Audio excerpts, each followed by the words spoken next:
Hello and welcome back to another Final Fantasy Friday with me, Boltish McGammar.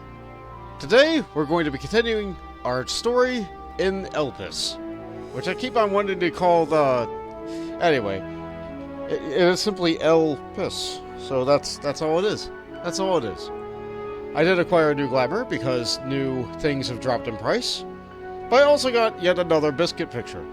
I've moved all the biscuit pictures over to the right now, which are over here, smaller. They cover chat, but this way they're not covering and interrupting the game.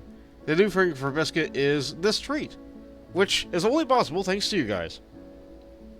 Hey boy, do you like treats? I got really low with the volume on it.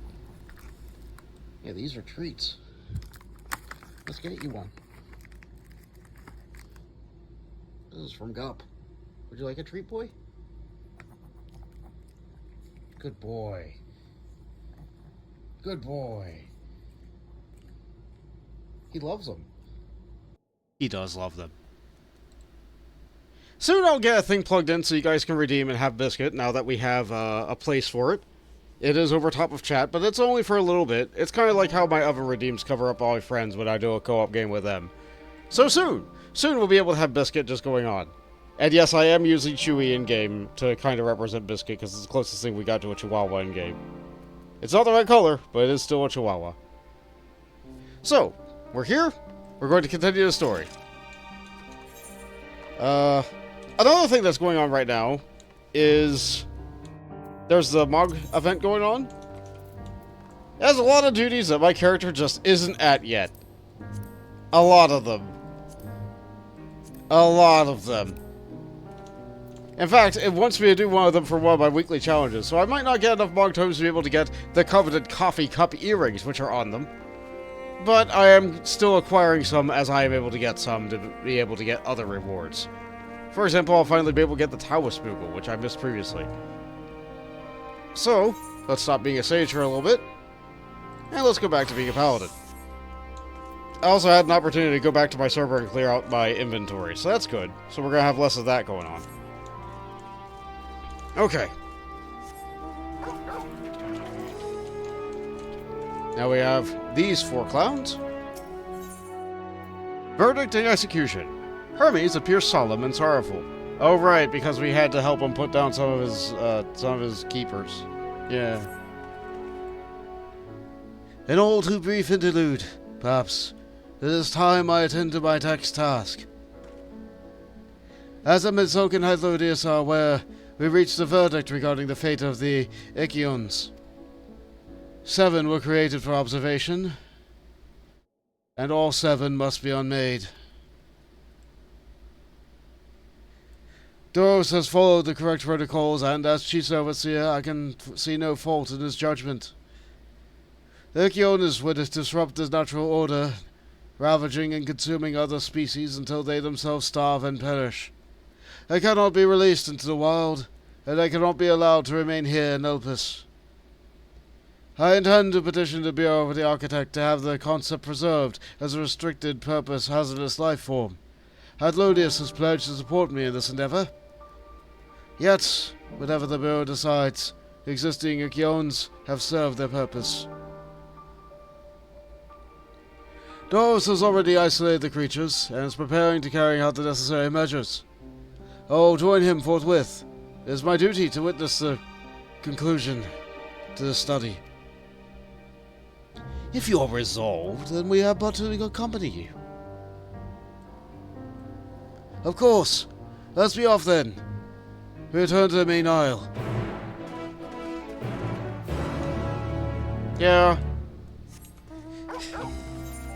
Yeah, this is a whole part of the whole ancient society thing. They have their thought police. If you have a thought, you have to submit it, and then it gets graded and rated here over the course of many years before your thought can potentially become a reality. And it turns out that this thought is too hazardous.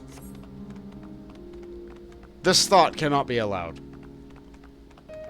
What a society.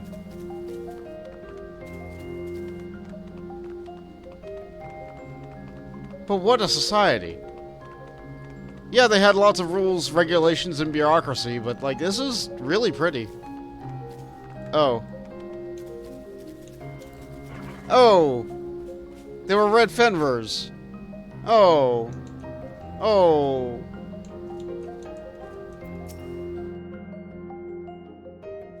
This guy looks like he's struggling a bit to do it. I only see 4 there, too. Doros! Are you hurt? What happened here? They caught me off guard. I had them bound with the ethereal shackles, but then they became frenzied, even more than usual, and broke free. I was able to stop 4. The other 3 must have escaped.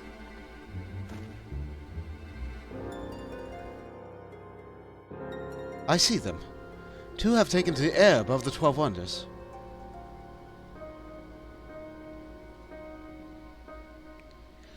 The last is up ahead, lurking in the fields. You and Bont handle that one. The pair in the sky you can leave to me. Alright. As long as it involves flying, you can handle it. If this is how it must end, then so be it. I will render assistance to Emmett Silk, unneeded though it is.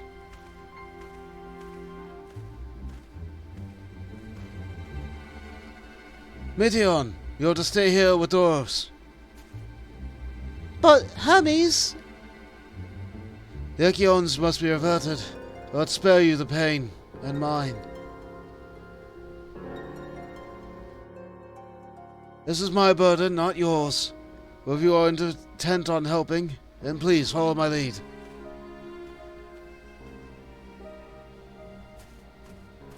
Well?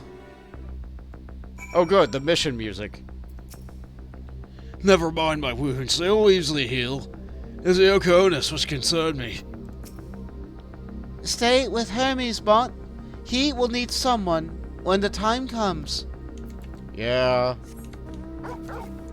They said they were going to be in the air over here, so I think even if you went over there, I don't think you could find them at Silk or Hermes.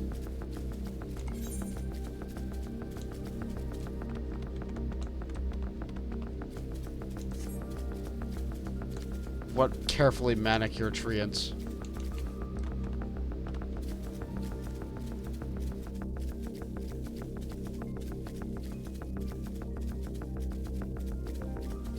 I see.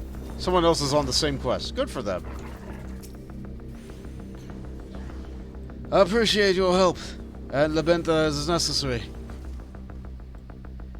There it is, our quarry. Within striking distance at present, but if it feels threatened, it may well flee to on our reach. Here's my plan.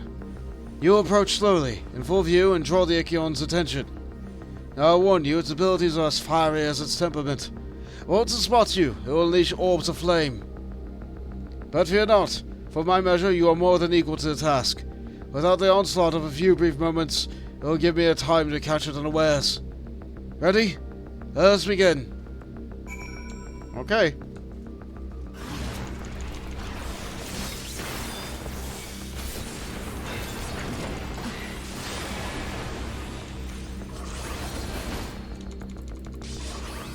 Got 1 ball of fire. I could have helped this person with their quest, but I'm not gonna. I could have dodged that fireball, but I'm not gonna.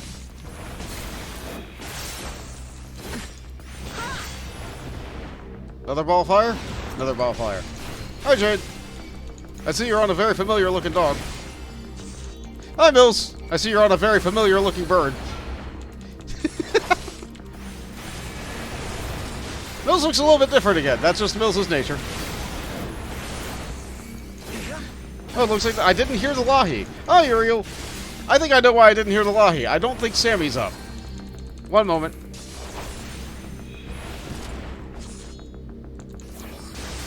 Yeah, Sammy wasn't up. That means I gotta do this. 1 free roulette, which is empty. He found a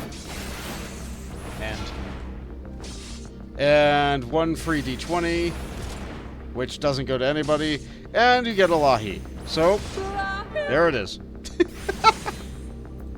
Okay. Yeah, good thing I'm a paladin and basically invincible.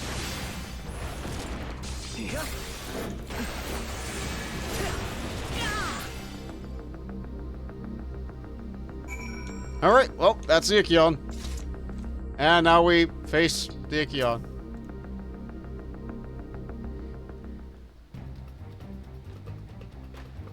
I fought similar.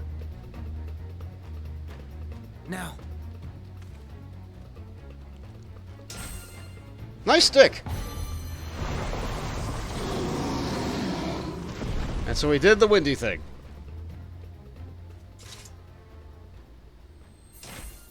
Heroes asks, yo, how's it going? The end where we're walking sure is long. It is. Stick! Forgive me.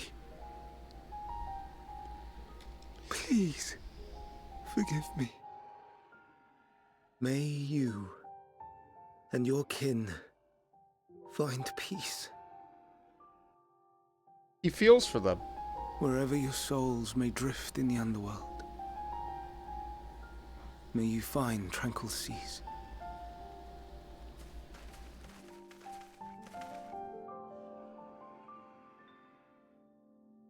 Be not forgotten, in concept endure, to reclaim form and one day live again. Serve not the star, or any purpose save your own. Live again, if that be your desire.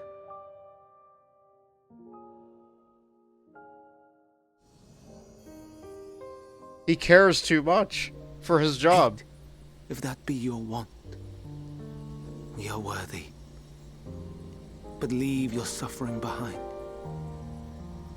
Lay down your burdens, be born anew.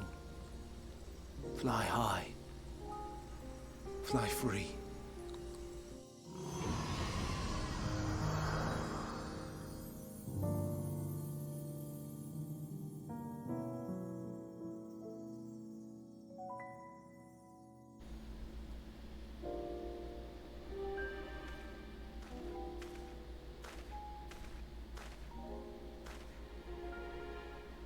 Join the convocation, Hermes.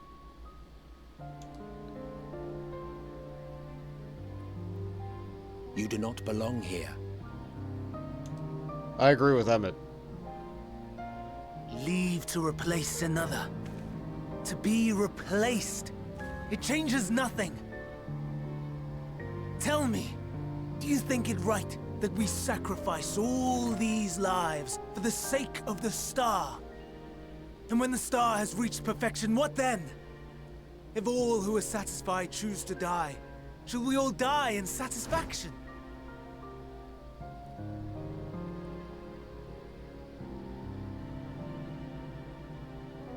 I do not know. Were I to take up the seat of Van Daniel, it would be tantamount to approving my predecessor's death. I do not know if it is right. And to be torn by such thoughts. I do not know if I am fit to represent mankind. Hermes! He's feeling it right now, and now she's too. Don't be angry. It hurts so. Hey, this is why he asked her to stay behind. Forgive me. If you would still consider me in spite of everything, I beg some time to gather my thoughts. Meanwhile, Hythlodaeus, I fear I must trouble you to attend to the others. 'Tis no trouble at all. Take as long as you require.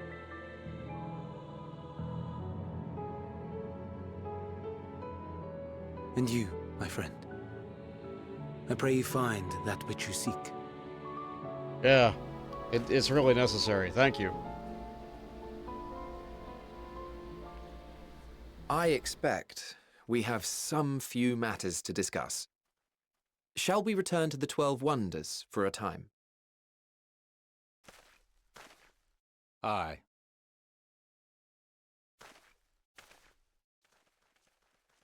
Emmett is annoyed that he can't go home. Also understandable.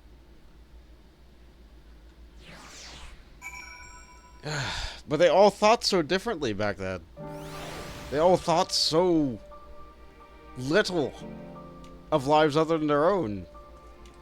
But they all thought about them all the time because they kept on thinking up these cool creations.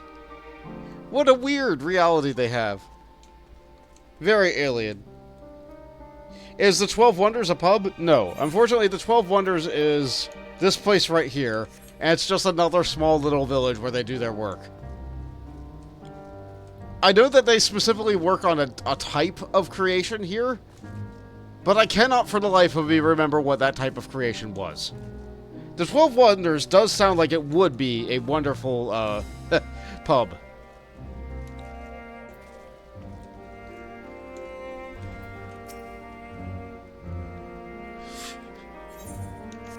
Oh, yeah, you'll tell me what this place is about. What kind of place is this? The 12 Wonders are the wellspring of the Elpis' weather, after a fashion.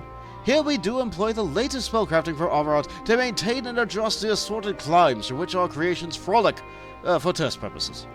Naturally, as any other part of Elpis, we also observe and experiment with said concepts, this conversation being, perhaps, one such experiment. So they control weather at the 12 Wonders. Got it. We're still back in ancient times, yes.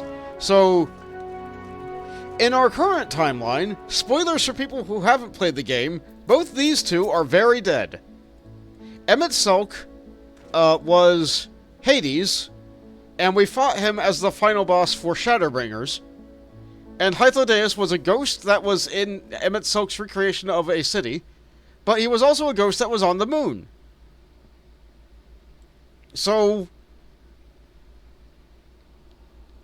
it's, this game's great. This game's great. Let's just put it that way. I'm gonna show it again, just because I can.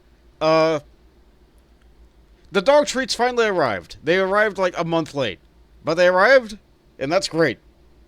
Hey boy, do you like treats? Do you like getting treats from chat? Yeah, these are treats.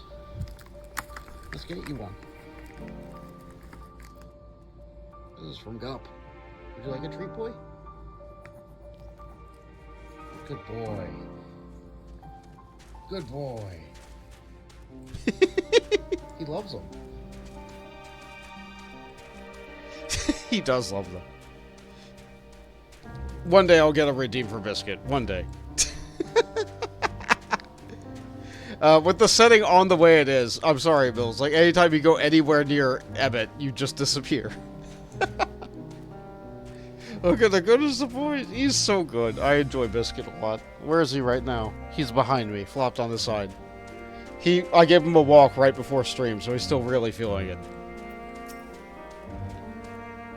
The other Echions have been taken care of. The incident is resolved, and life in Elpis continues as normal, or ends as the case may be. Rationally speaking, I underestimated Hermes' argument. No matter how well-deserved or rest, there's a pang of sadness to where colleagues leave us. Yet never has a departure caused me such grief as Hermes appears to feel. One must have experienced such torment.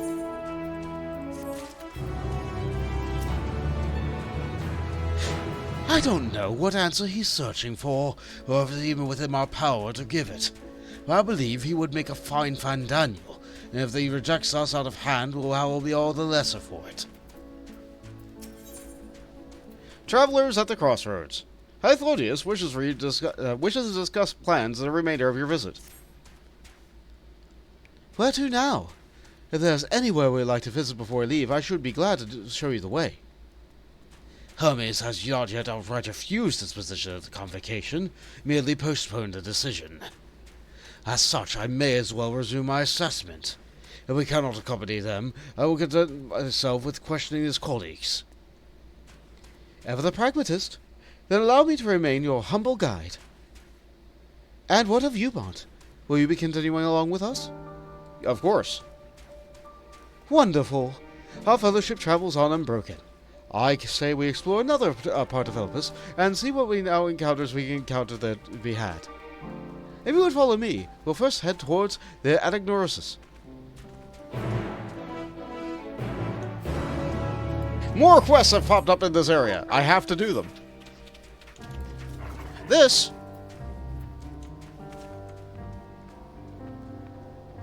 Alaros. It's a Gala cat. Meow.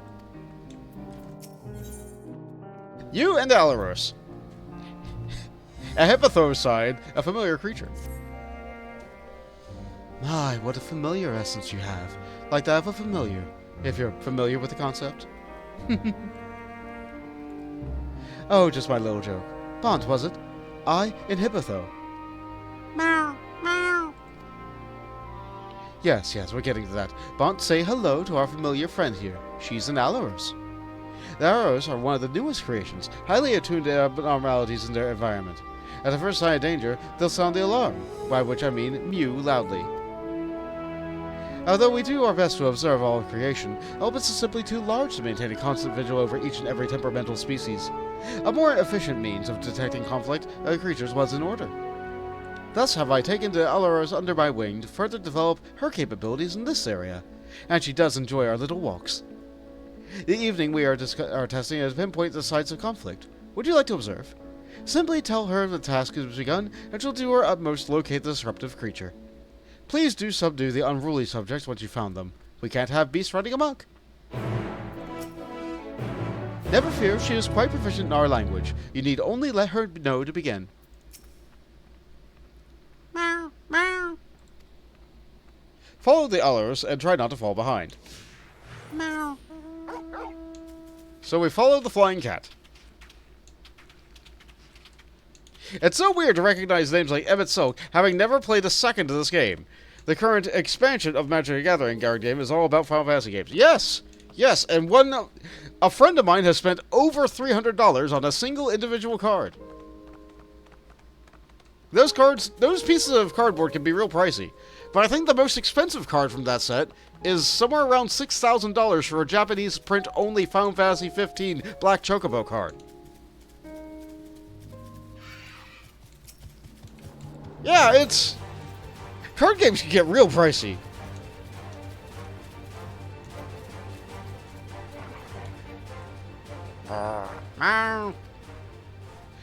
The Alaros alerts you to two nearby creatures that are facing one another down, and it looks at you expectantly.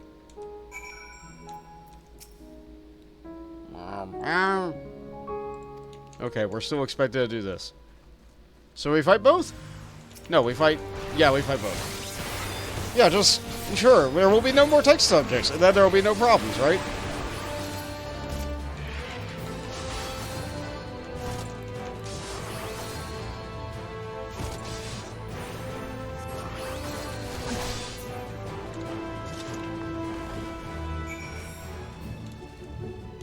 But yeah, that's the thing about Magic the Gathering cards. Like, What... I think there was a card like Death Lily or something like that that cost a lot of black that was really broken for a long time. But I don't know anything about what it does or anything other than the fact that it was called like a Death Lily. I know roughly how to play Magic the Gathering, but I haven't played it in years because I just couldn't keep up with the expense of the hobby.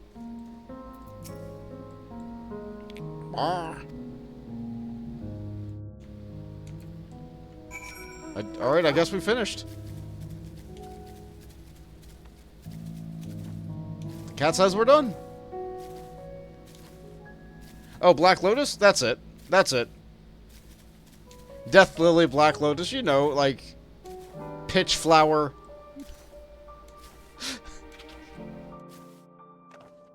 That's how rotten my brain is. It's also how often I interact with Magic the Gathering.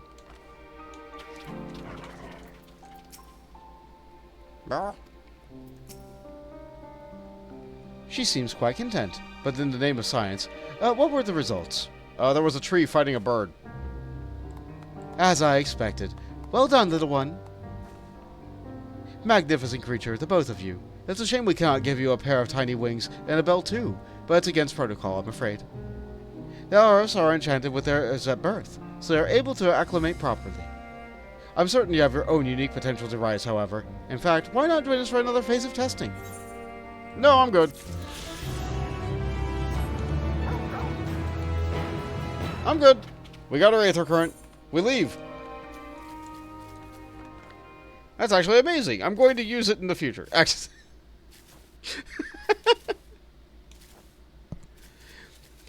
A lot of the Final Fantasy Magic the Gathering cards are also incredibly busted in all sorts of ways. Anybody who plays Magic the Gathering has told me, like, oh, that's so good. Oh, that's real good. And then they find, like, one card, like Steiner, and like, oh, he's kind of bad.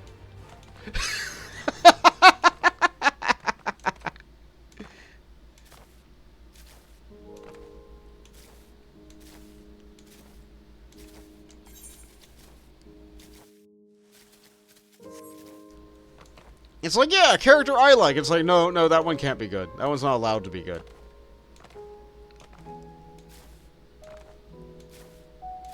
I also like that there's, I saw that there was a different card for every single iteration of Sid in a Final Fantasy game. And the rules of the deck state that you can have as many Sids in your deck that you like.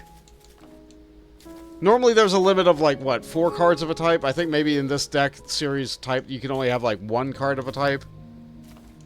But Sids? No. Sids, you can ignore that rule. You can have as many Sids in your deck as you want. And they're good. And they're good. They're, like, you can... Like, Sids are great. Hey, Steiner's decent at draft. I see. I was told that it wasn't good. So if you say he's good, then I don't know. I guess people have differing opinions about what cards do. Didn't we part ways with Hermes not far from here? Given the size of Elpis, I expect our paths will cross again before long. From here we follow the path northward to Notareus. Here we'll find one of the Naeus, which facilitate travel between the islands of Elpis. First-time travelers will be accompanied by someone of the requisite permission, which I have previously been granted. We only need to use the device together once, and henceforth you will be able to have your leave to use it freely. Shall we? Excellent. So that's why you can't travel to other islands early. How am I doing on Aether Currents? 2. Next one's very west. That sounds like it's on an island I can't get on yet.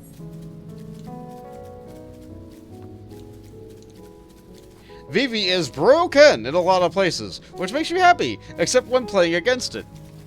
Oh, I heard a story about Vivi, which was apparently from a short story that wasn't in the game. Do you know how Vivi got his name?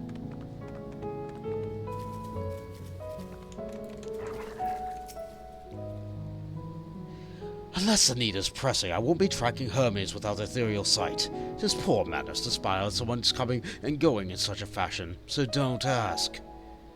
Social conventions notwithstanding, perceiving Aether requires deliberate and intense concentration, and we otherwise keep our eyes on the corporeal world. Nope. Okay, so Vivi was with the person they called Grandfather, which was one of the Q, and as part of the thing, because he was constantly being tracked for his height, he stood up and had his lines on the wall.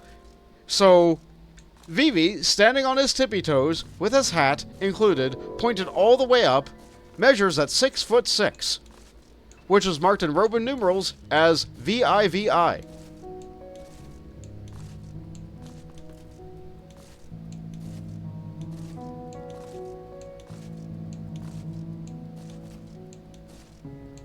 So he's 6'6".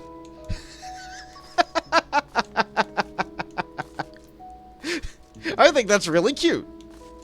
I think that's incredibly cute. I love that. I love that that's his name, and that's how he got his name. I love that. I love that so much.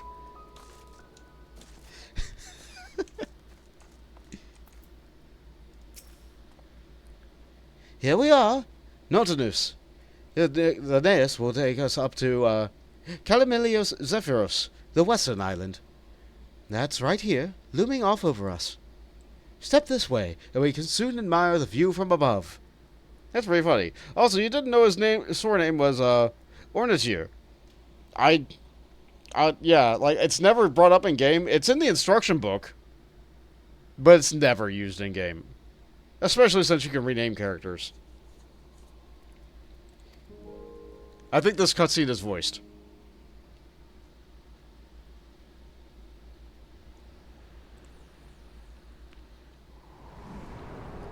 So it's just like an Aetherite shard.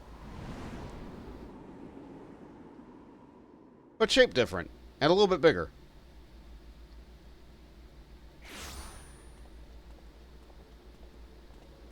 I present to you Calamelios Zephyros. Another beautiful garden. Here you will find a number of testing facilities, as well as the observation hub of Poiton Oikos. Right then. Let's begin by...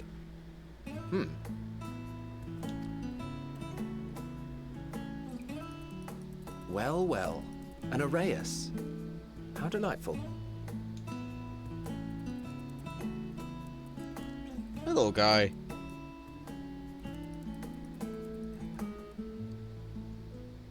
And what, pray tell, is that? Ah, that's a new species of shark. We approved the concept but a few days ago. How is it called a shark? Sharks are among the most popular sea creatures. Rare is the day when someone does not submit a new concept. At first, they were largely orthodox, consideration given to such things as size and environmental impact. And then a whimsical someone thought to bestow it with flight, another superior intelligence.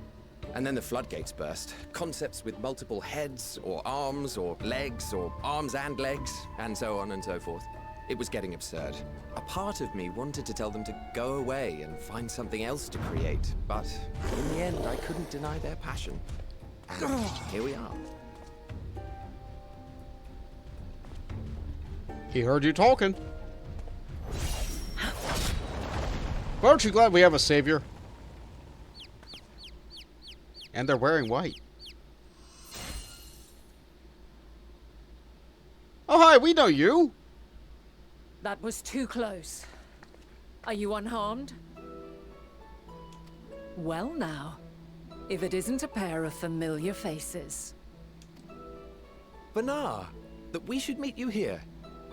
Oh, that's another familiar name if you've played another Final Fantasy game, like 12.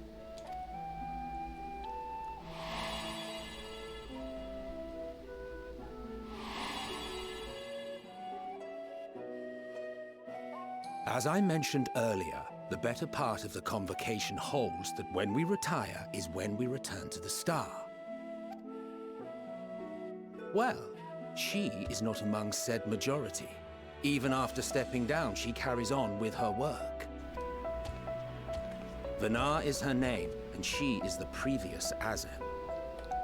So she's really Mom. Got it.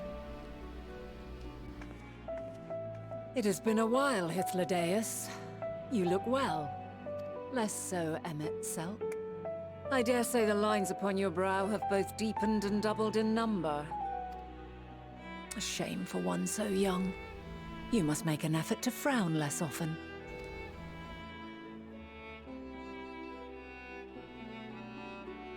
Easier said than done, thanks to your unruly successor. How is he, if I may ask? Incorrigible as ever. Rushed headlong into a volcano on the brink of eruption just the other day. I should be glad to share the tale in its entirety later, if you're so inclined. Wow. Well, we're pretty rad in this timeline. Huh, you know I am. Now then, you are? Complicated.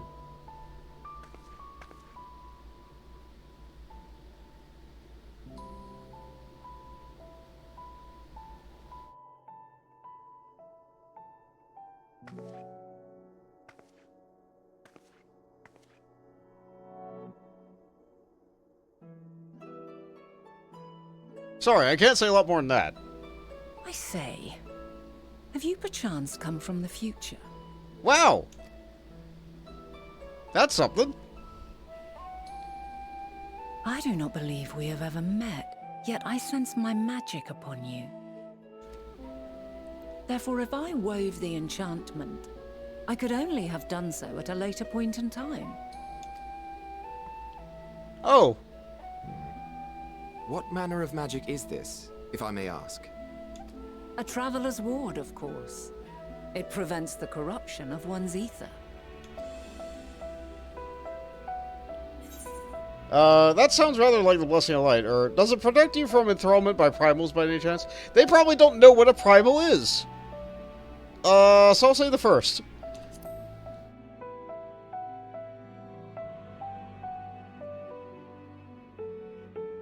I see you are not ignorant to its presence. And while there are many protective spells, the one you bear is unmistakably mine. Yeah, that makes it really, really complicated to deny the whole future thing. Hold on. From the future? That's absurd.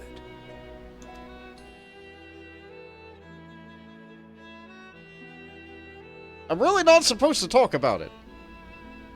What is it? Are you unable to speak of the matter?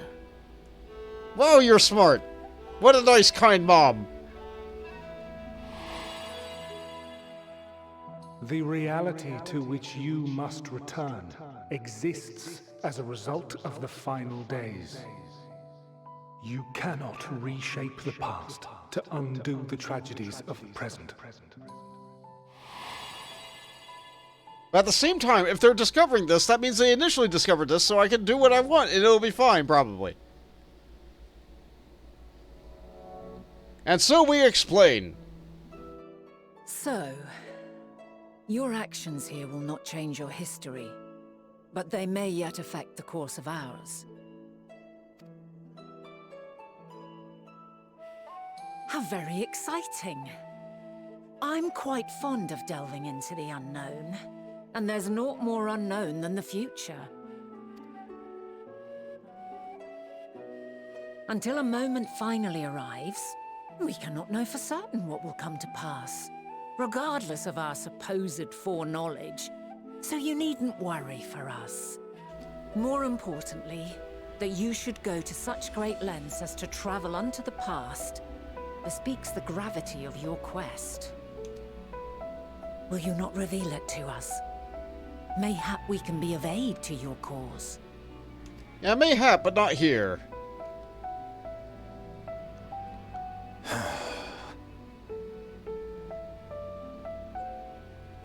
If this is true, then you've been keeping quite the secret to yourself. Well, yeah. As a representative of the Convocation, I will hear it all.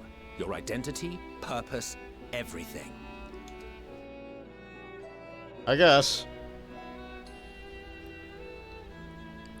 If I have no choice, then this is what we must do. Why don't we move to a place more conducive to calm conversation? I've been working here for some days now at an old friend's behest. If it is agreeable, we may make use of my accommodation at Poiton Oikos.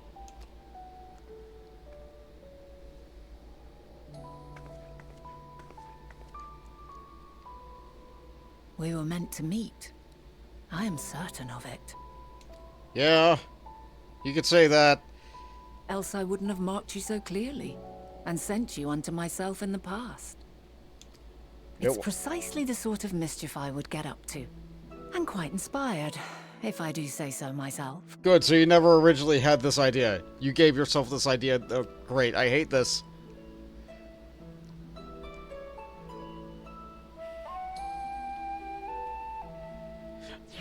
Okay, so I have control of my character again. Uriel adds, I legit hate time travel in media. Usually, me too. Usually, me too. So, like, this whole Elpis thing, this is a lot. This is a lot for me. But at the same time, I do love going back and seeing their timeline. Hi. Mills is happy to be here. Mills is very happy. Where is my audio? Hold on, how come I'm not hearing your voice? I have to be right on top of you. Yeah, Bont's audio comes from him, not his camera. You have such a good voice. And there I thought you were a harmless stray familiar. As far as I'm concerned, this nebulous talk of future this and changing history that can wait. First, I mean to find out exactly who you are and what you hope to achieve here. The future. Our future. I am deathly curious to hear more. My apologies, but before we move along, a colleague has asked me with matters which I'd rather not leave unresolved. It involves finding a certain concept engraved crystal, and a quick-fingered Orias which made off with it. An Orias, you say? I think we might have seen its culprit before it distracted with the business with the shark. Would you like us to follow its ethereal trail? That would, of course, lead us only to Aureus, and no guarantee that it has dropped a stash of the crystal where you seek. Please, even that much would be enormously helpful. If you are hunting down the thief, I can follow behind and scour the forest floor just in case. Could I ask you to join the search? I would appreciate another pair of eyes to cover the land to the west of here. Sure. Many thanks. There's a small bridge leading to the Poika Circus. Meet us there once we've exhausted our efforts. But this is also not the first or even the second time we've done time travel in Final Fantasy XIV. The first time... Oh, hey, look, that's a Coral Regina. Hold on, I'm getting distracted. This is a Millennian. This is what a Coral Regina looks like. A coral with a great big set of stag ears. Antlers. Royal corals. Yeah, raid bosses. They're just normal enemies here in Elbis.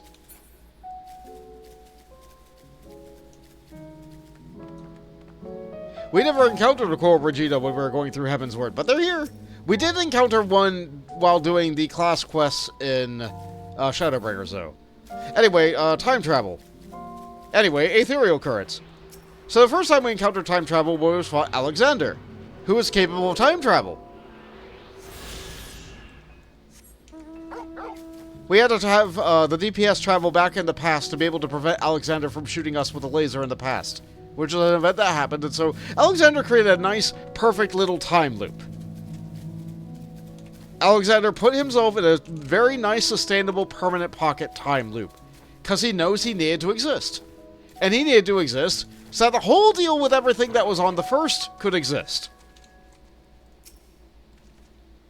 Here's a rock. So then with our special eyes, didn't even find the rock. It was I who had a magic map that kind of pointed me in the right direction, that found the rock.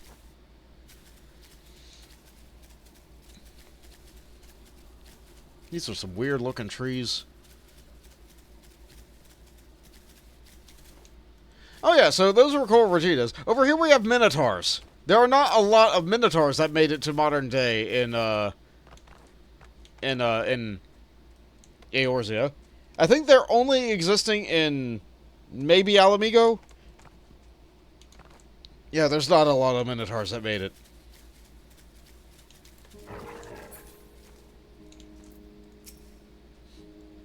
The Azems, both mentor and student, are a force to be reckoned with. I found them delightful personally, but they have the habit of making Emmett Selk look as if he bit down on a sour grape. The problem you present is vexing enough without adding the old Azem into the equation. And she wonders why those lines upon my brow go deeper, when she herself wields the hammer and chisel.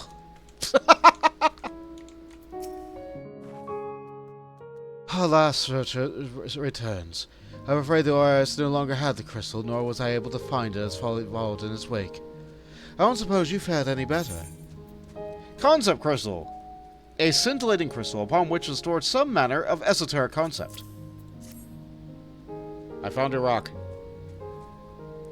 A crystal, well done. Wonderful. Now I can focus on your tale without that missing concept nagging at my mind. Have you always had a knack for finding things? Something of it. I've often been asked to do this, or traveling and searching go hand in hand. I'll say the first. It's true. Many people ask me to find things. Oh, you too. Some of us are destined to always be searching, for ourselves and for others. Long ago, when I held the seat of Azem, I was forever tracking back and forth across the star in search of answers to people's problems. Naturally, the need for such journeys has lessened considerably since I entrusted the position to my whimsical successor. Yet I am still eager to come running should an old acquaintance or a new interest require my personal attention. That is what brings me to Elpis, in fact. Many times has my presence been requested, my opinion sought concerning the habitat of this or that creation. Agreeing to help locate the missing crystal was a minor distraction, which now promises to become a major revelation. How strange and wonderful it is in the way of things lead to another. Would you agree? A past not yet come to pass. But is in a cheerful mood. Thank you again for your timely help. Now then, 'tis time I return the stolen property.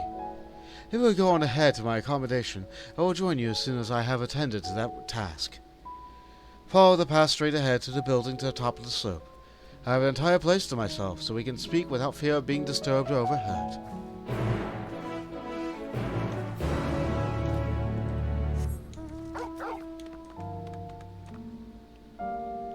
I think these two are people. Yeah, they are people. They are absolutely people. Maybe they'll give me a quest later. I don't know if I don't tend to do side quests on stream, but like the quests here are something. That's a marble. Maybe you do. Would you explain what is such a liking to you?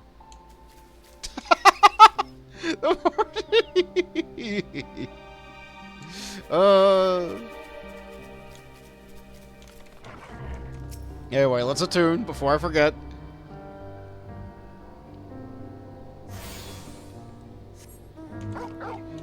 Okay, and so now we're going to tell the people in the past about our past, which is their future, but, like, super irrelevant to them. This is going to be great, I'm sure. Let's take a look at this house first. Let's see. They have another one of those birdcage things, another one of those weird candelabra light things. Very good bookshelves. Nothing else? Oh, they have a door. Where does that go? Hold on. Was there more building that way? I guess there was. And another box and flower vase? I don't know. I don't think we're going anywhere other than this room, though. Yes, this will be far more comfortable than interrogating you on the side of the road. You needn't be nervous about Vanar. Those white robes mark her as one of the fair and impartial reasoning. Aside from the emissary Elidibus, such garb is worn only by those who have stepped down from public office to serve as advisors. Whether you have come to say, she would listen without judgment. I see, so the white robes are very special. Got it. Welcome to my temporary abode. Please make yourself at home while I put on some tea. They do consume things!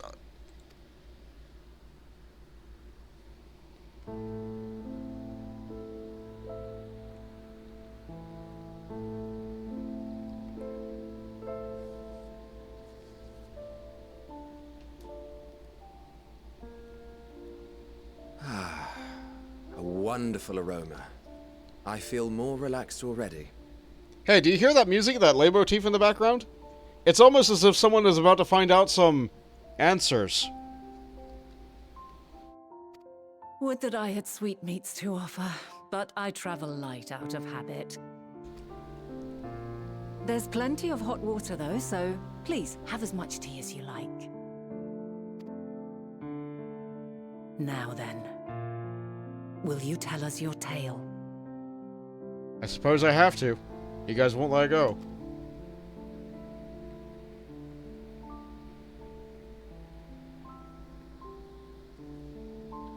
Yeah, it's a bit of a harsh one.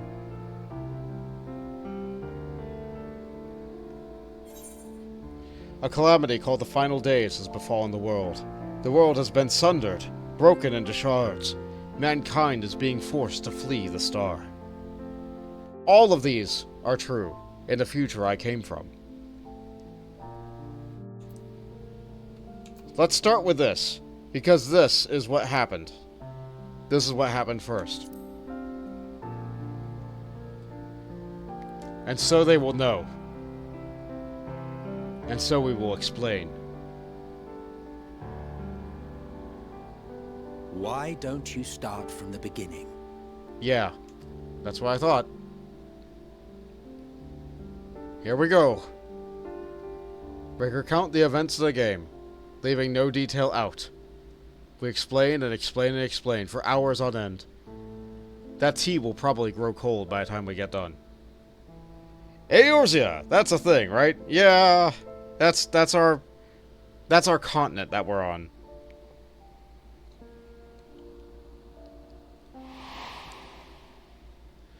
So that's the mother crystal that we first originally knew of.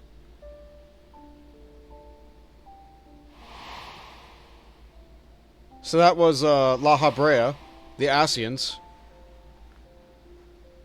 La Habrea is a familiar name to them. Emmett Silk and Amarat, the recreation.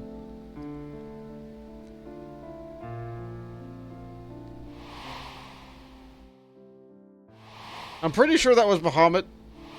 That was Papa Limo. Oh no, that one was a blurry moon at the end. The final days.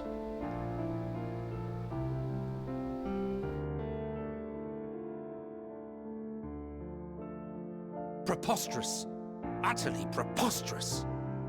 Yeah, I imagine you would perceive it as that. While not the words I would have chosen, I too have my doubts. Much of it borders on the incredulous. What of you, Vanar?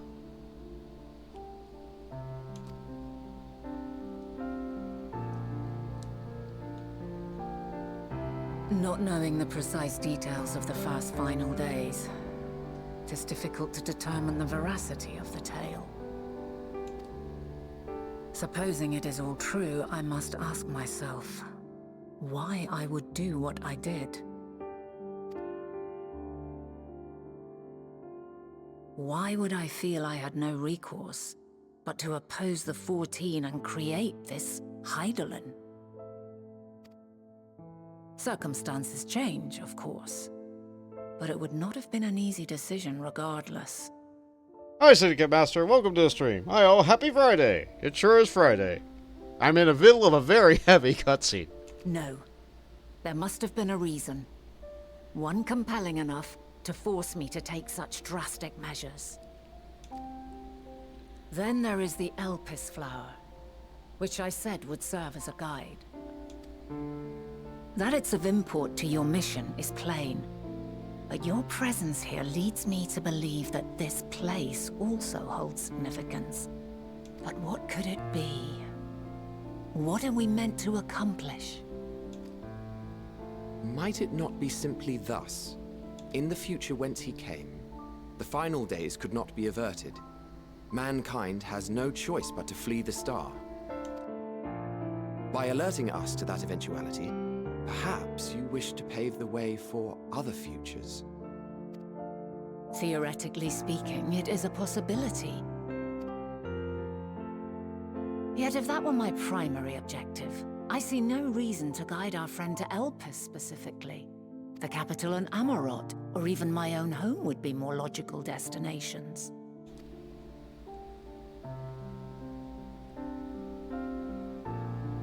True, true. I note also that Hydaelyn did not specify a point in time to which he must return. By this, it may be inferred that it was not critical that we should meet.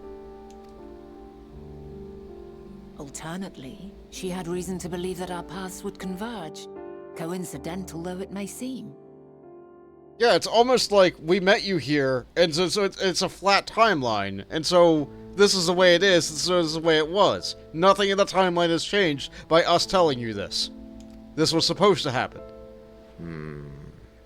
This is quite a puzzle, and we do not have all the pieces. Hardly any. But we do have one immutable fact. If the final days are indeed as described, they will bring death to all that I hold dear. Yet despite being afforded long years of preparation, the only provisions I could make were for flight. Nay, my first and foremost endeavor would be to find a way to forestall the coming doom. Given that even the 14 failed, mayhap you deemed it impossible. Nothing is impossible. This I have always believed. And if Hydaelyn is indeed me, she would believe the same. Listen to yourself. Are you seriously entertaining the notion that you are a messianic figure in some far-fetched tale?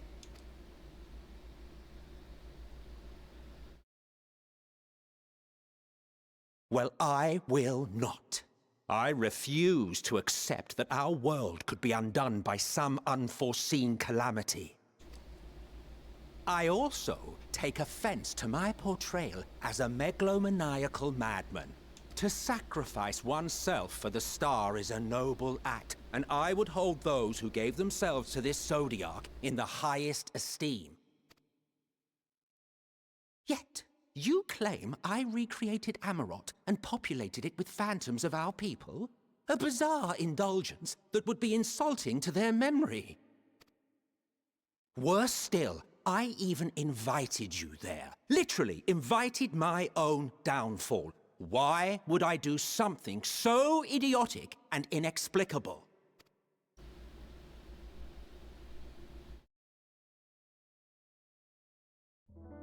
Now, I will allow that the hypothetical task of restoring our world would be daunting in the extreme. The thought of having to bear such a burden for 1,000 lives horrifies me. But I would never forsake my duty. I would never forsake my brethren. There's the Amarot leitmotif. He's so sad. You do not know me. No, I don't know you. I know future you. I've had my fill of your fiction. I will return to my duty, and you will not bother me again. Okay. Have a wonderful existence. I'll see you in the future. Emmett Selk, wait!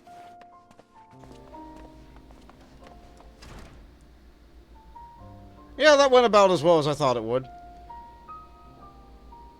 You've seen much of Elpis already. If you have any observations to share, I should like to hear them. Okay. Dynamis is the key to all this. Hermes and Medion are somehow involved, or I'm still trying to make sense of it all. I'm going to say the middle.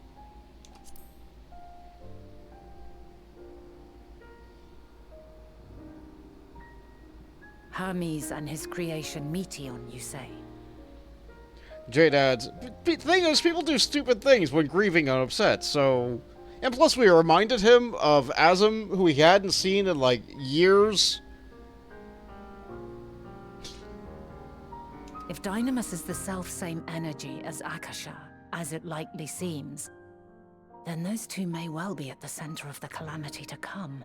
This warrants further investigation. With that settled, it is time for action. The missing pieces of the puzzle are here, I'm certain of it. And when you find them, the picture my future self has painted will be complete, and you will have your answer. Now suffice it to say, I will aid you in your quest. Excellent. Thanks, Mom.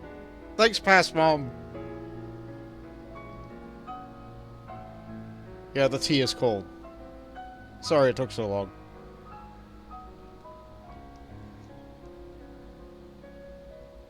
Have faith. If Emmett Selk is the man Azum described to me, we've not seen the last of him.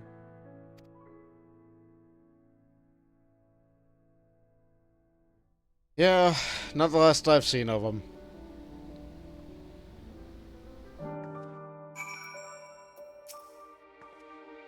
Shall we begin our investigations, then? I am acquainted with Hermes, of course, but only as a visitor received by the chief overseer of Elpis. Of the man himself, I know only that which is common knowledge. Thus I suggest we fall back on tried-and-true method of conversing with the locals.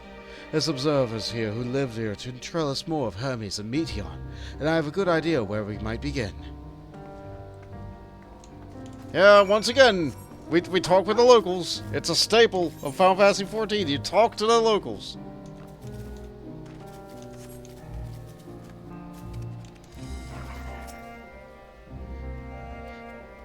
See you the woman standing in front of yonder building.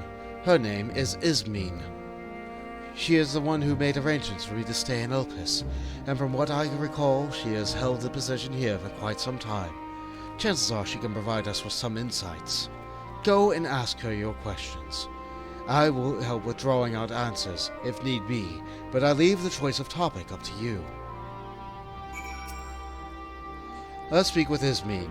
You know more of the coming calamity, so I think it best that you lead the conversation. Okay. Ismene. I hope they're not that mean.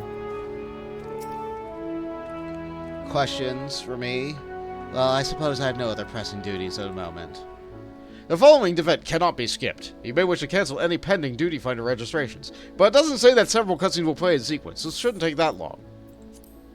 It's mostly that they don't want to get you ripped out in the middle of a dialogue.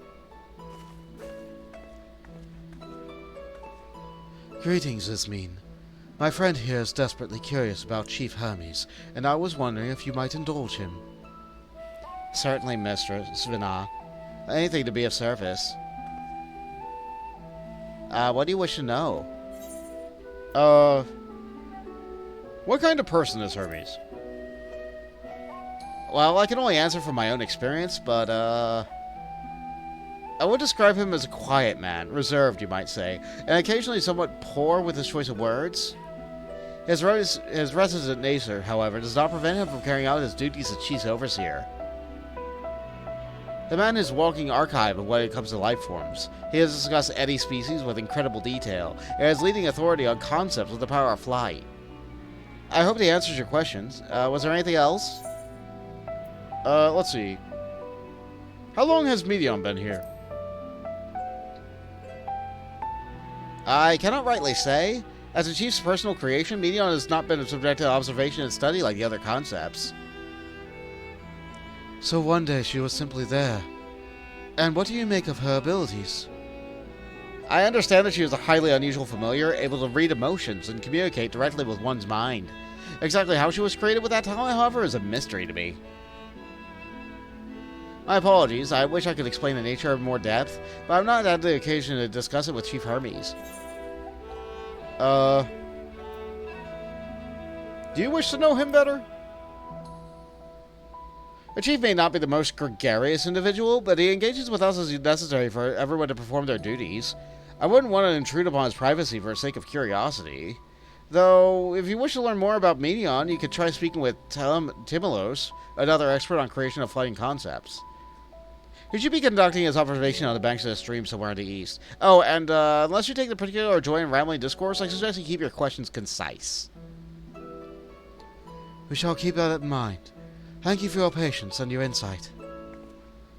Yeah, think nothing of it. If there's aught that it needs during your stay, please do not hesitate to ask. Come, Bud. I think we've taken enough of Ismene's time.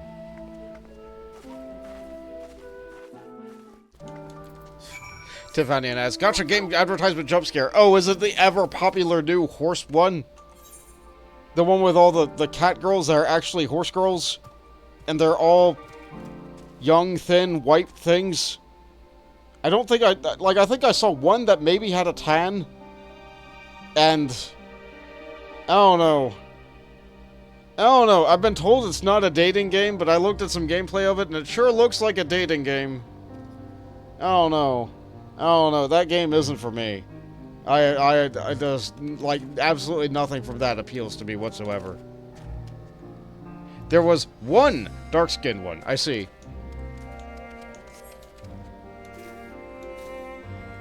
Yeah, I don't know. I looked at it, that game is not for me. It looks like something that someone could really get into and sink several hours into, but they have to really like the designs of these horse girls. Really, really, really like their designs. And I just don't. Like, I'm not into the anime girl aesthetic that much. I'm not into the anime girl aesthetic that much, I say, as I'm playing this game where this person exists right in front of me like this. This person's great! This is a wonderful design. Vinod's wonderful. This is great. I'm playing a Vieira. This is wonderful. I'm into anime, just not that kind of anime. Our investigation is off to a fine start, wouldn't you agree? From here, I propose that we split up. I shall continue making inquiries with the resident observers, and that you might track down the colleagues Ismene mentioned. While I feel compelled to inject once or twice during the previous conversation, you seem more than capable of drawing forth the answers you seek. All I ask is that you watch your footing around the stream. We can meet back here once you've finished speaking with Timolos. I'll start from one side of the compound and make my way through, speaking to as many people as I can, which I have plenty of discuss upon our return. Eastern Bank. Got it. So back the way we came. Where is that other Aether? 500 north. I think that's on yet another island. I don't think that's going to be on this island.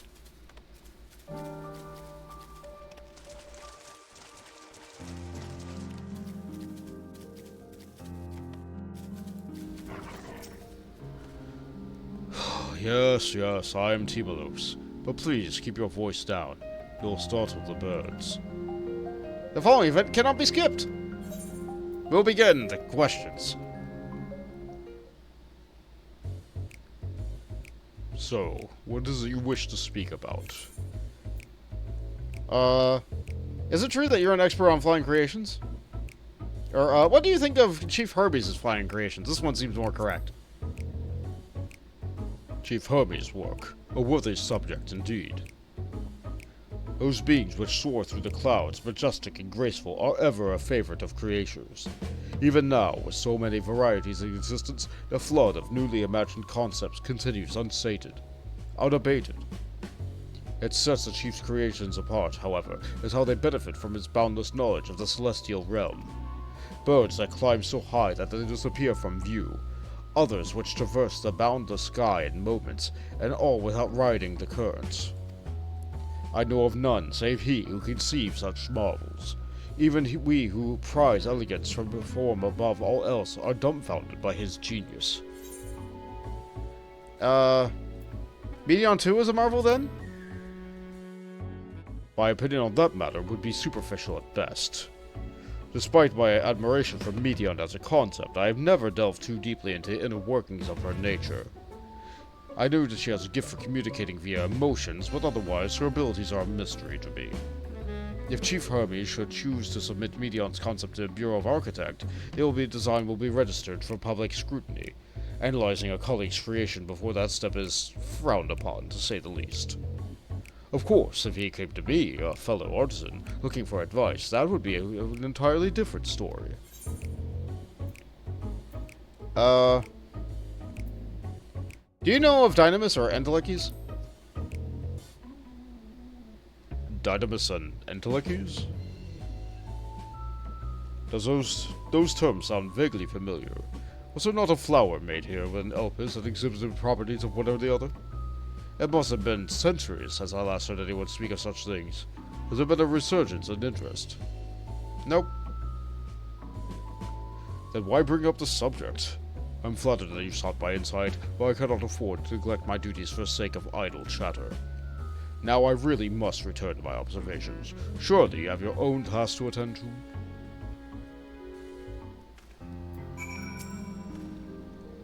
As I said, I have work of getting on with. If you wish to speak more, you will have to wait until I finish for the day. Alright.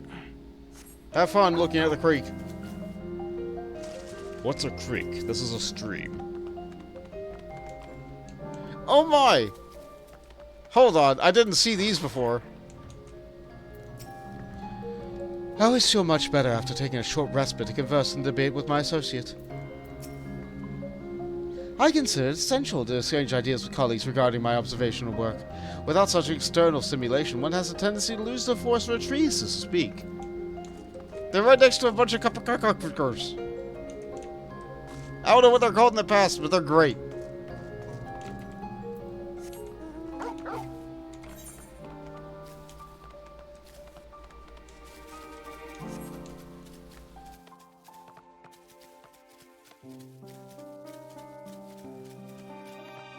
So we're back here again. Back already? That was quick work. You're obviously clever enough to head off any of that rambling is being mentioned. So, have you any new findings to share? Yeah, he doesn't know anything about Entelechyes, and he doesn't know how Medion works. I see. Even the expert on field had little understanding of Medion's capabilities, let alone awareness of Dynamis. My questions resulted in much the same answers. Hermes' colleagues view Medion as his personal project and can provide no details beyond those which you just told me. Which leads me to believe that only person with significant knowledge of Dynamis is Hermes himself. Yes, we've made some progress here, but more information is needed if we are to reach any definitive conclusion. Witness the spectacle. Vana is musing over your recent findings. At present, the strongest link we have to the final days is the power of Dynamis. and the entities which can control it. Yet most scholars are only vaguely aware of such terms, let alone study them in any depth, except for Hermes, it seems. Then I'm inclined to stay our current course, and learn all we can about the chief overseer and his familiar. And on that subject, is there aught else that you know to tell me about Meteion, aside from her unorthodox method of communication? There are more like her. She has sisters. She told me she and her sisters were created to journey the stars in search for intelligent life. We'll say that. I rather wish you had mentioned that earlier.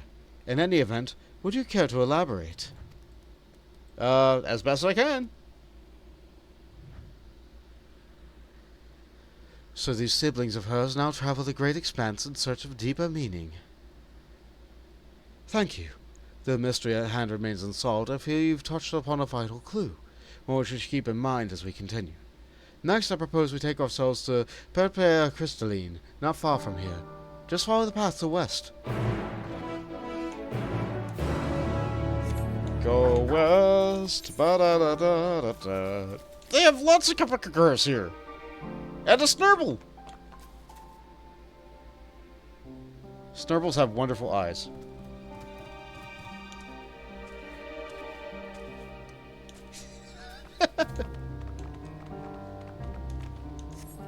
Okay, what other boss creatures are we gonna have out here?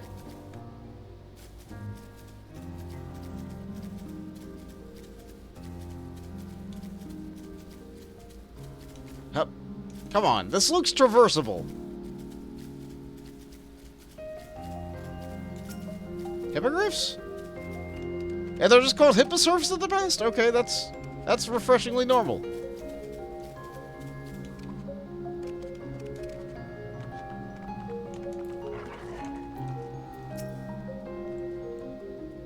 This tower and the one further along are both part of Hyperborea crystalline, the facility where they archive all of Elpis' observational and testing records. Despite how they appear from the outside, the interior is actually a vast area of magically interconnected spaces, which, while fascinating, is not the reason we're here, is it? I shall cut my architectural lesson short, and see what those two archivists have to share. If we can find someone to speak with over at the towers, I shall join you there anon. How odd that I should suggest this approach without a second thought. You come from a time and place where this is dramatically different, yet here we are, working side by side, or apart as the situation demands, with barely a word of explanation required. No matter the centuries which separate us, we are of the same star. We share a connection, and I hope that together we might find the answers you seek. Always answers about Vadar! It's always answers all the way down! Girl says, so the empath girl from the other week, she has something to do with the past? Or was that already here in the past? That was already here in the past. I did not meet Meteion, which is the blue girl with the wings on the sides of her head and the bird legs. I did not meet her until I came to the past. You have questions for me? Certainly. Just a moment while I conclude my current appointment.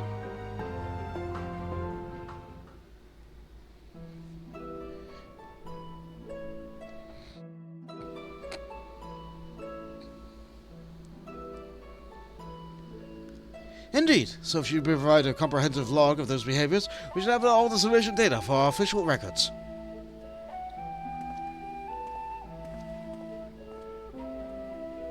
Now, what was you wish to speak with me about? Hi. I'd look for records on, Dynamis and Endwalker. A Chief Overseer's personal research project? And by that I assume you mean Meteion. Yeah, that. Such undocumented studies are difficult to track. After all, hardly a day goes by without seeing a researcher trailed by one creation or another.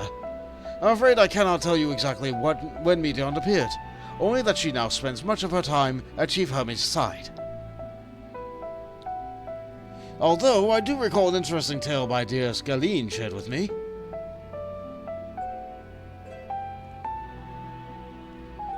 Galeen is my partner, and fellow researcher here in Elpis. She has returned late one night when caught the sight of Chief Hermes sending Meteion heavensward, a host of them.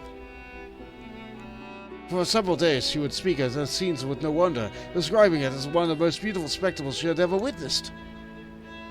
That sounds exactly like a story I should have liked to hear. Perfect, now I don't have to explain it to you later. Mistress Vanar!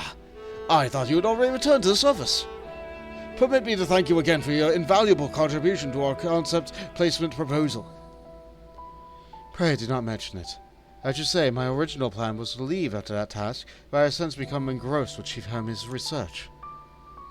Would you favour me with a retelling of the sights so you delighted your Galeen? Of course! Or you could hear it from her lips directly if you prefer. Oh, she's up on top of that? At present, she should be observing a subject at Metabesius Salacia. She does enjoy her time there, watching the sea creatures hunt and prey, but gazing upon the salty waters of the world's oceans, recreated in such sublime detail. I imagine you must find it similar joy in indulging your boundless curiosity, Mrs. Vanar. Even though such pursuits may continually and regretfully delay your return to the star. Indeed they do. 'Tis a rest well deserved and long overdue, I should think. How greatly have we prepared for the wisdom you accumulated during your travels as them. And what would Elpis be without your earlier academic work? The theories you developed serving as a basis for many techniques still in use today. Man is a creature of contemplation, but none embody the nature with us, as much as enduring passion as you. I dare say that not a soul alive, more worthy of return, should rejoice in the day you depart on your final journey. Why is everybody so happy to see someone who did something good die? I will be honored. Well, shall I take this opportunity to meet with Galeen in person? Yeah. Then allow me to reconfigure the door to the archives here. It will take you up to the skyway and spare you the need to avoid hostile concepts on the ground. That would be most helpful. Thank you. The door's a portal. Where have we heard that before?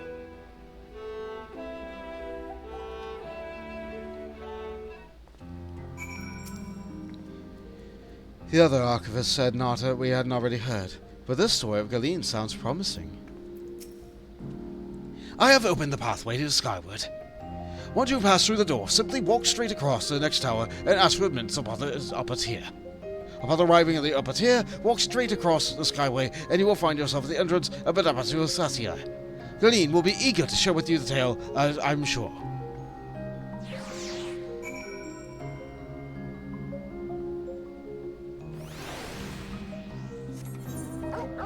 So I'm still here.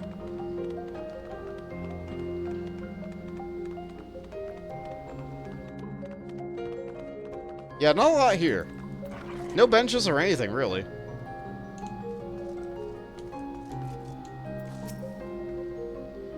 The tower ahead is still a part of Ferris's crystalline. We'll need to ask for passage through the upper tier. Mrs. Vanar, you just passing through? Allow me to prepare the path. If you need further assistance, there's always an observer or two out there on the upper skyway.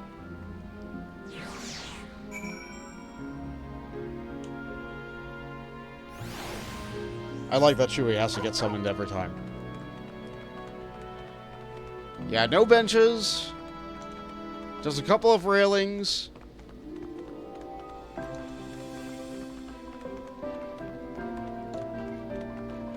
And we are also very high up. They didn't look connected, but, like, you know, portals. That's fine.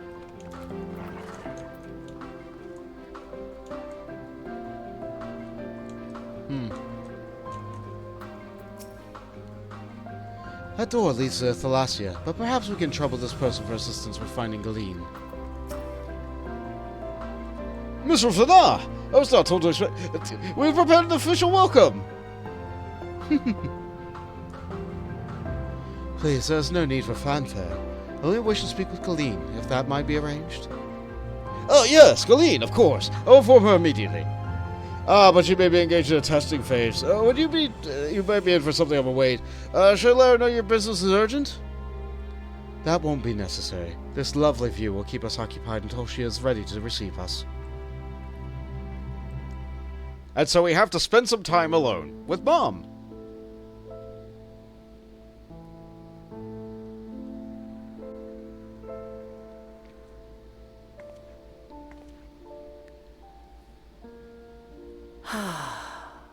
a delightful breeze, and a breathtaking view. Yeah, this place is pretty. Some people might What is it comment like that the in the clouds are a bit too future? yellow. Is the world still a beautiful place? As beautiful as ever. Some parts, yes. Others, not so much. I'll say this.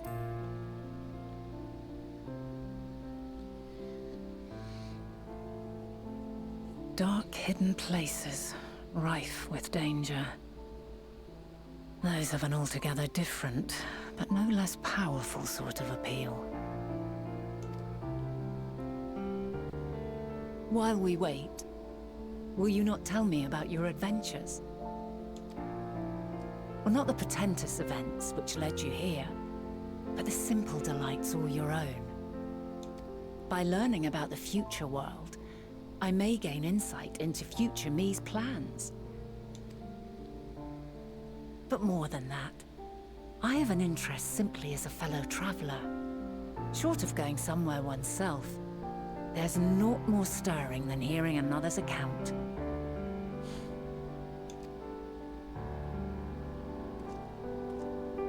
And so, we share stories. Tales of loss and fire and faith. Tales of picking Gil off the ground. Tales of fighting a Rat King. Tales of Ktises. Tales of a castle being brought down over our heads. Tales of a dragon war. Tales of Harshfont. Gosetsu. Monbrita. We tell her all these stories. Incredible. Would that I could have been there to see it. Tales of Symphonia. No, wait. No, not that one.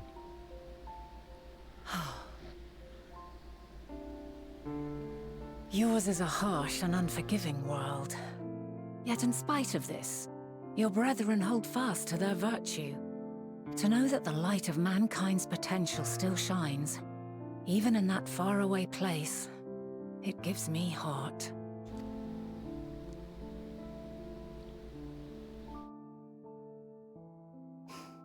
Thank you for regaling me with your tales. I will treasure every word. As you know, I was once a scholar. And among other things, I sought to understand the workings of the world. What exactly is ether?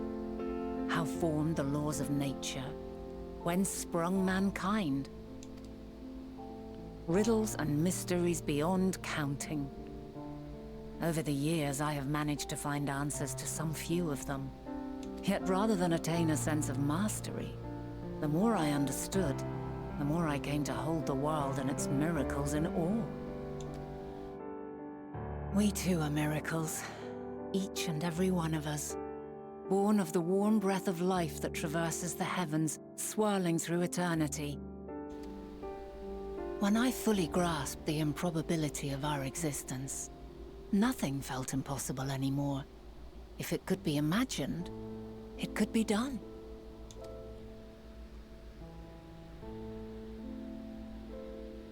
A passion swelled within me. An epiphany dispelling all preconceptions of what was natural and true. And a presence without. Immense, yet intimate. Fate, perhaps, holding us in its tender embrace. As reassuring as it was intimidating. How keenly aware I became of creation's fragility. Built as it is upon precarious happenstance. I was overcome with an irrepressible urge to know the world more intimately. To hear its voice, feel its breath.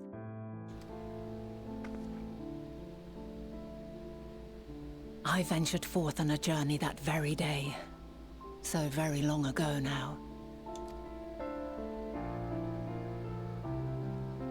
Freed from presumption and prejudice, I saw the world through a newborn's eyes. Everything fresh and new.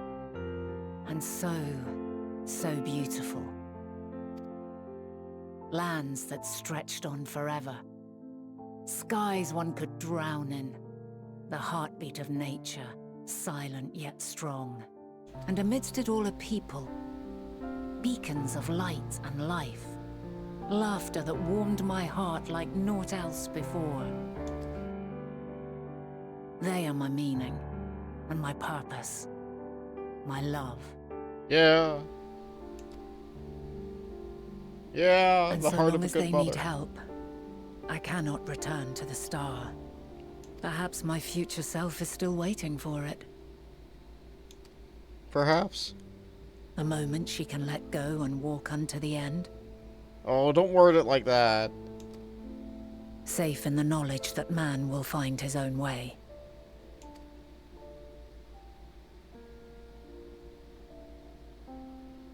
You, who are our future, tell me this, and tell me true. Has your journey been good? Has it been worthwhile? I feel like this is the developer staring directly at you, the player, and saying, "Are you having fun?"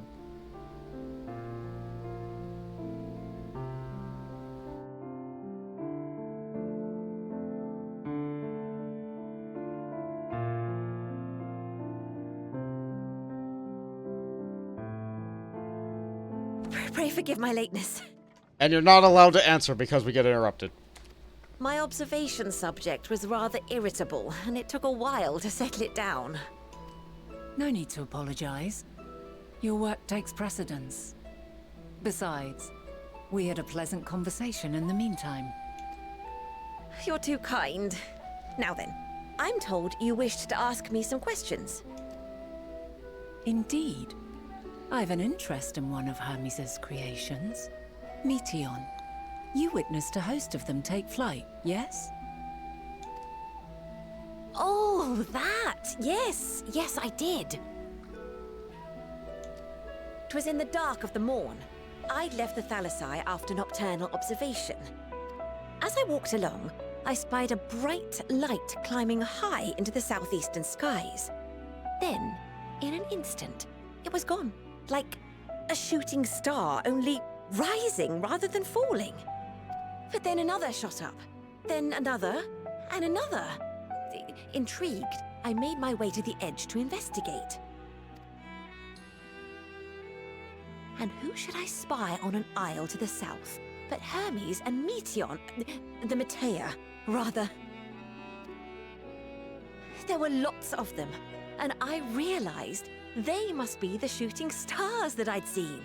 Okay, so he had an unregistered thought. He didn't share his thinking with anybody else in the rest of society, and he shot them all into space with the exception of one. Oh. A dazzling spectacle indeed. Have you spoken with Hermes about this? Oh, yes. The sight left such an impression on me that I approached him about his mystery project the very next day. Alas, he said that he couldn't reveal anything just yet, that he needed to conduct further tests. It shouldn't be long now, though. He often returns to that isle, and I have a feeling he's nearing a breakthrough.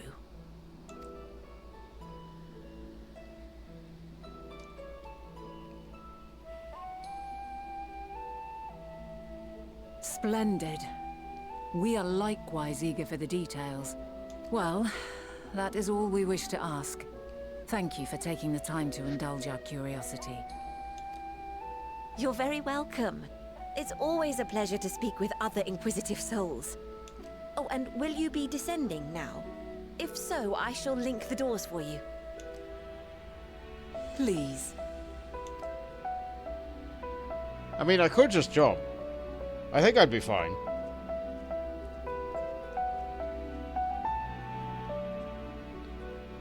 I like that the bush just kind of popped out of existence when the camera went high enough.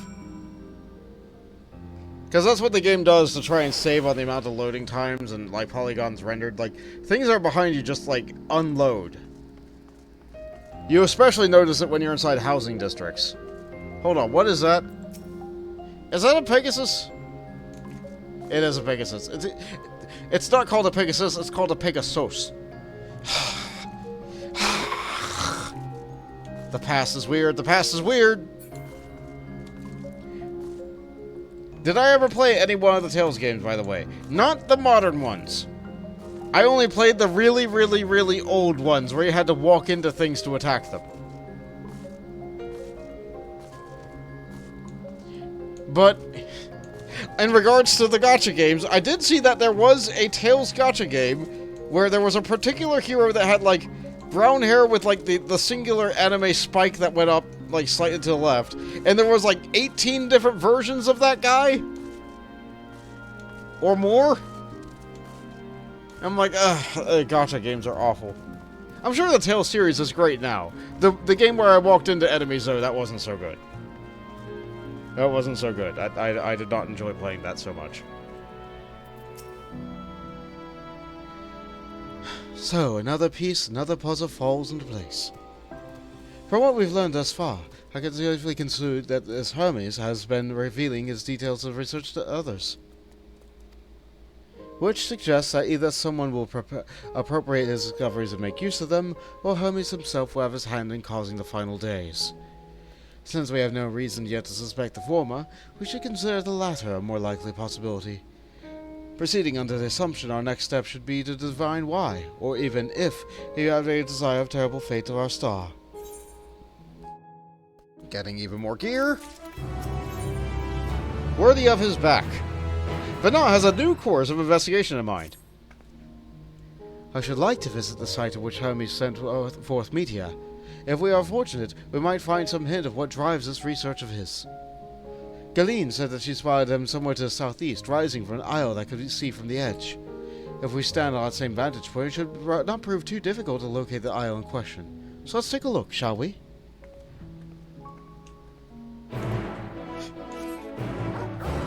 Hi, guys. Over to the other side of the island, sure. Older than Tales of Fantasia? Are we talking about the same series? Maybe. Maybe. I might be confusing it. I might be confusing it with another series. Sega Master adds, I've tried to get into Tales games, including Arise, but can't seem to stay invested in the combat. Which is weird, because you like the Trail series. I think I might be thinking of Ys. I think I might be thinking of Ys, which is also, like, old. Very old. Very different, but, like, there's so many games. There's so many games, and my brain is rotten. So if I haven't played a game, then it gets lumped into the same combination of weird medley games that get all mixed together.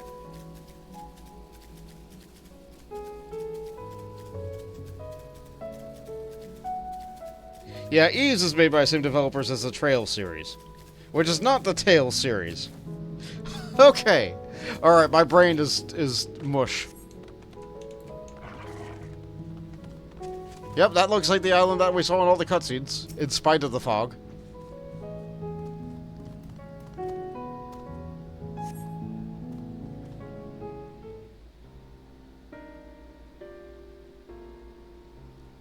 Yeah, no idea how I'm gonna get over there. I can't fly.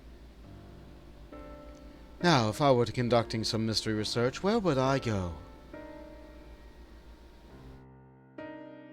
Ah, what about that one? Have you the means to fly? 'Tis quite a distance away. Not here. I need to gather more gas. Inconvenient, but hardly an insurmountable problem. To me, Argos. Oh! He's just as perfect in the past as he is in the future. My friend, would you mind creating a double to carry Bounty over to that island? He doesn't like me. Stubborn creature. There's no place like a great star that we have not together traveled, and he still remains obstinate in the presence of strangers. Argos has rather exacting standards, I'm afraid. What does that mean? I met him in the future and he let me ride just fine. What? You've ridden him before? Ah, your before meaning my after. Not all confusing, that. Interesting. 'Tis certainly not unthinkable. But speaking of here and now, the quick solution is for us to face off in a sparring match. Demonstrate to him that you are capable of holding your own against me in battle, and you should convince Argos that you are worthy of his back. And besides, I might even teach you a thing or two in the bargain.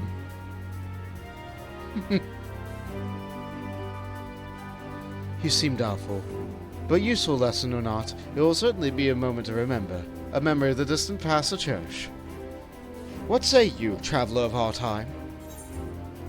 Choose your battlefielder. I will do what I must, or...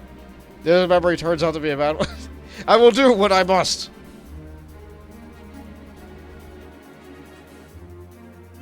I had a feeling you might say something like that. Oh, that's a hydrate and a posture. Sure thing, Uriel. After I get through this. Know that you must give a good showing, however. Clear your mind and prepare your weapons. I'll await you at the clearing over yonder.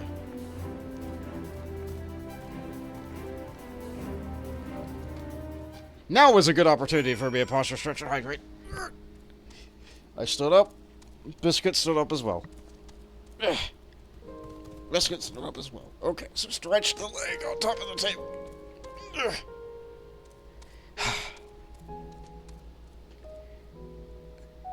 The right leg is doing great. Why is the left leg locking up? Let's get a good hydrate too.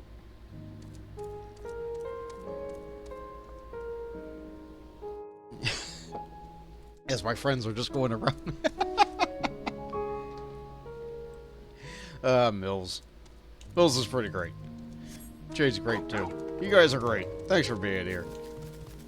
It'll probably be a while before I get any instanced content. But I appreciate that you're here with me for the ride.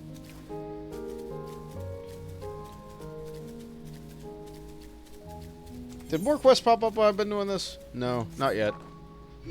Yeah. This looks like a nice clearing.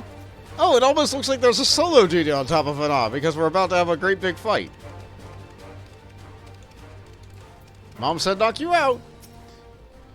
The entity is identical to the one that you encounter on Mare Lamentorum, except this Argos is pointedly ignoring you. As Jade writes another double of Argos. Argos can do that. That's why we can have many. Shall we begin? Be warned, I'll not go easy on you. Are you guys ready for music?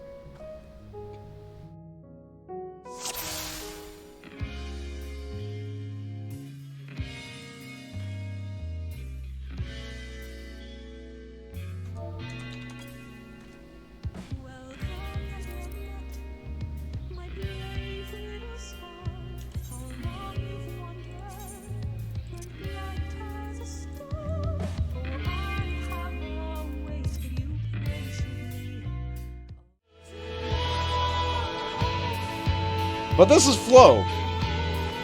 This song is called Flow, and it's beautiful. This song is beautiful. I love this. I'm leaving BGM music on maximum for this. Here we go. Let neither side hold back.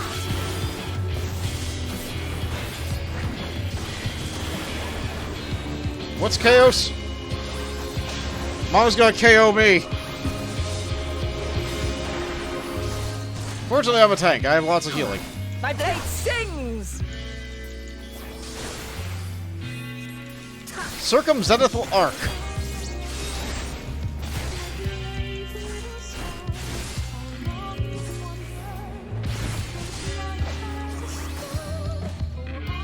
True Blink. Ah!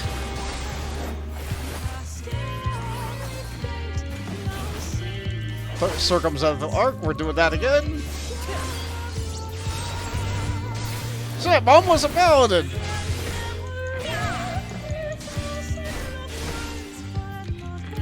Circle of Brilliance. Not Scorn, Brilliance. Which has loads of Confiteors in it. My blade sings! Another one of these.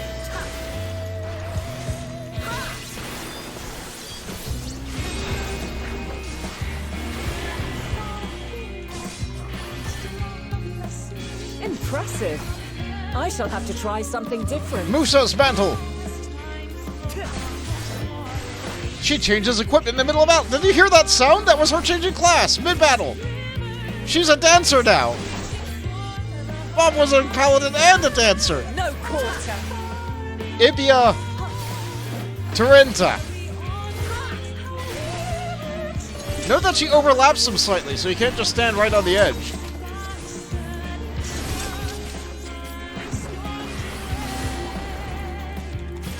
Have a taste. Perhelion. Ah.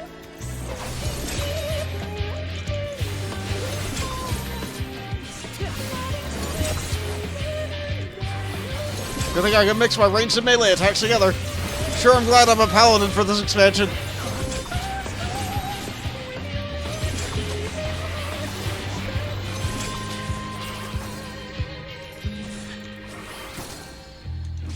I see you won't be easily overcome, but neither will I. Magos' mantle. She changed it up. She's a white mage. Because of course she's a white mage. True arrow too. Ah man, I sure wish we still cast arrow spells.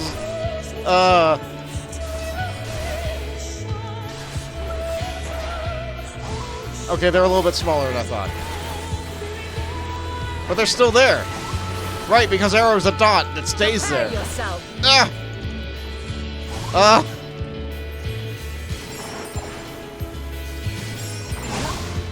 Afflatus Assert? Oh no, she casts lots of death lilies.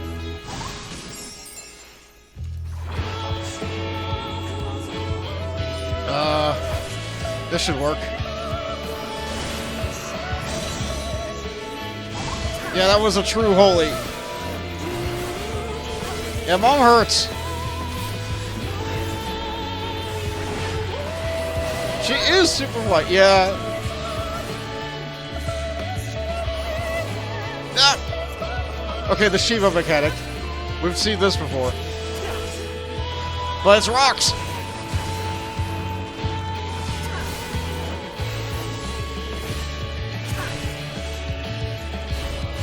I'm back in full health. Very well. Let us move to the final trial. Okay, so these take me one Holy Spirit to knock out, or a little bit more. So how come you get all these class abilities at the same time? How come you can Confiteor while also drawing in the light?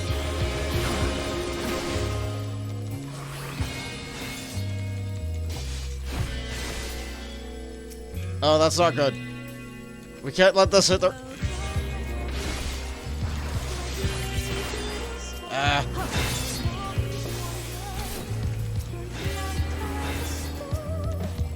Good thing I have ranged attacks.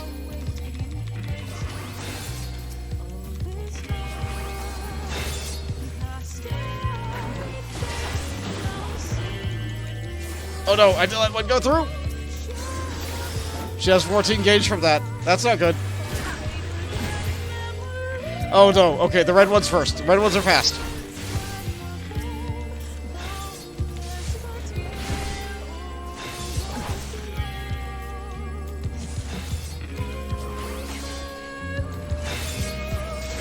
Oh, there's so many. Yeah, Mom doesn't make this easy.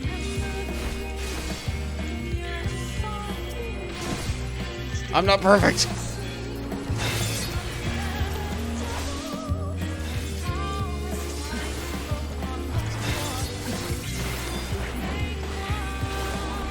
Okay, I let one ball go in. I think we're fine. Ah!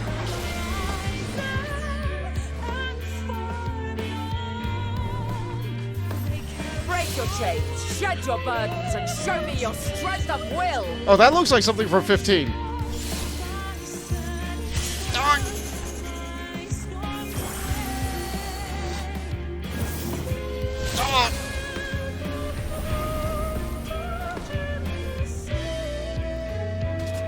We're alive!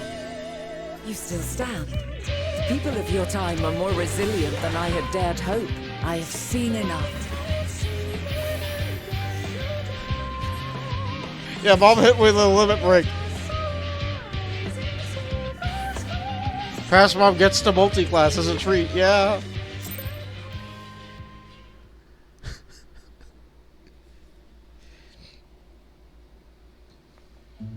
'Twas my intent to finish it, but clearly I underestimated you. Yeah, I'm pretty durable. One would think I never learn. I made the same mistake with Azam when we first sparred. Despite being less than half my age, his strength was astounding. Yep, yeah, about that. As is yours. 'Tis plain you have weathered considerable hardship. Far more even than your tales would suggest. It seems we have both learned much on our journeys.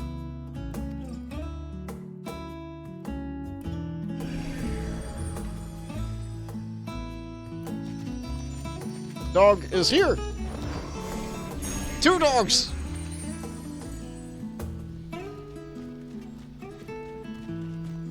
Yeah. Well now, I dare say he has warmed to you. Yeah. If we can survive a limit break. He never forgets his favorites, and is ever eager to come to their aid. Ah. Good dog.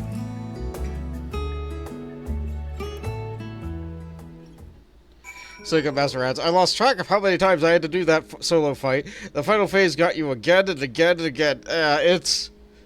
Yeah, how much does the gauge need to fill up before it kills you?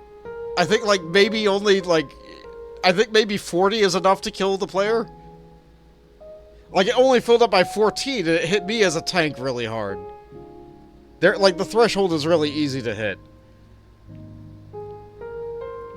Now imagine trying to do that as a black mage. You know, the caster that can't, like, cast. Or imagine doing that as a melee that can't do a ranged attack, like Monk. Yeah, those are a bit more painful. Like, I feel like it's a little bit easier as a DPS. Like, maybe as a healer it would be hardest. Like, they can cast fairly fast, but they don't hit really hard. I feel like with my cooldowns I was able to do something pretty good. Meanwhile, over here. Hi, Horace. Welcome to the stream. I see that you also have an Argos clone. Now everybody will have Argos clones. Everybody loves the good boy. Argos will soon have us standing at the very spot where the meteor made their departure into the night sky. With luck, we'll learn something of Hermes' intentions. My hope is that we may find no connection, no festering wish for oblivion. That we might find Hermes and his considerable expertise working with us, or for us and against us. A flower upon your return. What has Argos and his double-at heel? Or Vana has Argos and his double-at heel. Gotcha. Let's move over to the edge before mounting, shall we? That will allow Argos to catch the currents from rising up from below and give us a smooth ride over to the isle. Okay, see you there.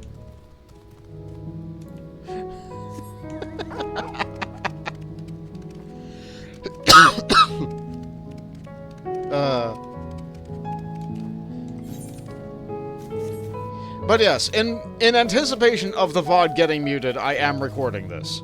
I am recording while streaming at the same time. I'm getting better into the habit of doing that, now that I have a powerful enough computer to be able to properly do that. Climbs that Argos is back when we can be off. You know, I honestly cannot remember the last time he carried anyone but me. If only I'd had that power and technology back when I did 9.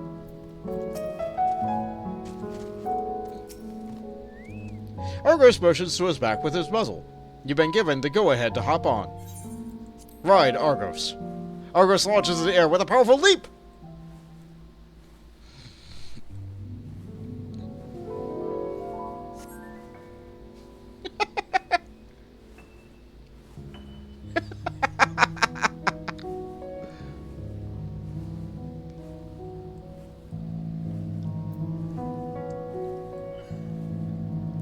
Looks like everybody's going to the island ahead of us. Now, what was the name of that tree? Noah something. Ah. The text went away before I could read it. Actually. Noah Topharion. Quite a striking specimen, is it not?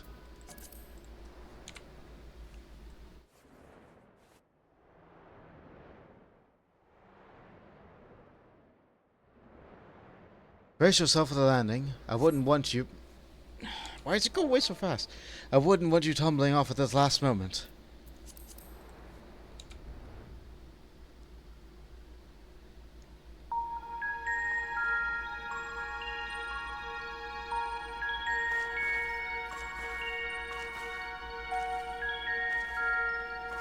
Quite a small place, lacking even the most basic equipment.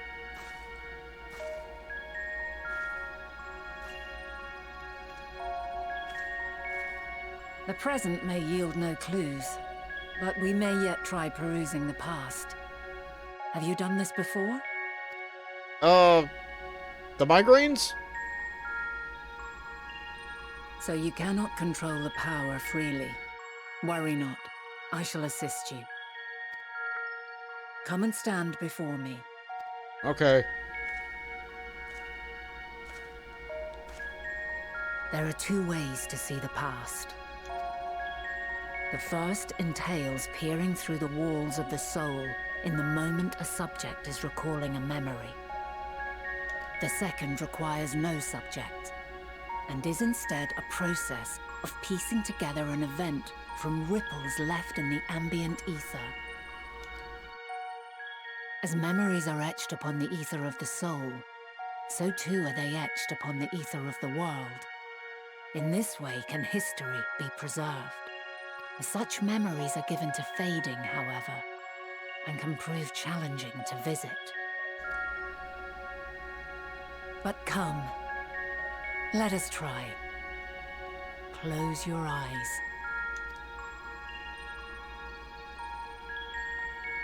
Alright, breath exercises. Here we go.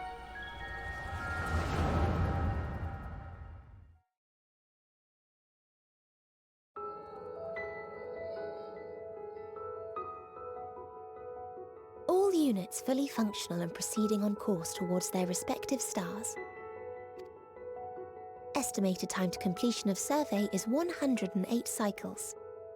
End of status report. Severing connection with shared consciousness. Did you hear that, Hermes? All is well.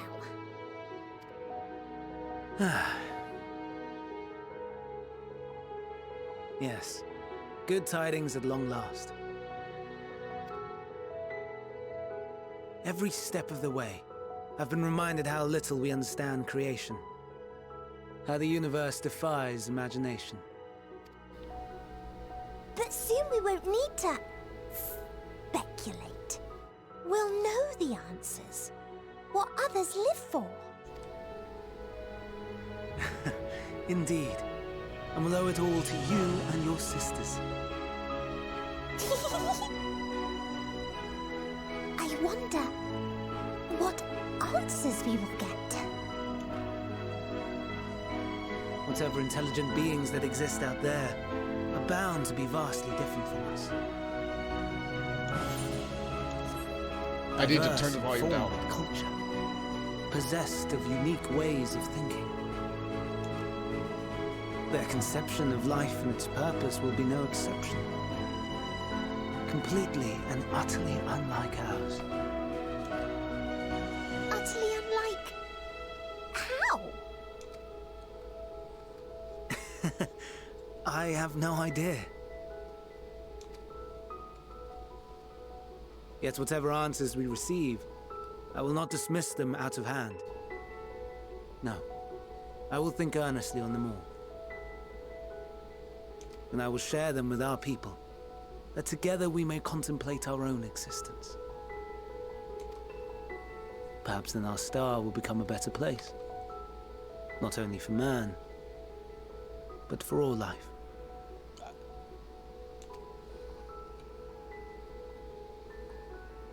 Meteon, As though I gave you wings to soar the heavens, I did not teach you how to walk the earth. So loath was I to bind another living being. In the course of your long journey, you will learn from those you meet. Learn to walk and run and so much more. And when you return, older and wiser, we will have a celebration to mark your homecoming and coming of age both.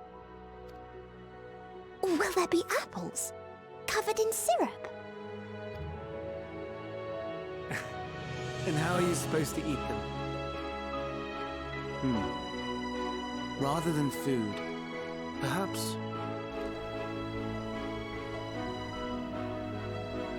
a flower. A flower? Yes. Upon your return, I will gift you a beautiful flower.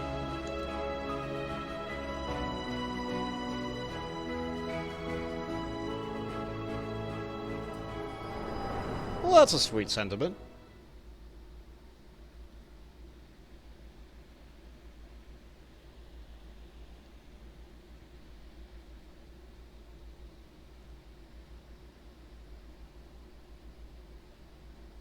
So, what is your opinion? Hermes wouldn't wish for her final days. Hermes is a gentle soul, and yet, or I wouldn't say just by this moment alone. Hermes is a gentle soul, and yet...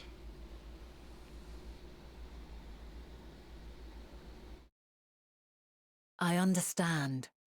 He is a gentle soul, and well-intentioned.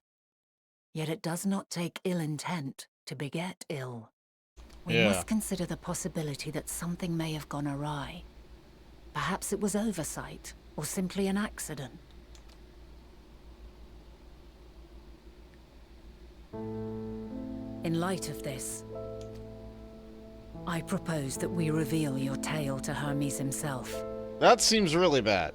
If he does not wish for the final days, as we believe, he may well join us in pursuing a solution. Also, why are we getting Dragon Song right now? No, I know, this is answers. No, this is answers. Still answers.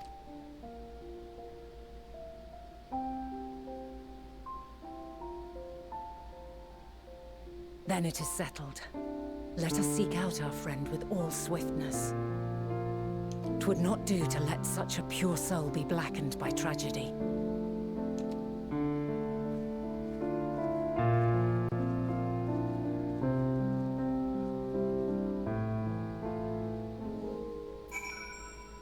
And it warped me back over here. I'm sure everybody's over on that other island waiting. I need to go into system settings. I need to put this back down to 50. 50. 50. I have a solution. 50.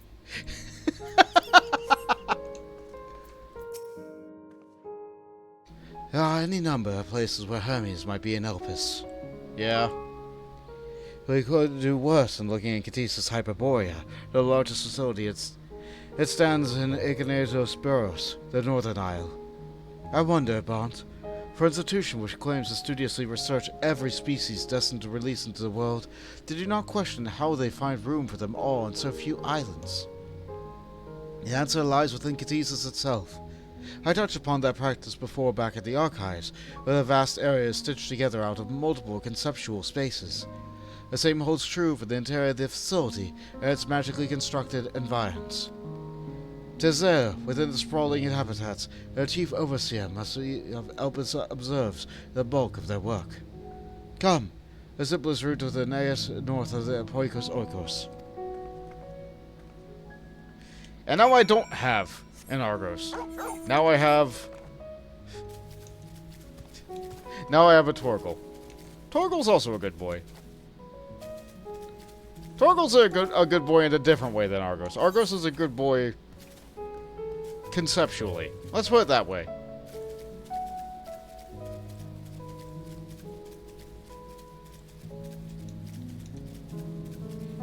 If this game were a single-player game, I'm sure there would be a section of the game where you have to fight with Argos as a party member. But it's not. Oh, it looks like we're almost done with this island, too, because we got access to another Aether Current quest. Which I should probably do. Yeah, how are we doing on those? One more off the ground, 3 more from quest. Yeah, I should do this. Being able to fly in this zone will be nice later.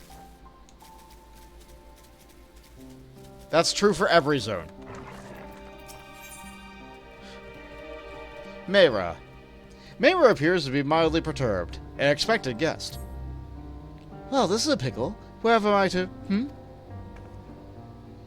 please tell me you're here to deliver a message from Clayton. You are familiar, yes? I am, but I'm different. Azem's familiar. Oh, and I do like the name. Bont. But if you belong to Azem, then what has become of our visitor from Amarat? He has been meant to arrive for some time. Our wildlife subjects are accustomed to a presence of long-term observation, but when someone from the outside Elpis comes to visit, the reactions can be somewhat unpredictable, and occasionally violent. Would you be so kind as to track down Cleon and see that no harm has befallen him? Visitors don't wear masks, so he should be easy to spot. And if you do happen to find him in the process of being mauled, you do have my permission to terminate the offending subject. Safety first. I'll stay here in such an immediate vicinity in case our visitor arrives in the meantime. Do point him in the direction should you manage to locate him first. Okay, so that's up there, so this is down there. Oh, and another one over here. The perks of being a lost flower. What? Quest names are great.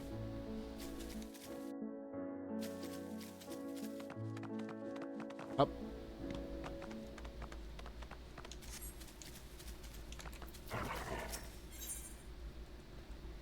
The academia student wears an expression of concern as she scans the horizon. You're a visitor too, aren't you? Perhaps you might be willing to help me then. Do you happen to see a blue-haired woman in the area? She wouldn't have been wearing a mask.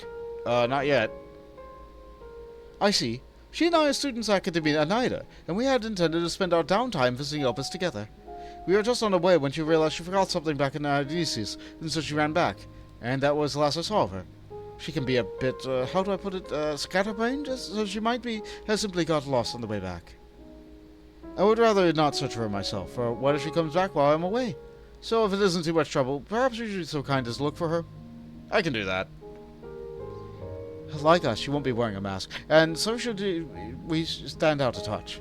You'll find her in the area of the Philimus Notos, in all likelihood. If you come across her, could you help her out a bit? And see if she makes it back? This blue-haired friend of mine can be a bit addled, to put it bluntly. If you happen to see her, please bring her back here to me, would you? I can try. Let's see, where was that? Oh, way over on the first island. Yep, that's a Minotaur.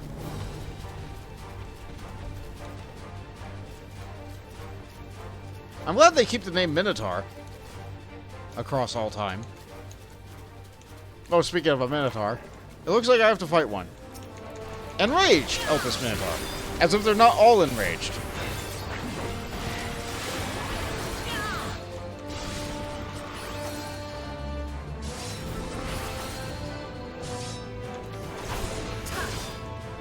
Yeah, my gear is not that great, so, I am a little bit handicapped here.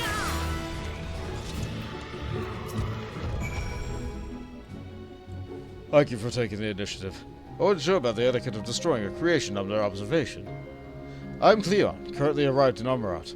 I assume Madra said you'd fetch me? Yeah. They're waiting over for you over there. I see. Oh, we had best not keep her waiting any longer. Fear not, I will avoid upsetting any more of the local inhabitants. Okay, and for this one, I go over there. Yeah, we'll just take care of it now. I could use the... what are they called? The Nuon? The Neons? Whatever they are. The Aethernet shards. Well, I can also just teleport to the bigger crystals. Glad my Aether's thick enough to do that.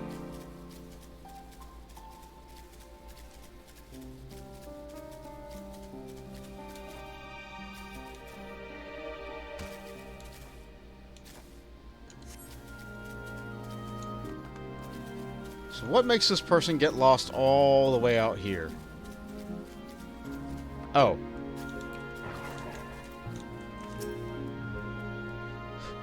Yes, can you help me?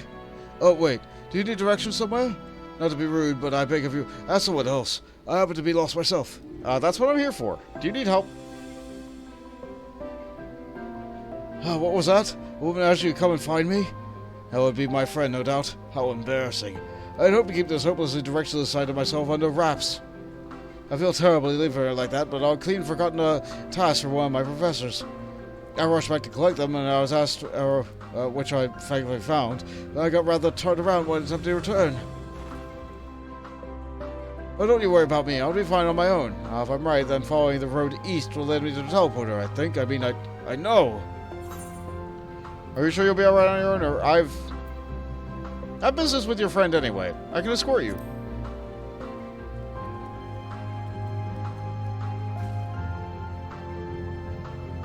You mean it? Truly? Oh, that is... I mean, if you're heading in that direction anyway, I don't see why I shouldn't be tagging along. Oh, no. Please, after you.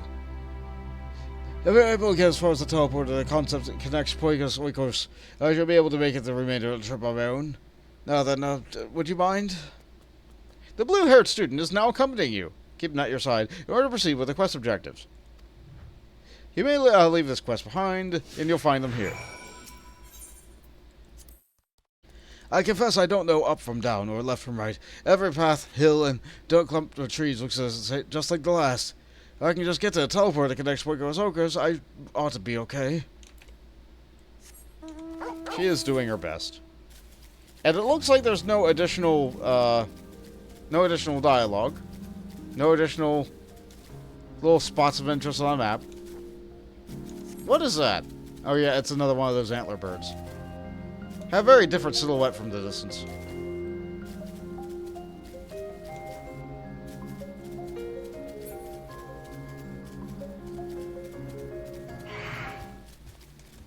Leave me alone.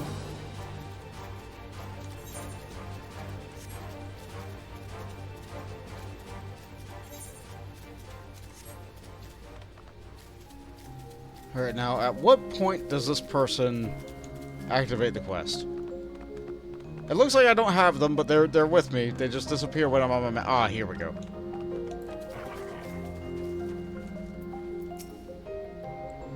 What a relief it is to see a familiar sight. I should be alright without it for now.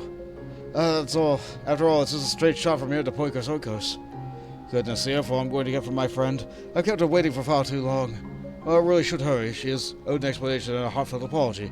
Do come see us, though. I would like to thank you properly. What a wonderful lady. Up we go. Voltage looked into the oven. It's a deep dish pizza with Yes! loads of sausage and pepperoni. Okay, I haven't had a deep dish pizza recently. However, some DiGiorno's went on sale. I know. Like, they're not the best brand, but I got the Rising Crust variety. It's so good when you've not had a good Rising Crust pizza in a while. I love thicker pizza. It's not a pan. It's not a deep dish, but, like, it's still really, really good.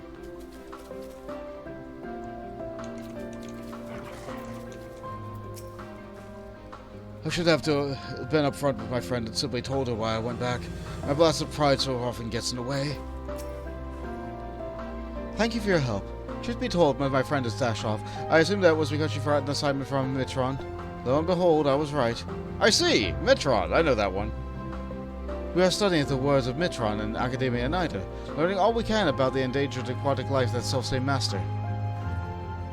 Honestly, though, I have no idea why Mitron had asked me to procure a flower of all things, one that's still undergoing testing in Elpis. It's very beautiful, yes, but what has to do with ichthyology? Well, nothing. That's the point, surely. Mostly intended as a present, one for Logriff. Mitron is Mitron is hopefully enamored, as we well know. We do. It's certainly news to me. Then now you mention it, I suppose there has been sparks between them. I wonder why I never noticed before. That settles it. We hurry back to begin an in-depth observation of their romantic entanglements. I can't believe I've wasted all this valuable research time lost amongst the trees. I would have never wasted even more if it not for you, good sir. Now that my dear friend and I are together again, we can go back to Academia and deliver the flower to Mitron before it wilts. Ah, but before we rush off, a reward. You certainly deserve it. Thanks for the gill. And so we inadvertently helped that relationship? I guess it was meant to be. If we do, like I said, if we do anything here, it already happened, and so it doesn't matter that we do it or don't do it. They sell deep dish versions of DiGiorno?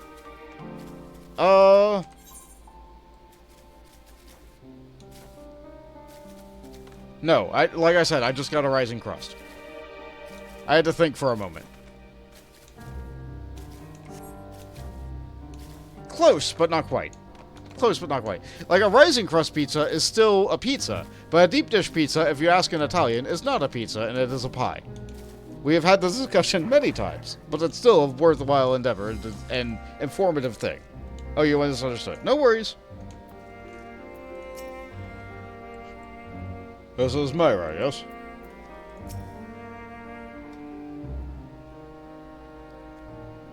Bond, thank you for seeing the safety of our guest. Indeed. My hesitancy to act would have ended poorly had your messenger not been there to shield me. And I am certainly glad he was.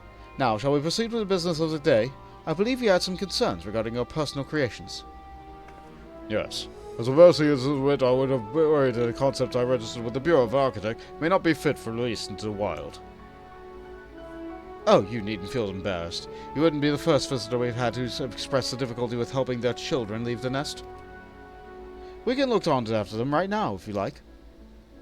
I should like that very much, but I do have one request.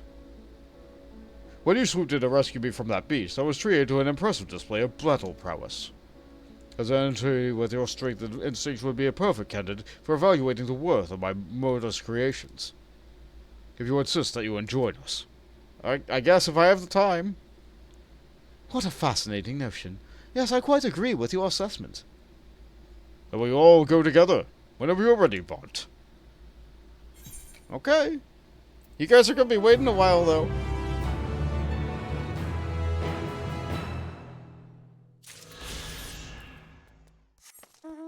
I think that's the last Aether Current quest. That is. So the very last one will be for doing the dungeon at the end of the zone, probably. Because you know there's going to be a dungeon. You just know there is. That's the pacing of this game.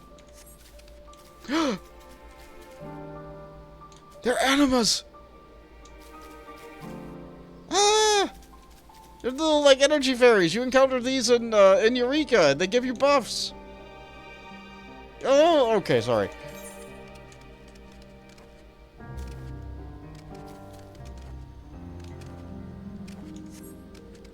Sorry, I'm allowed to indulge like that sometimes, aren't I? Aren't I? Alright, I guess I'll just use this. It appears to be a teleporter if I've not told you about. Motes of light yet hang in the air, suggesting the device was but recently activated. I guess we proceed. To Essos Seleticos Boreas. Words! Words! Oh right, moving doesn't cancel mounting anymore. Ah, good. Linnaeus acknowledged you as my guest. You should now have the authority to use it as you wish. As for our way to Ktises Hyperborea, we follow this path, then turn left at the crossroads. Good grief, what a mouthful. Yeah, these are words. These are words. 107 Northwest. I think that's where we're going. What are the creatures here? What are you? It looks like one of the Mylodons from Ktises. Okay, the gas is over there.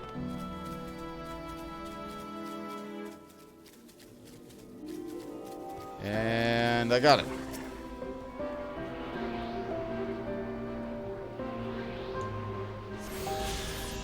Very good. Very good. Now I don't have to worry about getting any more gas. For this region. Where do we still need to get it? We still need to get it in Labyrinthos and whatever the last area is called.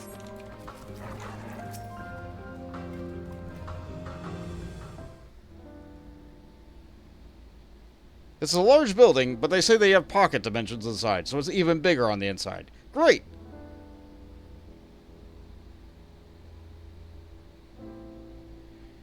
Here we are, the grandest research facility in Elpis. We should head inside and ask for Hermes' whereabouts.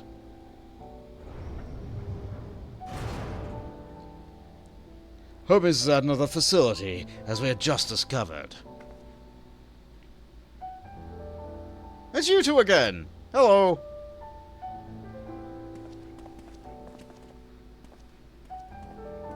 Bigger on the inside, so it's a TARDIS. Got it. Yes! Furthermore, we've confirmed that his studies into Dynamis as well as his creation of Meteon were entirely private pursuits. No one else we spoke with appeared to possess the chief steps of knowledge on the subject, and neither did we hear any tales of stolen research. Which means that if Hermes himself harbors no desire of bringing down an apocalypse, then he might be recruited to help prevent one. Or so saith the illustrious MX Selk.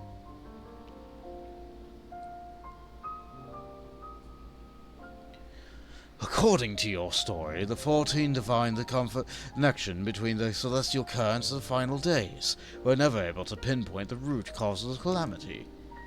With our people's greatest minds, not to mention Hyperborea's sharp eyes, committed to the pursuits of a solution, such an outcome seems inconceivable. The only possible explanation of the nature of the catalyst was so inexplicable that even we failed to perceive it. And what better fits that description than the invisible, intangible Dynamis? Which in turn leads us to our next question. How did Hermes, in his role as Fan Daniel, not recognize the subject of his own research? We must assume that he either knew that he was unable to help, or he was otherwise prevented from identifying the cause in the first place. At this juncture, all we can do is speculate. To be clear, the Convocation does not tolerate acts of deception or malice. We are practiced at perceiving truth, and would have known had Fan Daniel lied to us. Hermes has no connection and no conscious wish for the world to end. Of that I am certain. Yeah. We arrived at roughly the same. It seems there's more to the tale after all.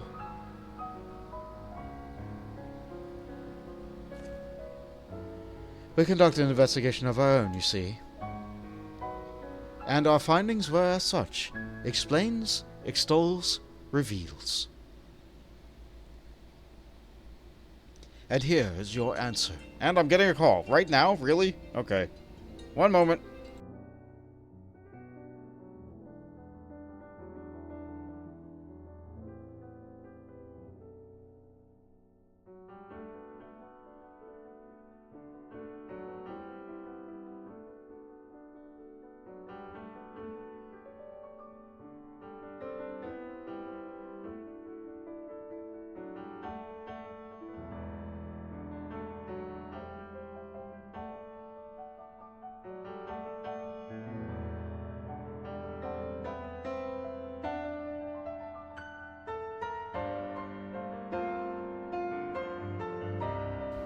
It was a reminder about something else I had to do.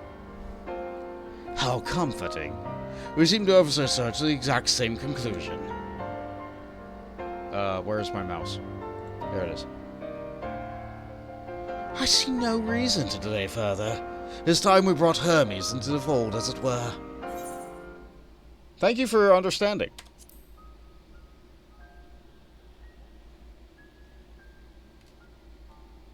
Save your thanks. I did not say I believed your ridiculous story.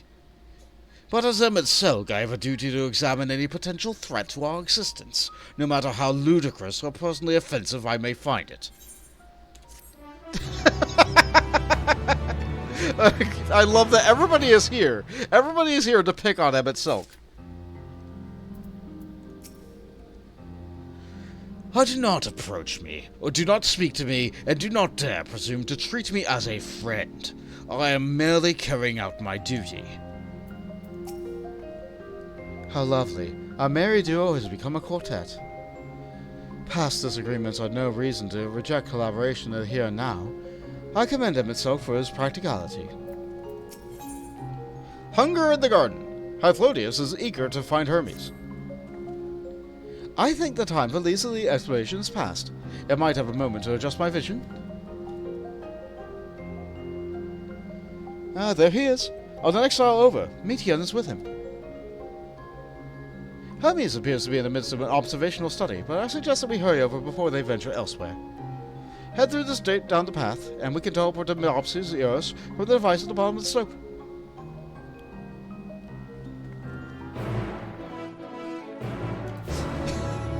The quartet is... What is a 7? A septuplet? No, that's 6. What's 7?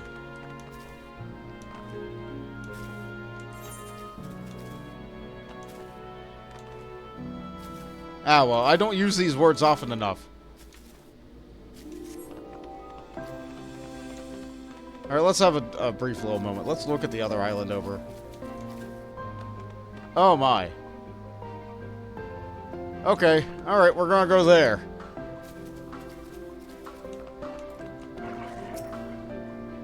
This appears to be a teleporter to Meopsis Eros.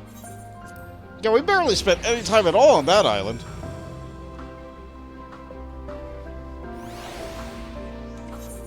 But this island looks vast.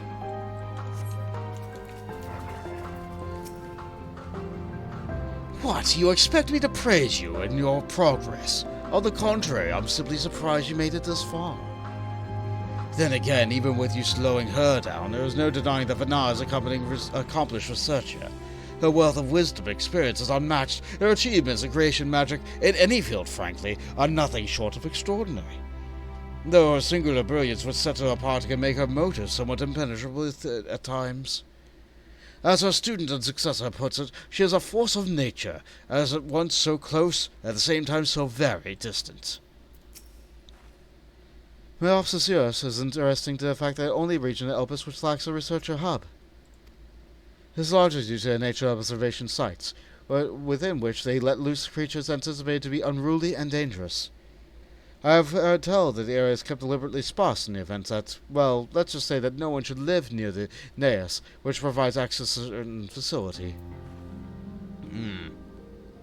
Septuplet is a group of 7, yeah, okay. Okay, I was doing good. They are close by, within the Hungering Gardens. That would be the circular enclosure you see just up ahead. Well then, Bond, make yourself useful and bring Hermes out here to us. If I were to go, he would assume that I was only there to press him on the Fandaniel matter. Of all that's present, you stand the best chance of convincing him to put aside his work for the moment. But his creations in there are not exactly... Again, perhaps Bond can handle them. He did survive a bout with Vana, after all. Off you go to find Hermes, but do be prepared to come with blows with the garden's denizens. Someone needs to go into the Hungering Gardens and speak with Hermes, and it seems that Silk has nominated you for the task. Let's see, that's the same dialogue as before. And that's the same dialogue as before. Okay. So do we go down to go up? No, they said go up. They said go up. We go up.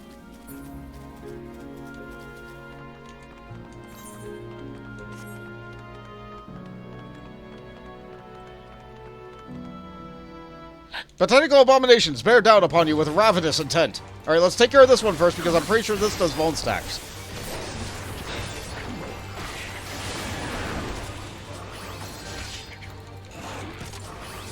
Yeah, we don't like those. Like, these things are bad, but I can avoid these things' attacks. Putrid breath. It's not just bad, it's putrid.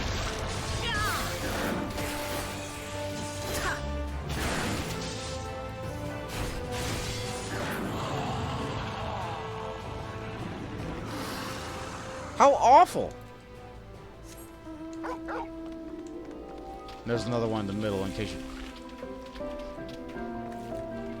Please don't turn around, please don't turn around, please don't turn... It has eyes on many sides, of course it can turn. We're doing this. Okay. I'll have my cooldowns up. I guess I got these two. I should be able to avoid two of them. Like so. Oh, they followed with a cross attack.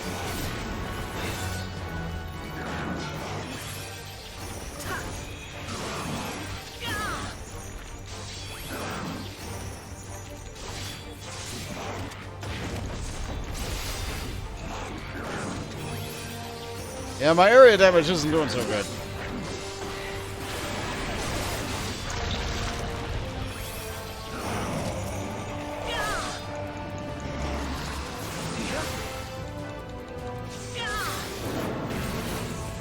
Tiny little coral tree.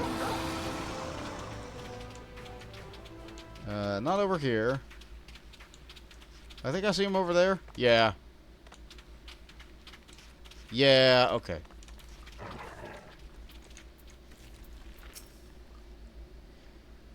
Bond, where did you come from? Ah, Bond, what are you doing here? I thought you were keeping Hyperborea and Emmet company. They kinda want me to go and invite you over to talk to them. Ah, an important matter.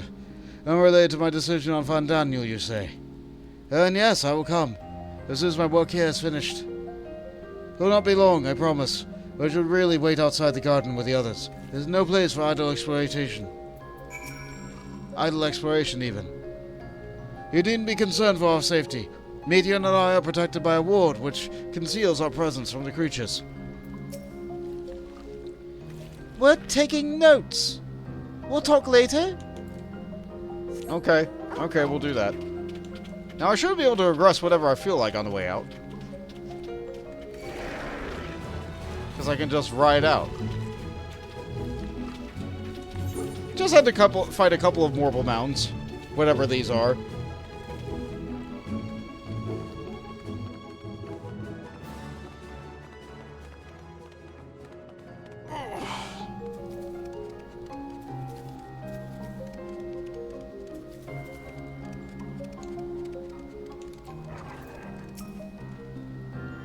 What is that ghastly odor? I'm sorry, I fought Morbles. I was prepared to swoop in if need be, but it is clear you have faced your fair share of monstrous opponents. Ah, you spoke with Hermes then? Ah, and were briefly entangled in the deserts of Hungering Gardens as well, I see. Or shall I say, smell. I cannot speak for certain Convocation members, but I for one am impressed with your fortitude. Well done indeed. Now that you've convinced Hermes to confer with us, let's pray that things will soon take a turn for the better. As for fascinating as it would be to meet the Emmet Selk who would recreate Amarot in the depths of the ocean, I think it best for all concerned if such track events never came to pass. Be it as our future or your past, assuming yours is not truly written in stone, naive hope as that is. Why am I always so forward-thinking? I simply wish to enjoy all that life has to offer.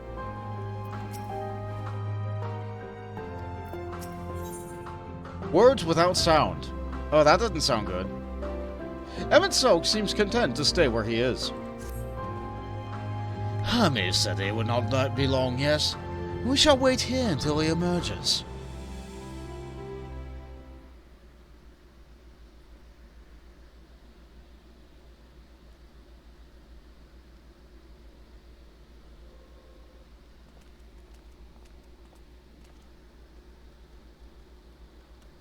My apologies for keeping you waiting. I understand there is a matter you wish to discuss. Aye. A matter of the utmost gravity. If one can suspend disbelief. Go on then. Tell him what you told us. Who you are, and why you came. Alright. Well, you see, apparently, you get really sad. And bad things happen. The final days.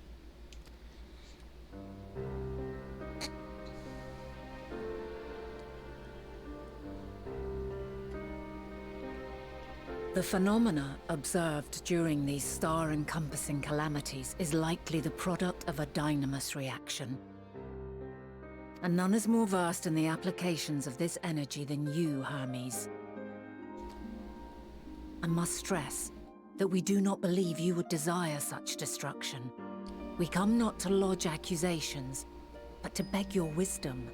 And so, distressing though the exercise may be, I ask that you share with us your opinion on the matter, on the assumption that our visitor's tale is true.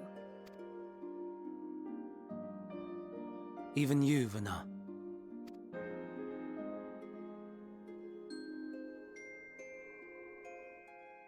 As you say, the phenomena observed in the two calamities may both be attributed to Dynamis.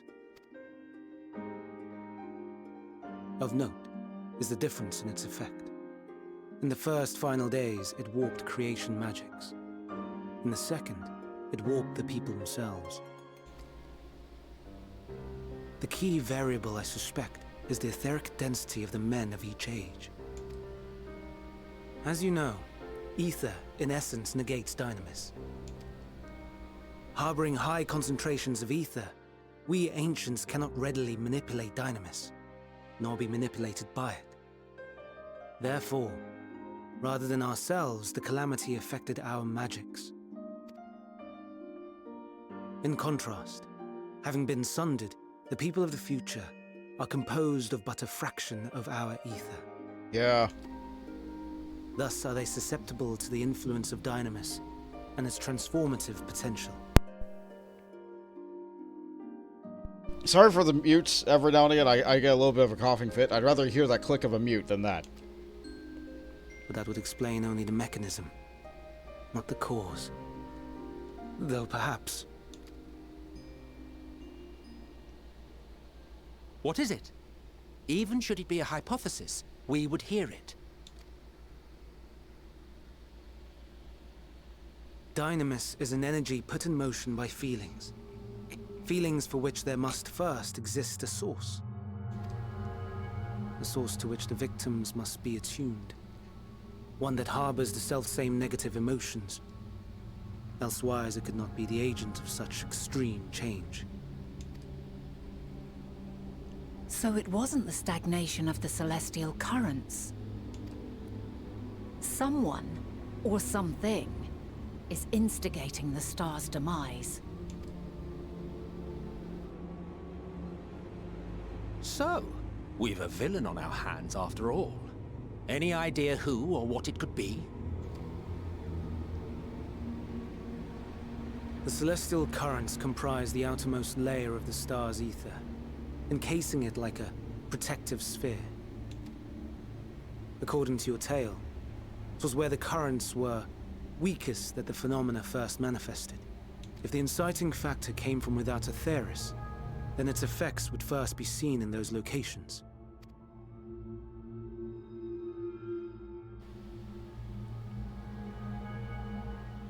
Yeah, we observed that. Greetings. Can you hear me? Oh. Do not be alarmed.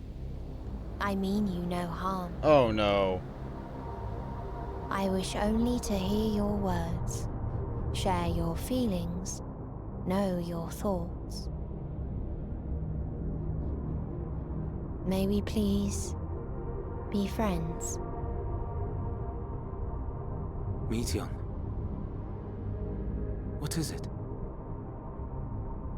Executing scheduled task, suspending individual self and connecting to shared consciousness. Connection established. Commencing status report.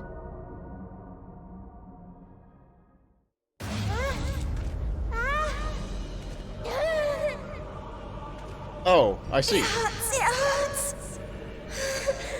It hurts! So hot, so cold, so sad. I don't understand. Make it stop. Please, make it stop. Steady, Meteon. Steady. So scared. So lonely. The pain. It's too much. Why? Why do we... They hurt. Hate. This is wrong.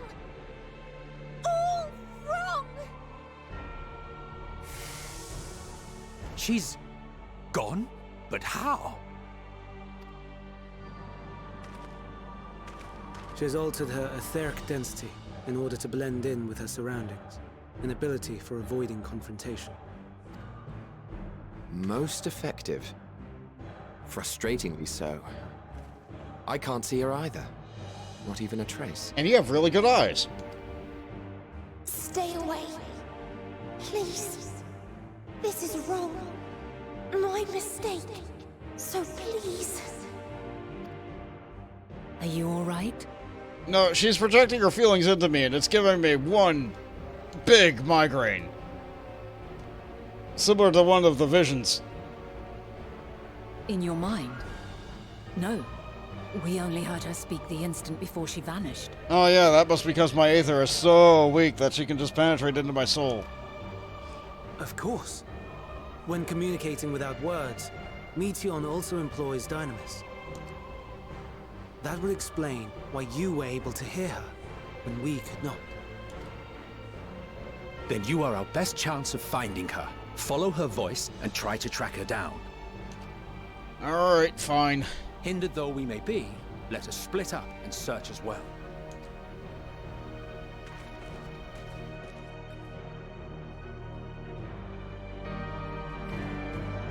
Wow, how convenient that that happened the moment that we told Hermes the thing. The pacing is extremely convenient right there. Anyway, now we get Bad Times music. Oh, by the way, did I remind you guys often enough that this is a cosmic horror expansion?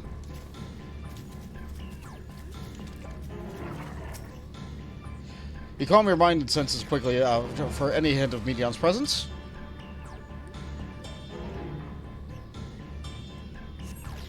But you fail to hear her voice. She must be elsewhere. The Nas over here.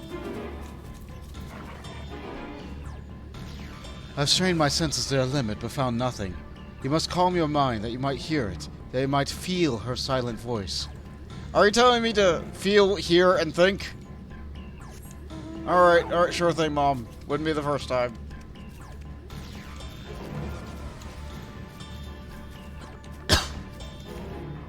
Is this it? Have to do all of these listening cast bars and everything. Come on, big bunny ears. It seeps into my mind. Our voices reporting. No, Hermes mustn't hear them. I have to run, to hide. Meteion's anguished voice grows distant as the source seems to flee down the slope.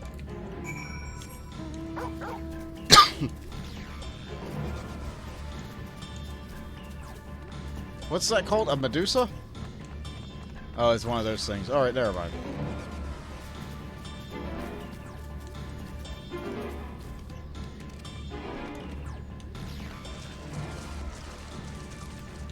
Let's try this. Looks like the only place I can see. This dialogue here is the same every time. He's trying to catch even the faintest whisper, but failed to hear Meteion's voice. She must be elsewhere. Okay, it's not the same. My bad.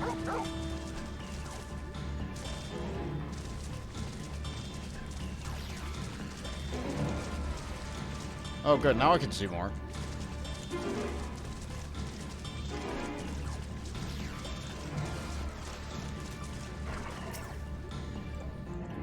How about this one? Ooh, a cutscene. You know I got the right one when you get a cutscene.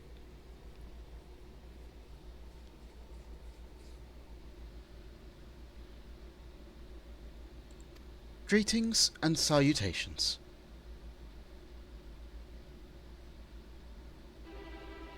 Commencing report.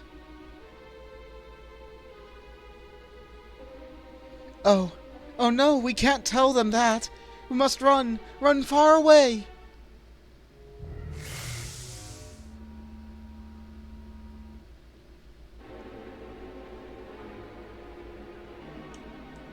Please don't follow me. Meteion's anguished voice fades as you sense her climbing to the top of the ridge. We have to. If we don't follow, then we never get our answers, and then the point of why we came back here won't have happened. So here's the question. Did telling this to Hermes cause the problem? Or would the problem have happened whether we were here or not? I think it would have happened either way, because Hermes already put this well into motion before we even came here.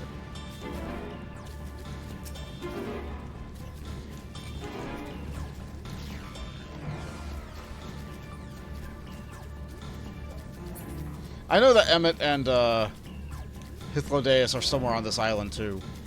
I don't know where they are.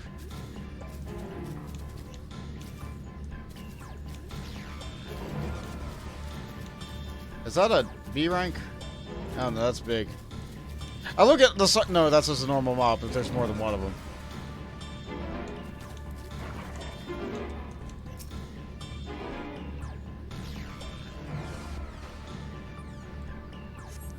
He's trying to hear, but she's not here. Okay. That's the same dialogue as the other one in the pool. Hey, but... Ugh. This is an exercise in futility. You have to be the one to find her, Bart. Follow her voice. Well, she climbed a ledge. Is this it?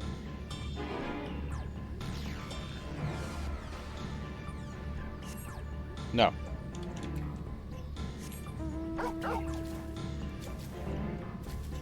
It's probably the one by this tree. No, leave me alone. Do not perceive me.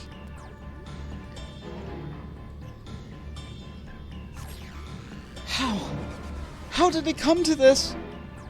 Is this the reason we traveled to the stars? Why we sought the other life forms? Is this it? Is this the answer? No, it cannot be. It cannot be. Medion's anguished voice drifts away to the south.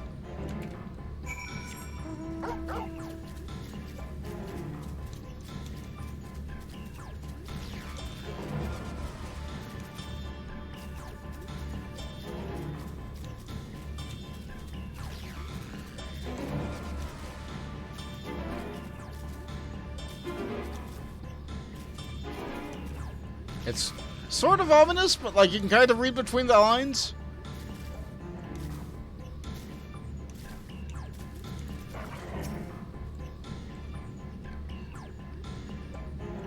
But if this is making you feel unwell, then you strain to catch, she must be elsewhere.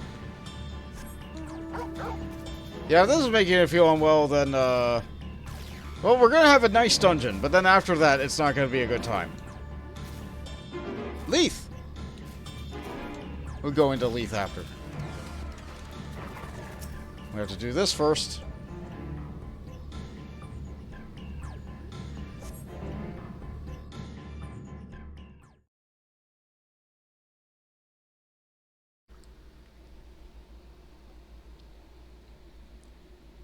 Compiling report for dissemination to Hermes and all peoples of Aetheris. Hello again.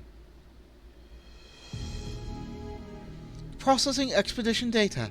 Preparing profiles on intelligent civilizations. Formulating answers to the question. Finalizing report. No, Bart, you mustn't listen.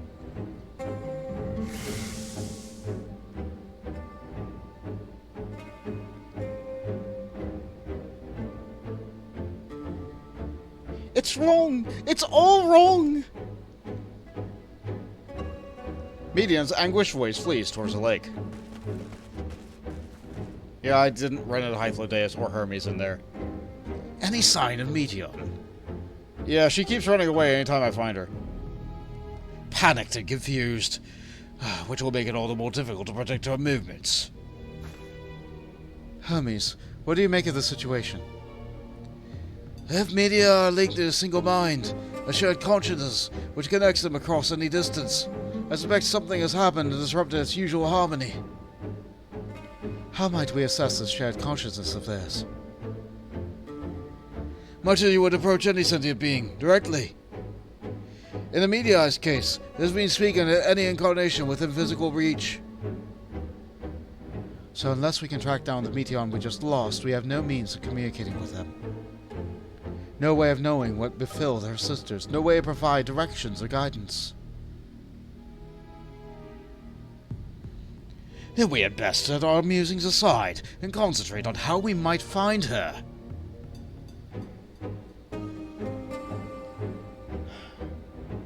Yeah, Hermes, meanwhile, is looking out to the lake. He's worried, because that's his child that he made with his mind.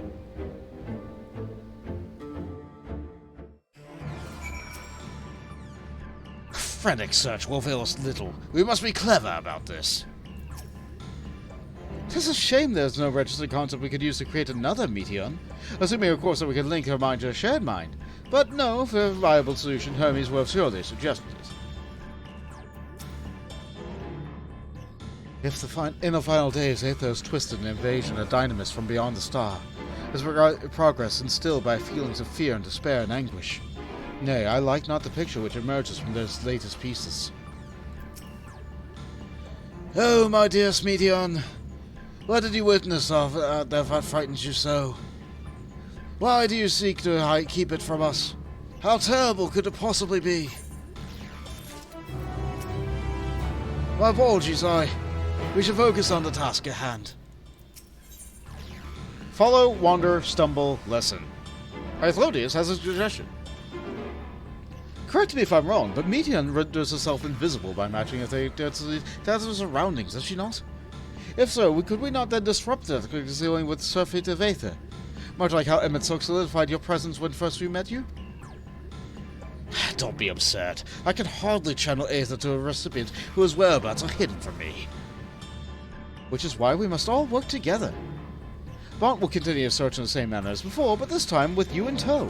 Once he ascertains Meteon's likely location, you will proceed to reveal the wayward familiar with a swift ethereal downpour. Very clever.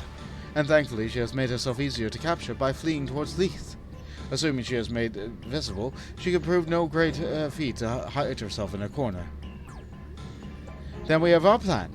Bont and Emmett Silk will be our tracker and trapper respectively, while the others predict and obstruct Meteon's avenues of escape. Emmett Silk and I will keep our eye on each other's Aether to help coordinate our efforts. Let's be about it. Well, it seems that we are partners for the time being. Let's return to where we last saw Meteon and pick up the trail from there. I'll keep myself in a state of preparedness, ready to rain down an Aether at a moment's notice. Me, it falls to you to keep the way clear. Emmett Silk is now accompanying you. Keep him at your side in order to proceed with the quest objective, etc., etc. Now, did Meteon go straight towards the pier, or did she stray from the path southward? As the only one who can hear our voice, you will need to take the lead. Alright. Let's see. Let's try this away. You calm your mind.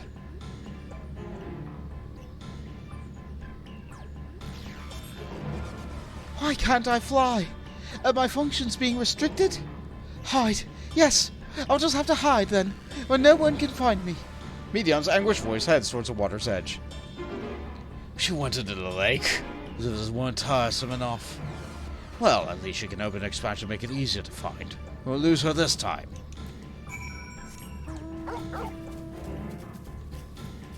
It's a hippie! That's not what that looks like to me. Okay, so we go into the water, and Emma has something to say. Discuss the water's edge. We should be able to reach the bottom of this drop by climbing down the rocks to the water's edge.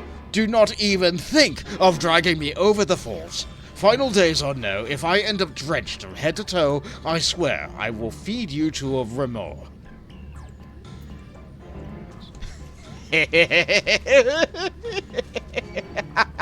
I deserve this. I deserve this.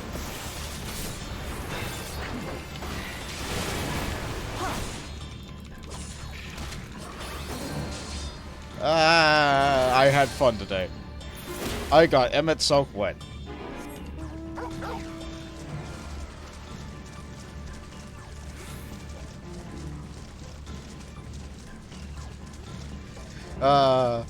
It's a shame they disappear when you get on a mount now. Mill says, the wettest man. I don't know. I think we've seen wetter.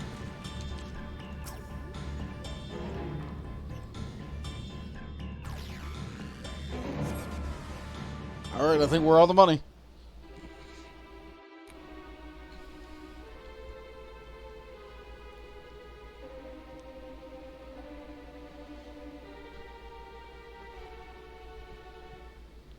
Not here. I'm not here, please.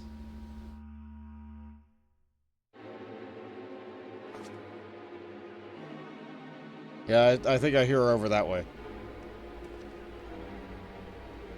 By that rock, is she? Very well.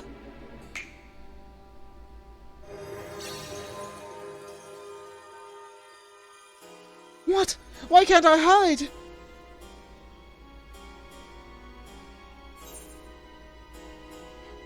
We will hear your report, good or bad.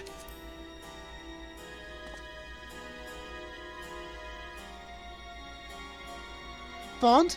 What are you saying? Everything is so faint. I'm sorry, I'm not strong enough. Stay away, I'm begging you. Don't make me say it.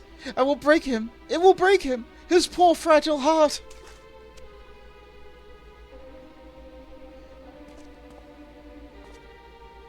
Now we have a chance. Once the others are in position, the two of us can herd her into their midst.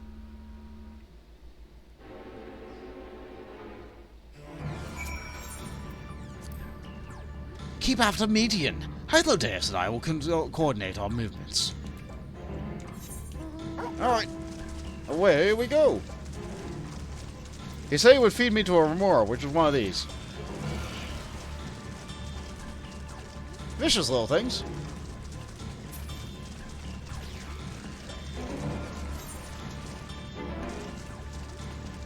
You could probably climb up this cliff here.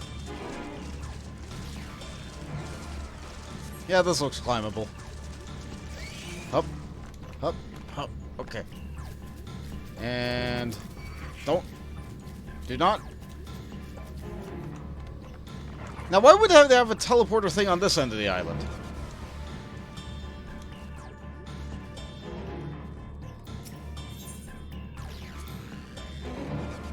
Is this nails not in use? It seems to have been left to the mercy of the elements. Either way, it bears no trace of Meteor's essence. We move on. Oh, okay. So it's just deactivated. Got it.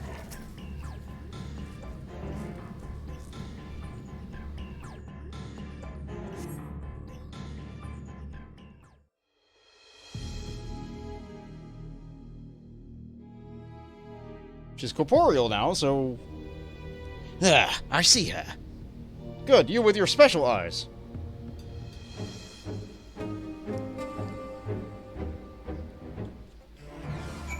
Alright.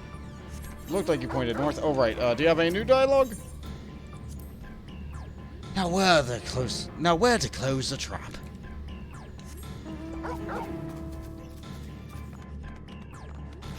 Looks like we're only missing some areas that aren't really connected to the landmass here.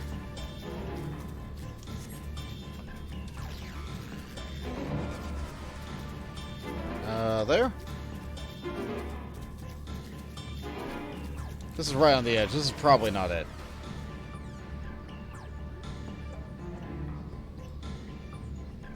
Oh, never mind. I'm good. Sure.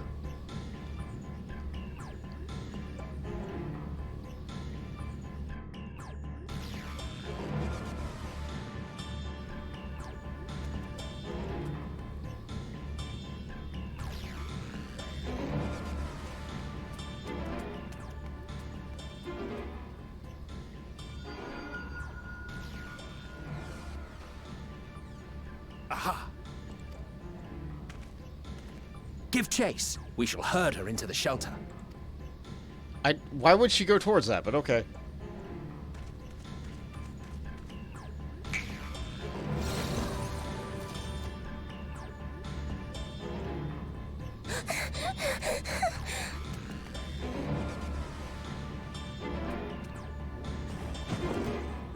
So Emmett flies there.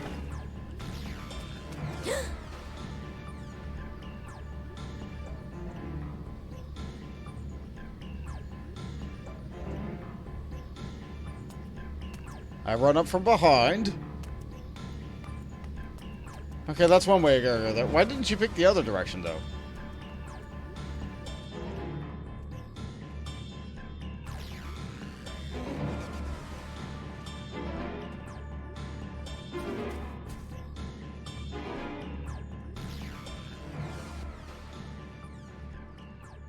Whatever Emmett is using. Please, Mission.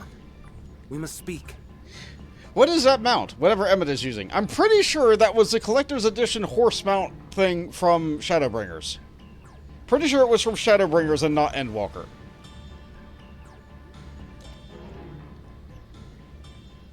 I do not have that, so I can't show it.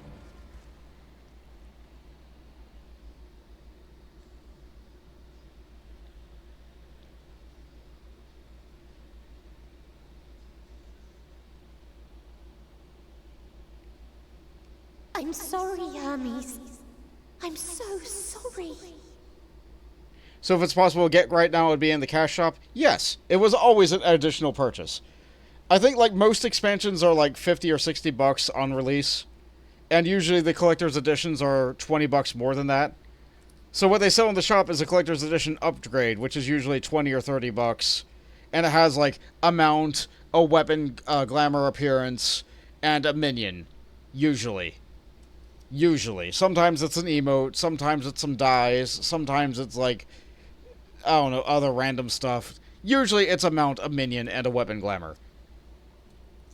I think the Shadowbringers one gave you that mount, the gunblade, the revolver gunblade from Squall, and I don't remember what the minion was. No, not that. If someone can hear these words, then please... Please protect them. Protect them all.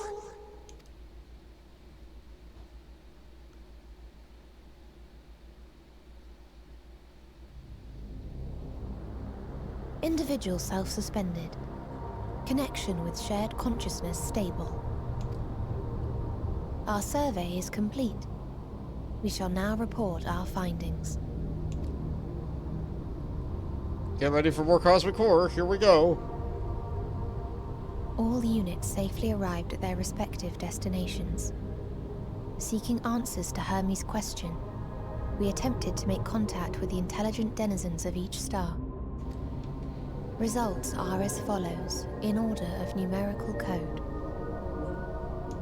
Get ready for bad times. Enna. Traces of civilization found. Structures believed to have served as domiciles. No extant life forms detected. Dio. Ruined remnants of buildings scattered across star, surface of which is encased in ice. Presence of life could not be verified. Tria. Evidence of large population centers, akin to cities recovered. No extant life forms found, only their lingering essence. Tessera. Edifices surmised to be abandoned residences found. No extant life forms detected. Deadly plague or extreme environmental degradation likely to have led to mass extinction. They are all... dead. Octo. Star found in state of violent conflict. Contact successfully made with inhabitants, but deployment of weapons of mass destruction resulted in total annihilation of local population shortly thereafter. Inea. Star is a barren desert. No identifiable flora found. Bones of living beings resembling men discovered beneath sands, but determination regarding their intelligence inconclusive.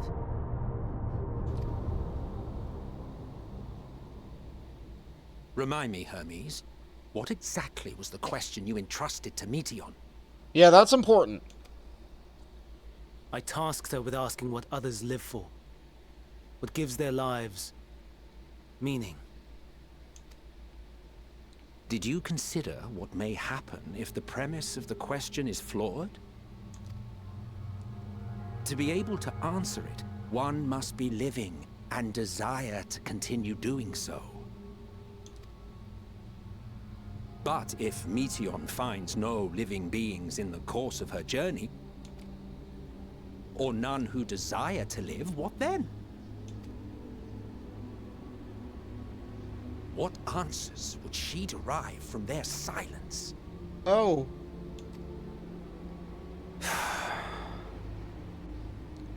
You messed up, Hermes. You should have talked to others about this first. Meteon, enough. Suspend your mission and return hither at once. Decapente.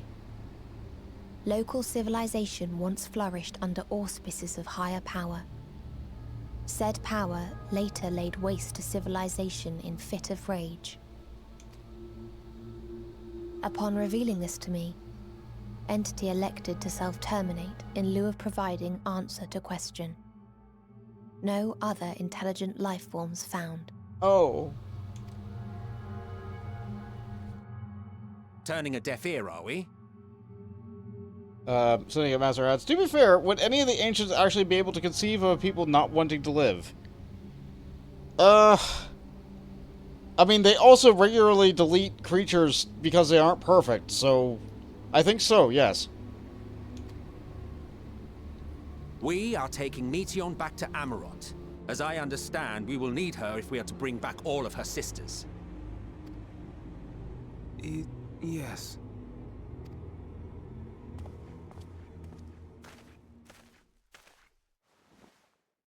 Meteon.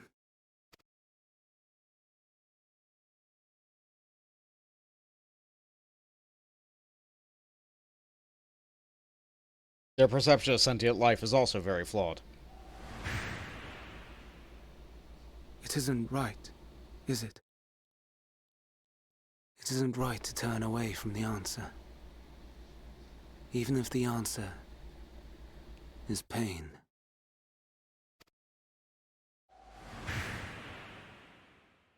Even if we aberrations must scream ourselves hoarse to be heard.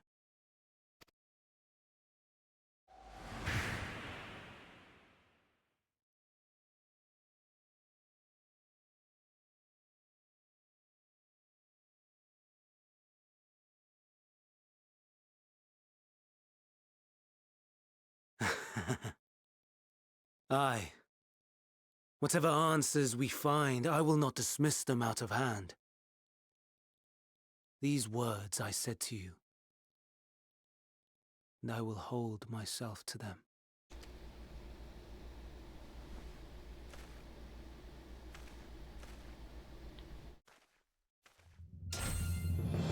Hermes, why are you bringing your stick back out? Oh good, he's going streaking. Cool design, though. What is the meaning of this?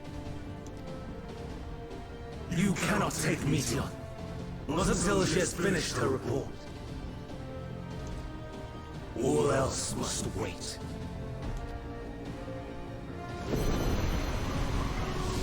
So he does the windy thing.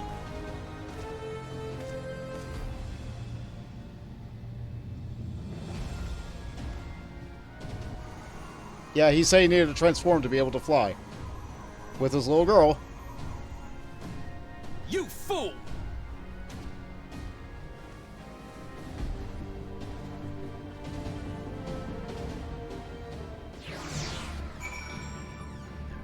Additionally, why would anyone making their first contact with other life make their very first question, what is the meaning of life? Yeah. Yeah, it's a bit messed up, isn't it, when you take the time to think about it.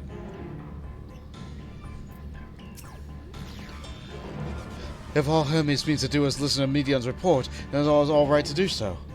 But once he receives the answers to his questions, what then? What fate of the world may very well hinge upon the choice he makes in that moment. And we must be there when he makes it. Huh. Well, Hermes, why could you not leave well enough alone? Will those answers assuage the pain you feel that creation is returned to Aether? Have you never cast your cursed question to the distant stars? You may have one day learned a piece upon this one. Do you understand why Hermes would do this? His logic escapes me entirely. Caging the messenger. Hythlodius is pondering what to do next. Hermes has heard the Ktises. Considering his expansive dimension in place, even we may not have a difficult time locating his Aether. All I can say is that he entered the rooftop and has likely arrived at the uppermost points of the facility. So, do we pursue him? Of course we pursue him! No matter what Hermes may be thinking, Meteon is a potential threat that needs to be brought under control. The Convocation's duty to safeguard the star takes precedence over any personal stake in the matter. For now, Bond? 'Tis clear we stand on a precipice, where we need to have yet determined beyond a shadow of doubt that Meteon is the hand which tips us over the edge. Nevertheless, were we to learn the truth of the final days, we must give chase. And even if Hermes now Meteon is ultimately responsible, we cannot leave them to suffer this torment alone. Yeah, let's go. Let's hit it hard. Agreed on all counts. To Ktises Hyperborea we go. And they're running. And I warp, I guess. I don't often agree with Emmett, but here I agree completely. Yeah, past Emmett was pretty okay.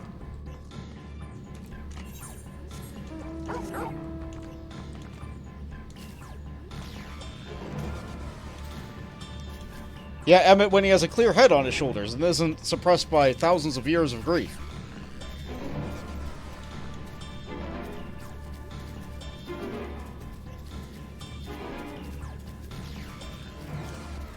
And it looks like people are here and ready. As Jade rides the mount in question. Well done, Jade. Looks like there's a bunch of Ktises scholars out here.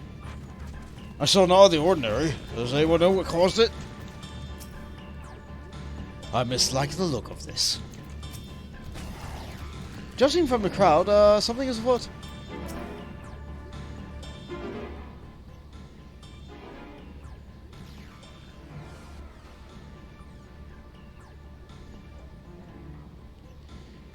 What have we here? Excuse me, has something happened inside Ktises? Mr. Sarah, I'm so glad you're here. No one knows exactly what prompted it, but the alarm was sounded at Ktises and put in a state of alert. Procedure dictated that we evacuate immediately, and we have yet to investigate further. This is Hermes doing, obviously. And what does the state of alert entail, exactly? A field of dampening magic is draped over the entire facility, usually in response to escaped entities and the like. Ktises scholars and observers aren't affected, but everything and everyone else is weakened to a fraction of their usual capabilities. Then consider us forewarned. We do, however, have urgent business with Chief Hermes, and must enter the premises regardless.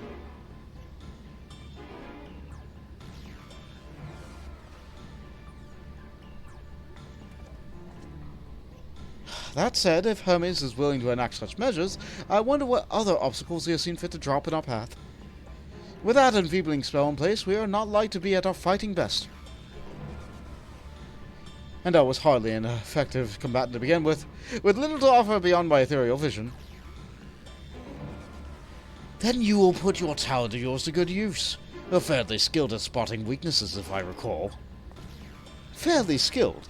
Now you've gone and raised everyone's expectations. You all need to make only a most of your strengths, and we'll fill the gaps as required. I was once as them, after all. It was my job to rise to the occasion, be that as defender, aggressor, or healer. I feel better about my lack of prowess already. And you, Emmetzel, can impress us with your arcane mastery. You lob potent spells as easily as breathtaking, but you also channel that power in a protective manner if you so choose, yes? Huh. Well, yes, should the situation call for it. Excellent. I shall cover us on all fronts.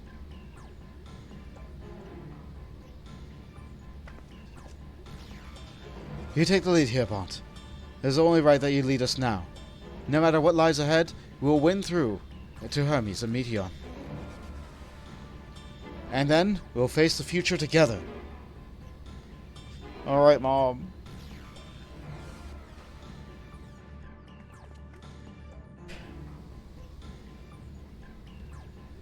That's a good view. Ktises Hyperborea, now accessible. Now, before I generate the party with the people who are standing right behind me, let's take a look at our choices for the... Let's form a party. So, you can have... Vana, the All-Rounder. Hythlodius, the Soul Seeker. And Emmett Selk, the third seat.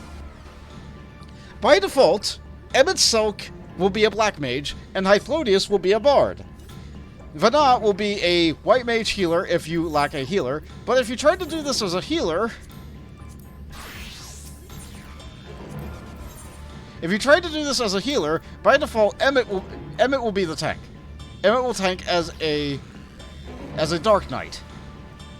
And Vana can do DPS. That's fun.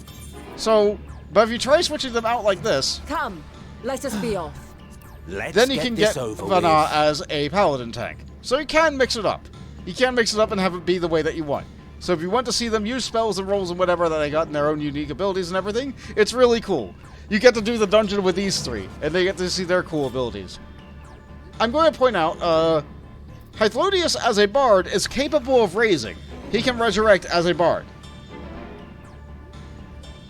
Because if Vana is down, and it's only you and Emmett and him, then he will resurrect Vana. Emmett, as a Black Mage, also has a line AoE, like a physical range DPS. It looks kind of like the spears he makes when he's Hades. It's really cool. I like their abilities. I like their mix and stuff. It's good. So, I'm going to become a Paladin again, and we're going to suffer horribly, because I don't think my item level is very good.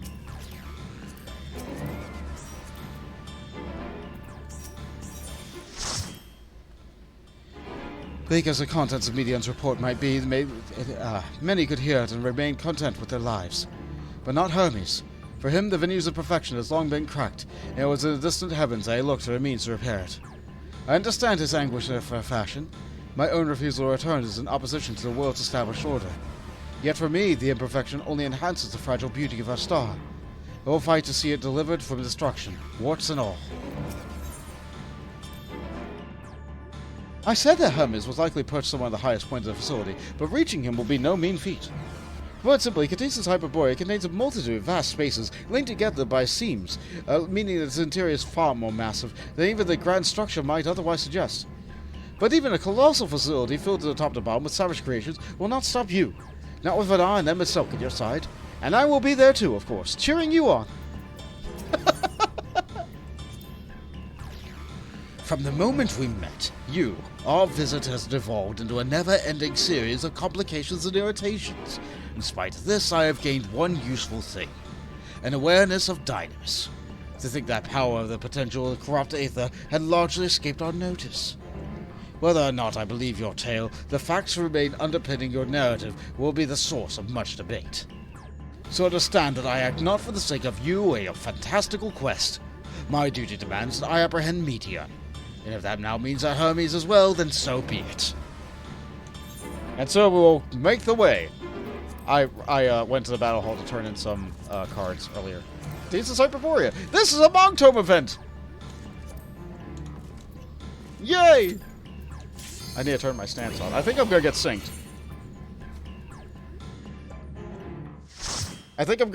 But here we go.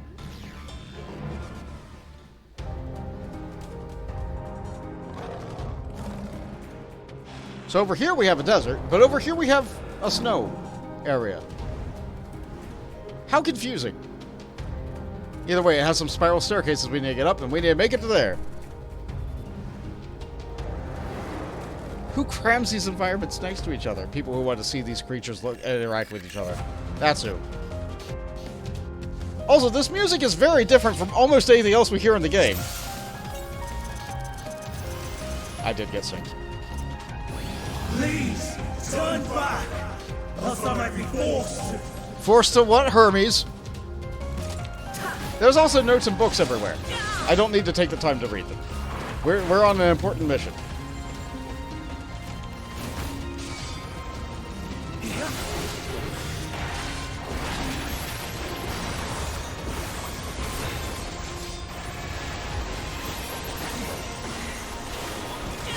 Oh, right, I get to hit Holy Circle many more times. Right. Up. Circle. Circle. My cooldowns have fallen off. Let's refresh them. Yeah, my gear is really bad at this point, actually. So maybe doing these big pulls is not the best. But Jade is taking really good care of me. Jade knows how to play White Mage really well.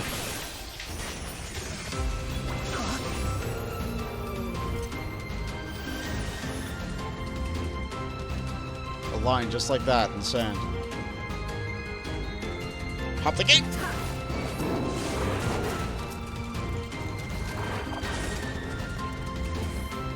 Hup.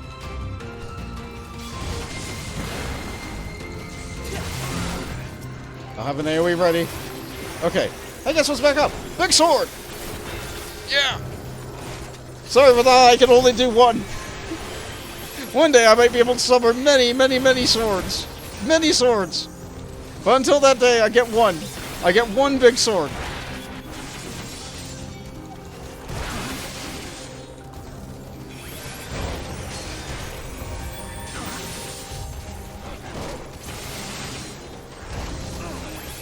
Also, about these creatures here. These creatures originally appeared in Eureka, I think. They're like...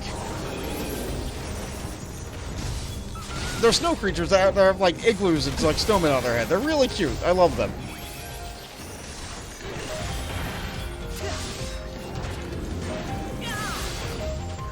You know, aside from the great big giant hands that tried to like bury you in an avalanche. And the teeth. Are they teeth or icicles? Yes, they're both. Yeah, they also have a lot of health. If you do this with the duty support or the trust, you get like cool dialogue from the NPCs for this particular fight. This is Alyssa. Has a bunch of these little craters in the snow nearby. Does tank busters pretty often. I'm going to use all my abilities and all my cooldowns as quickly as I can. Because this boss is a little bit annoying. Frostbite and Seek. And, where? It walked around to a circle and then went over here. But there are many seconds where you can't hit the boss. It was hiding underground, too, so you can't hit it there. You can't flush it out.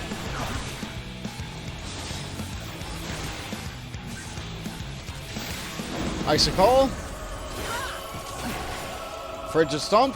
Unavoidable damage, probably. Let's put a barrier on everybody.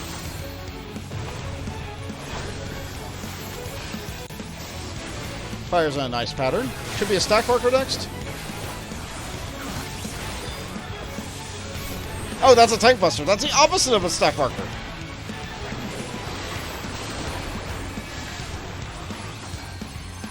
Looks like I don't have it perfectly memorized. Frostbite and Seek. Again! But now it's more complicated. Let's see. Which one? Where did they end here? They end here. Let's take photograph.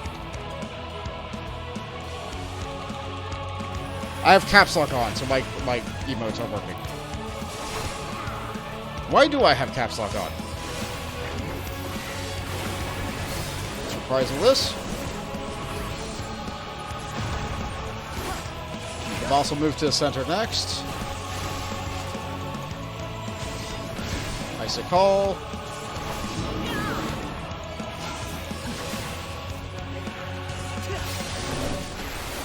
Is it stack or spread? Stack today.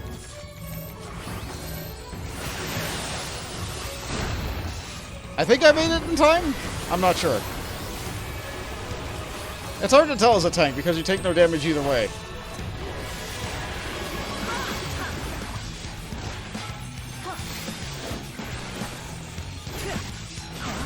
But yeah, when talking about things that have like sentience or like anything like that in life, like look at this thing. It's fighting intelligently. It's using a great big sword. Yeah, this one.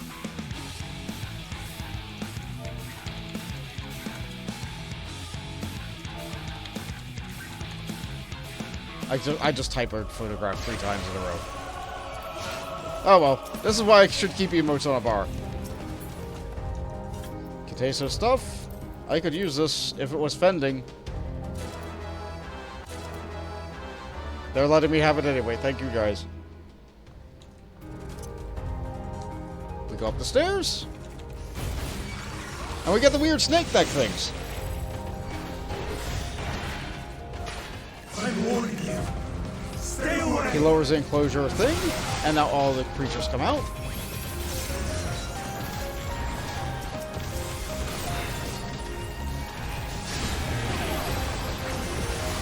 We go back into our usual rotation of stuff. Looks like these guys aim at random people other than me.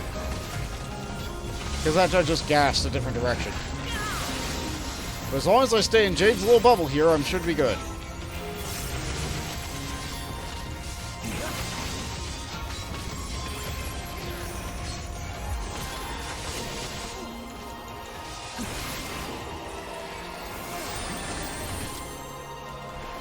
That rake is a tank buster. Okay, I just wasted my gauge. I really desperately need the defending gear. But it's not dropping. Okay, so sprint is back up now. I'm going to use hollowed ground when I get to the end of this. Actually, Jade's a white mage. Should I let her holy? Should I let her holy before I do hollowed ground? I should probably let her holy before I do holy ground. Alright, we don't have a limit break.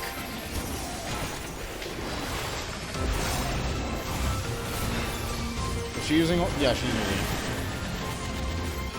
Alright, so let's wait for that stun timer to go away. There should be one more stun after that. Oh, there it is.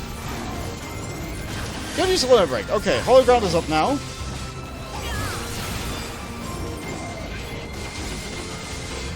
Two, one, and it's over. Still, that was a good, like, 20 seconds of me not taking damage because of stun and holy ground.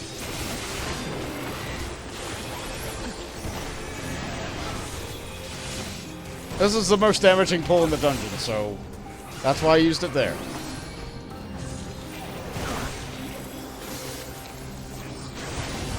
Looks like we're above the area from before, which makes sense. We went up a staircase.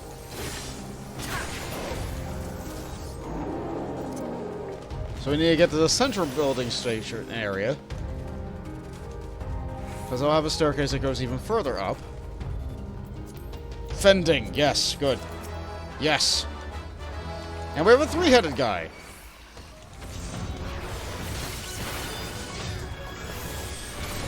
Who also starts with a tank buster.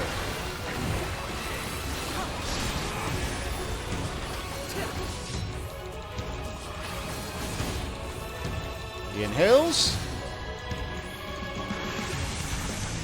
And my attack wore off. That's fine. So the middle head has the breath. And he turned that way, so I'm just going to stay over here.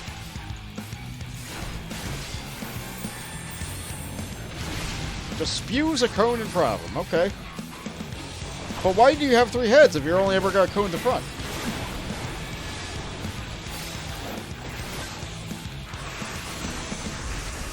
Because you have 2 other heads to draw in air with, that's why. Pyrrhic breath. Alright, so last time you coned the front, what happens if you cone with your other heads? It swoops all the way to the back. I gotcha.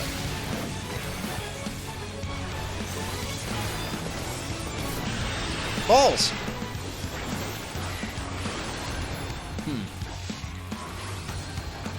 I don't think the balls will ever go off at the same time as another mechanic, but they are Bomberman bombs. Okay, so the front will go off, and that side will go off, so I'm over here. Yeah, these little divots on the circle. Good rescue, Jade. Use a Divine Veil.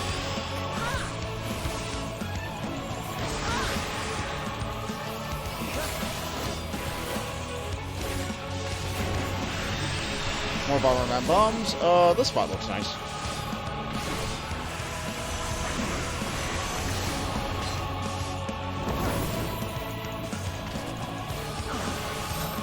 Oh, stack marker. I can't reprisal from there. Ah. Okay, so now the head over here is good.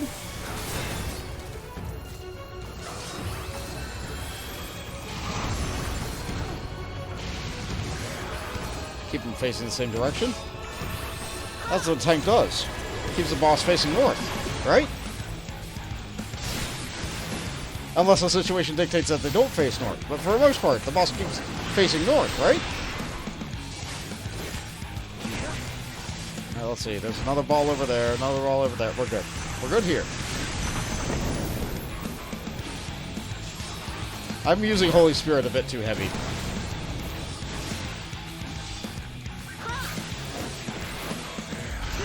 Yeah, not the hardest boss.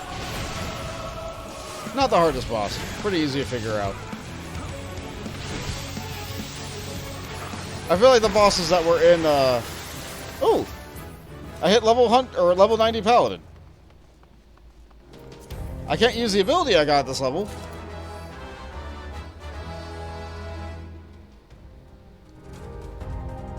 As for the equipment from this dungeon, I'm pretty sure it is a recolor of the, Shadowless set. It is a recolor of the Shadowless set from Hero's Gauntlet. With the exception of the weapons, which all have this really nice, like, black rose motif going on. The weapons here are real nice.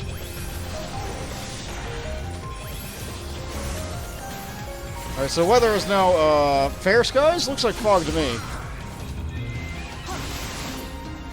Tons of floating research spaces everywhere. I say tons. Right now we only see, like, the 3. The one we're on and the 2 other disembodied ones. But there was another one we passed on the way, though.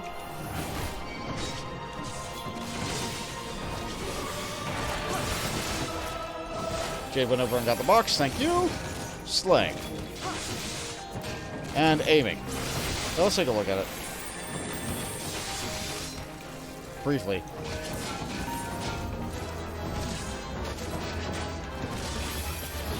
Yeah, I think getting hit is knocking me out of looking at things on the try-on menu. I probably shouldn't be trying things on in the middle of a mob pack anyway. Ah, tank privilege.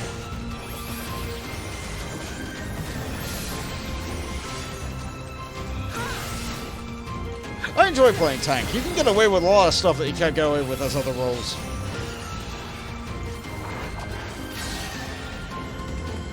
Higher and higher, higher. Up, there's the event horizon. I must hear their answers before they're expunged from existence. Yeah, that's really why he doesn't care about the report anymore. He cares about his daughters. He doesn't want them to be unmade.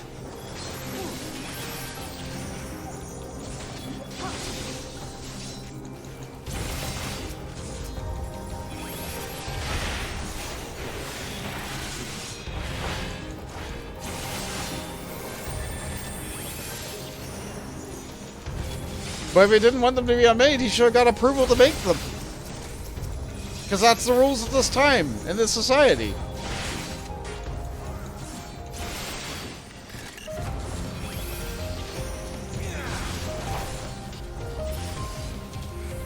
Oh, right, ads. Right, more.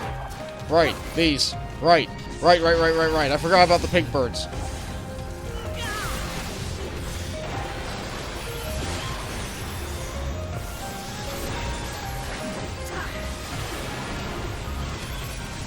This one's going down first, so I'm going to use my Goring Blade on it.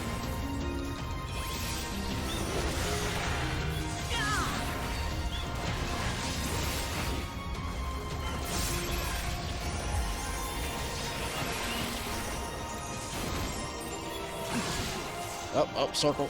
Or, that's a line, that's not a circle. But I did have to circle around the mob.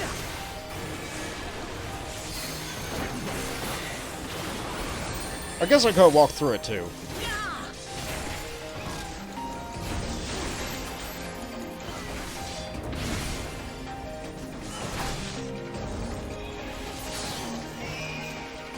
Alright, right over here.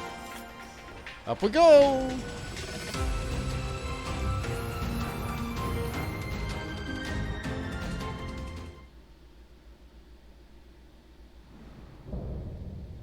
Winged Defiance. Hermes! I like his golden mask. So, it comes to this. I have no wish to fight, but this time, I cannot yield. Yeah, you're protecting your The daughter, I world get may it. think me a mad, desperate fool.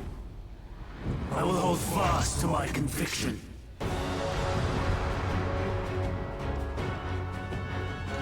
So he's going to hit us with a stick. Here we go. I will have the time and tranquility I require.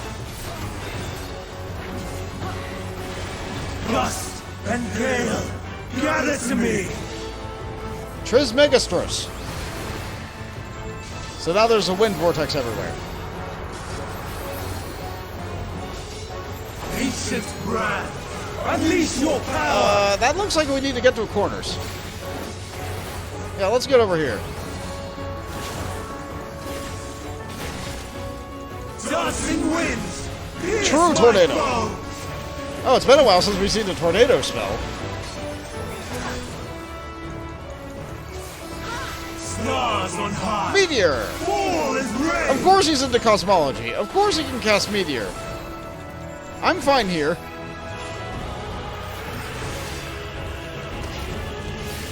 Okay, this rock is good. The other rocks are bad. Okay, the boss isn't going to move, but okay. So we deal on this side of the rock, and then that side of the rock. That. Gotcha. Oh no, Horus.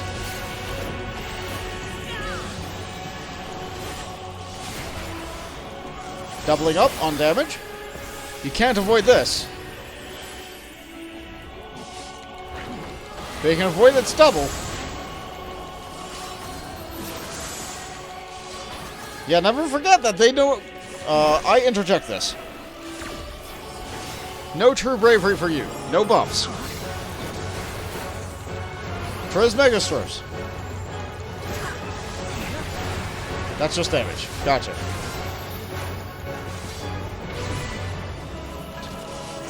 Did you hear that bonk? Surge is one! He is hitting me with his bonk. Okay, so that corner, that corner. Okay, so from this position, we cycle to the left. Going to these little notches on the floor.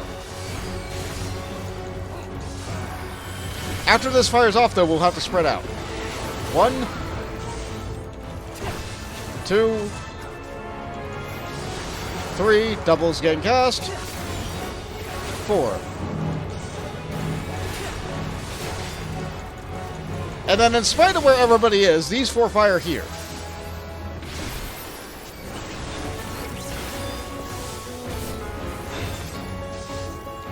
Double.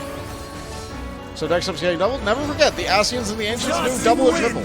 Pierce my foe! Tank Buster, that's getting doubled. Got it. We have a limit break. And that double put a tornado on the ground. Okay, good. No braver for you. I interject. Now who wants the limit break?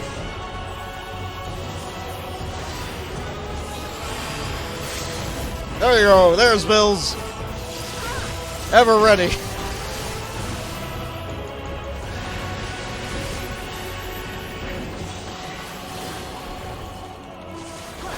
Stars on high! Fall is rain!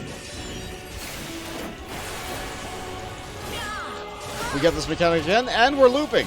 The fight is looping. Even when transformed, but I am not finished yet. I don't know if he's going to be dead before that goes off, so I'm going to be here.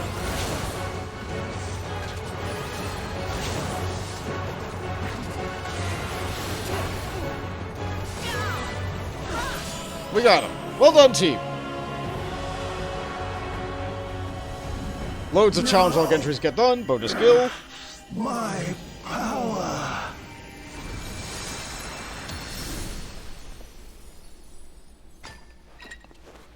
There goes his mask. Now we can look into his sad eyes. Well done, team. We made the sad man even sadder. And also, they were here too, I guess.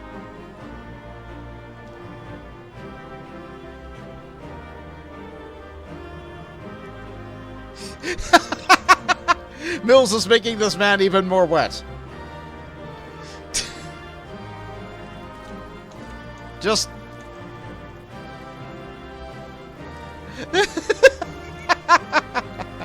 Well done, team. Well done, team. Okay, Code of Aiming, got that earlier. War Axe, don't need that. I can take a look at the weapon, though. Like I said, lots of this, like, floral designs and black spirals and stuff. It's good. Everybody rocking their good glamours. I made myself a glamour, but I gave myself a glamour. Alright, let's see. What did I get as a bonus loot? A ring. You know what? I needed that. I needed that really bad. Actually, that was only 11 item levels. That wasn't... Maybe my gear's not as bad as I thought it would. Yeah, we only go up 12 item levels from the tome gear to this? That feels like a really slow gear progression, but okay. Let's see what the armor difference is like.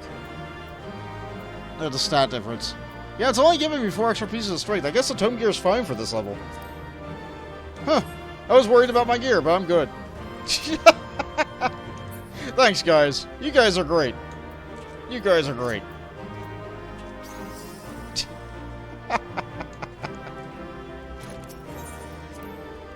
Get ready for more heavy cutscenes. Here we go!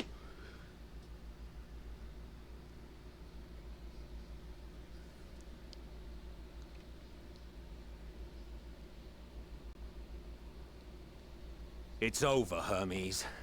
In the name of the Convocation, I hereby take Meteion into custody.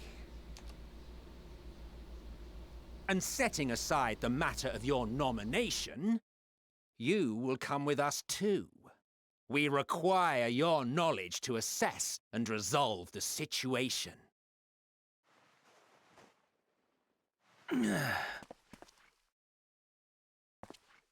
Any more tricks up your sleeves?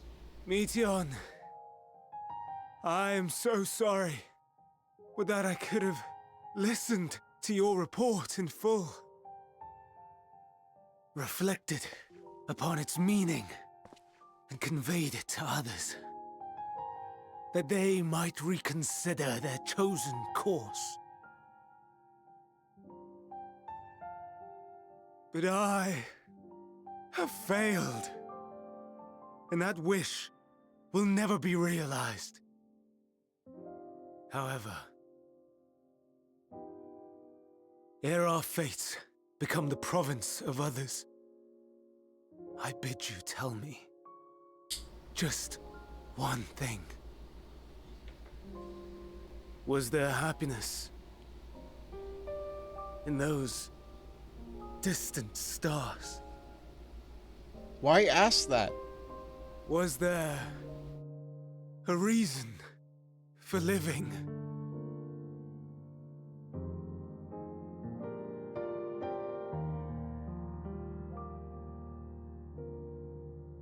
We conducted our search as per your instructions. We scoured historical records, communed with the spirits of the deceased, heard the final testaments of the dying, welcomed their shadowed hearts into our own. One race had striven to create a world bereft of animosity. Oh, she's getting that same cloud stuff that the creatures got. They renounced relationships to avoid interpersonal strife, and in so doing brought about societal collapse. One race had renounced war and devoted itself to the enrichment of its people. They were conquered. Though they destroyed the enemy in reprisal, they could not regain their former glory. One race had concluded that finite time was the root of all woes. Aspiring to shatter its shackles, they went in search of infinity. They discovered nothing is infinite, and that neither time or death can be cheated. Disillusioned, they gave up on the future and themselves. One race had discarded all things that gave rise to sorrow, hoping to have only joy. They found joy lost its savor in the absence of sorrow, and lost their will to live. Though worlds apart, these peoples shared a belief. The belief that they had tried their best. That they had tried to fulfill their potential with every step and success. In the course of which, they learned the truth. Are you an FOE? That they would never be free of fear and sorrow, anger and despair, of loneliness, so long as they yet lived. And now you're Medion Black.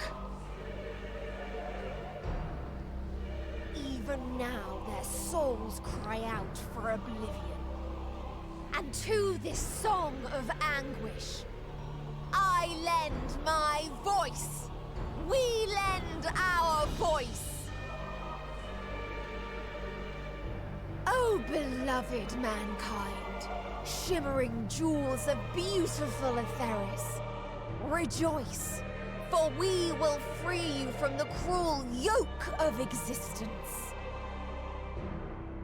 There is no need to struggle in vain, for in nihility awaits salvation. You will know peace and serenity, and it will be beautiful. We will make our nest at the edge of the universe, and there in the dark of dead worlds hoard sorrow and suffering. There we will sing, our chorus ever louder and ever clearer, that our song may reach even this ether-shrouded star. Such is the answer we have found in the stars. Such is the gift we now offer to Etheris.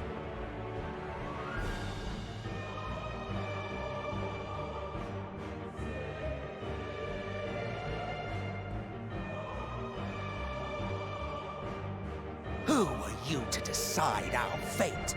To decree we live or die?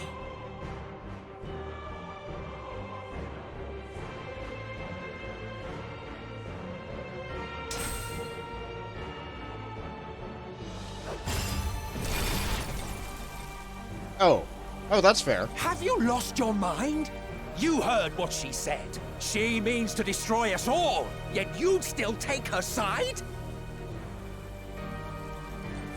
In the name of the star, we have discarded those creations that we deemed flawed.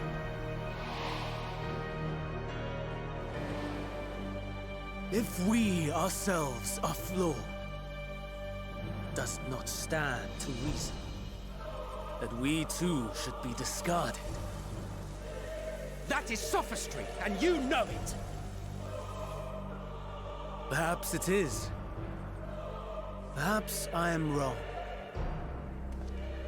But who is to say that you are right?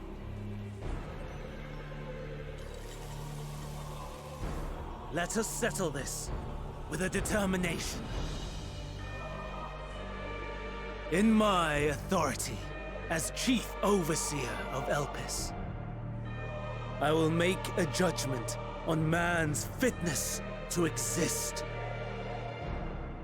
If he can learn to value all life and retain his will to live, even should his end be justified, he will surely find a way to avert his demise. If not, he will perish from the start. As with all determinations, provisions must be made to ensure fairness. Kairos! Awaken! Oh right, the memory erasing thing that they talked about earlier. Kairos. Memory reconfiguration system Kairos activated. Awaiting instructions. Wait, doesn't that have a dark triangle or cone too? Command, Universal memory alteration. Target area. Ktises Hyperborea. Starting point. Arrival of Emmet Selk of the convocation at Propylion. Endpoint. The present. Erase the memories of all events and replace with a vague recollection of the following. I was here, preparing to demonstrate the functionality of Kairos to Emmet Selk and Ktises. Meteon's shared consciousness became unstable. She and her sisters could not sustain their existence, and all dissipated with a burst.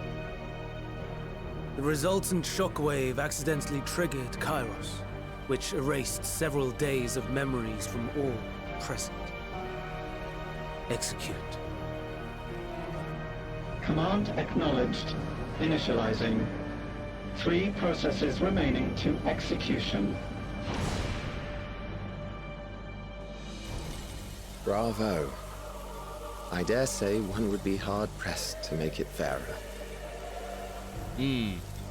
Everything that you told us, everything that has happened, the fact we've even met, it will all be gone. And this is why they don't remember. And this is why we were allowed to say whatever we wanted, because we got memory erasing magic. To the edge of the universe, where none can reach you. Hermes, won't you come with me? If you were to shed your flesh, I should be able to carry you.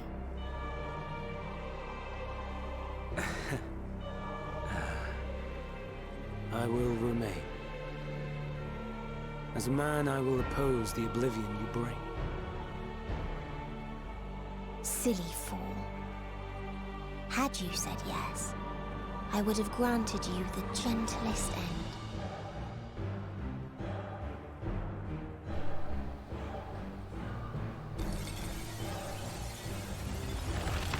And if not broke free by mashing a button? This ends here!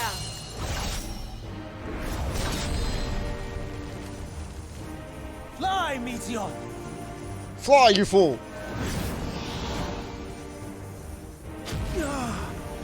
And she's a lot higher level than him. And Miguel wasn't focusing on his magic. Far enough, Hermes! Argos, to me! He was just here? Good dog.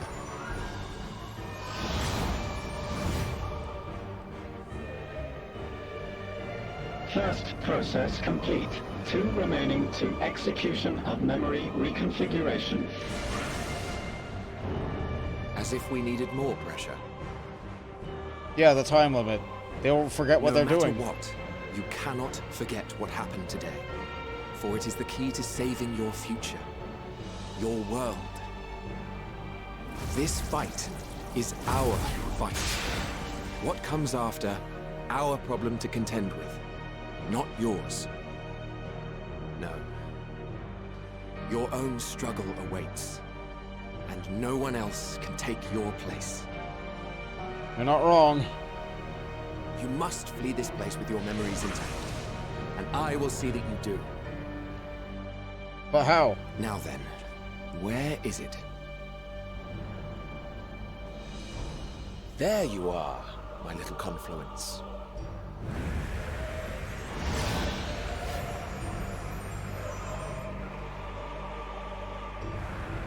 Yeah, she was made for flight, and Argos wasn't.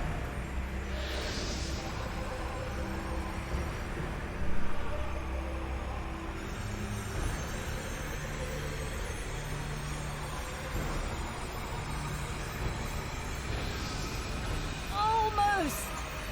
If Argos bit the leg... Oh, but she changed shape into a bird. And got faster. Very well, then. But there's a mark. You may elude us this day, but not forever.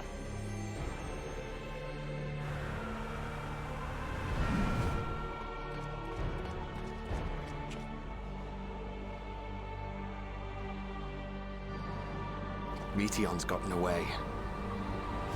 Second process complete. One remaining to execution.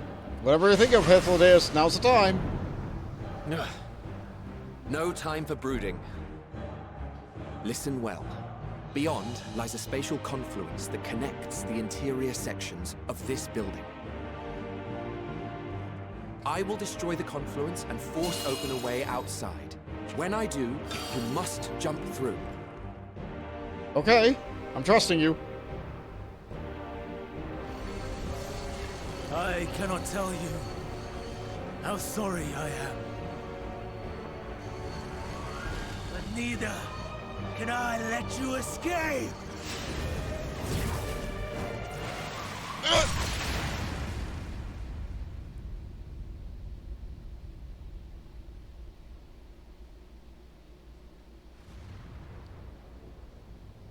We fall. We fall. We fall. Too brave by half.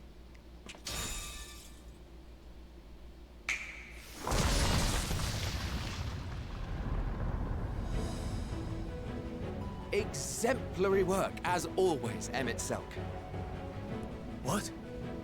But how? I thought the confluence was... over... Over there? Yes. We were rather hoping you would. It was never anywhere but where it is now.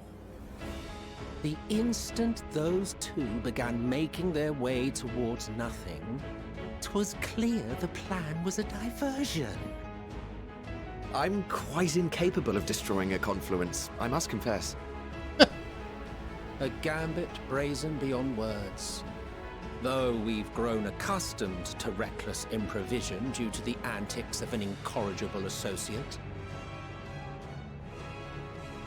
Though, in the case of certain present company, incorrigible is an understatement.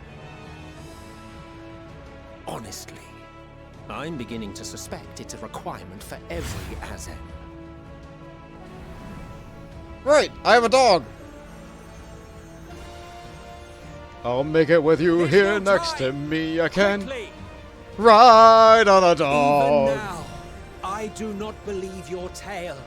I would not suffer us to walk such a wretched path.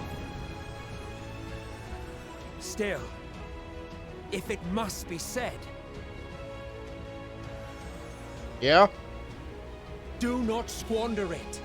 The legacy I leave you. Alright. I'll remember you. Final process complete. Executing universal memory alteration.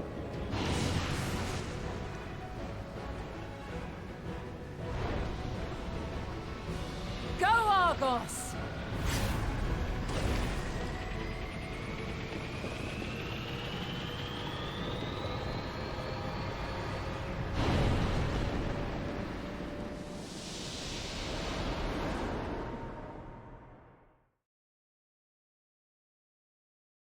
And so the entire universe is now in peril because one person couldn't answer the question of, why am I here? Yeah, pretty much. I'll get back to the backlog of comments, but I didn't want to interrupt that.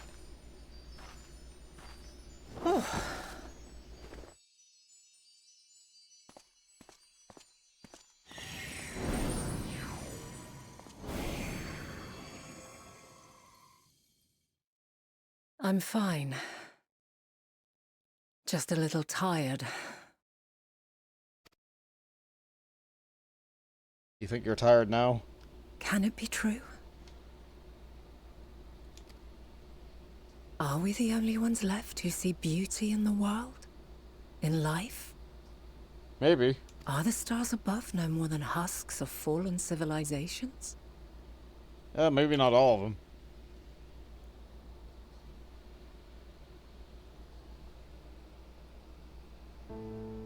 And yet, I feel her. Though she is unimaginably distant, I feel Meteon's presence. and the place whereto we must go. But how do we Ere get there? she made good her escape, I placed an enchantment upon her, one which allows us to follow her trail. Tracker spell, good. She has already left the outermost bounds of Ktises, and continues on her way. Given the vastness of the universe, it will still be no easy feat to track her down. But thanks to Emet-Selch and Hythlodaeus, all is not lost. We remember. So long as we remember, our fates remain ours to shape.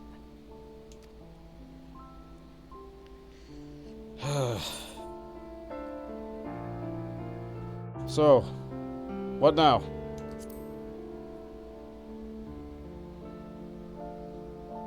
What indeed? Let us begin by ascertaining the situation at Ktises Hyperborea, where the others should still be.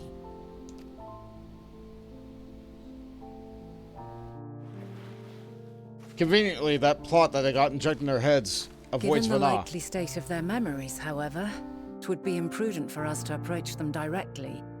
In which case...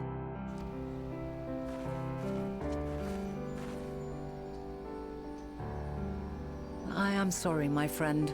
I've asked much of you this day. But may I trouble you one last time?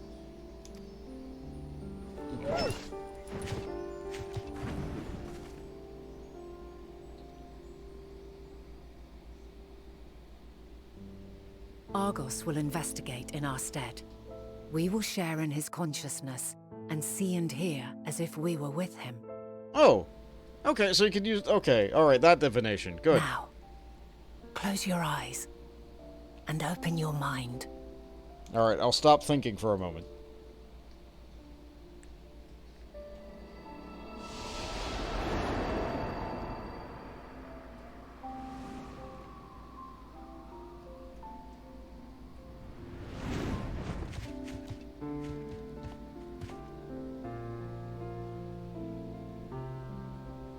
Thank goodness you are unharmed. Unharmed? There is a gaping hole in my memories. I can scarcely remember arriving here in Elpis. Forgive me. I was preparing to demonstrate the functionality of Kairos to our guests.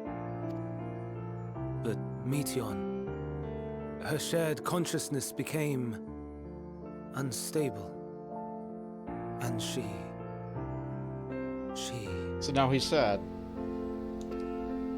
He lost his daughters. That's what prompted the state of alert. And when you went to investigate, you were caught in Kairos's accidental operation. So it would seem. It's all a blur to me.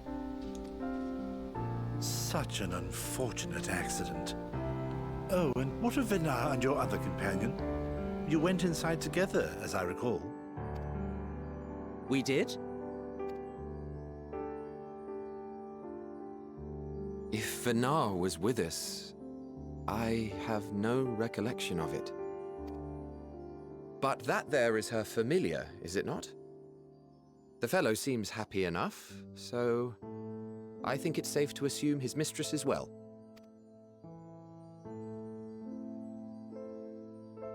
I haven't the slightest notion who this other companion might be, however.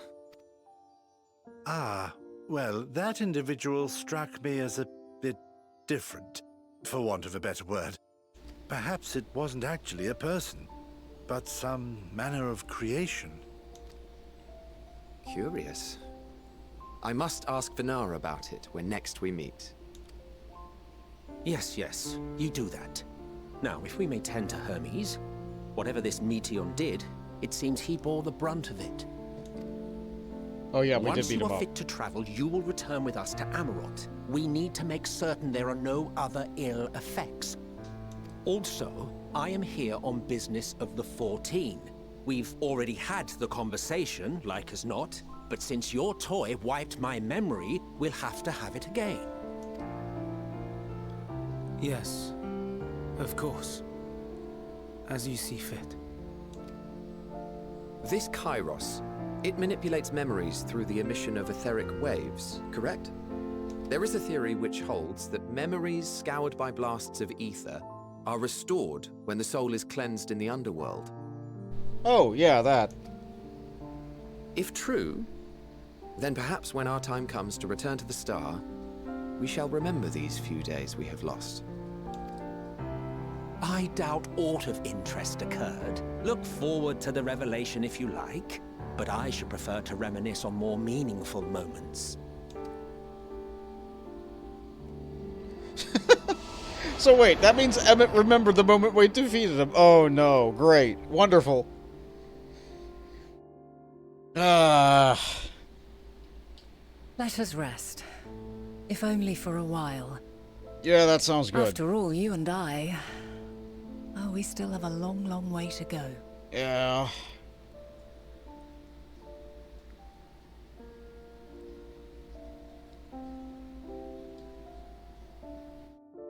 So let's see. Let's see here. Syndicate Master adds, it's almost like having a single overriding reason for life doesn't exist. You're right. We all have our own different reasons for being here. And it's up to you to find the reason, right? I don't know, I'm having a good time. Jade adds, look what you did, Hermes. You made a perfectly good entelechy. Asked a dumb question, and now it has anxiety. Good yard. And so the entire universe is in peril, because one person couldn't answer a question of why am I here? And so it's supposedly fair that the star is under attack and doesn't know that it has lost all understanding of Dynamis, and the primary weapon of our attacker. Yeah, supposedly Hermes still knows about Dynamis. He still knows about Dynamis, but he doesn't know that the planet's about to be under attack by it.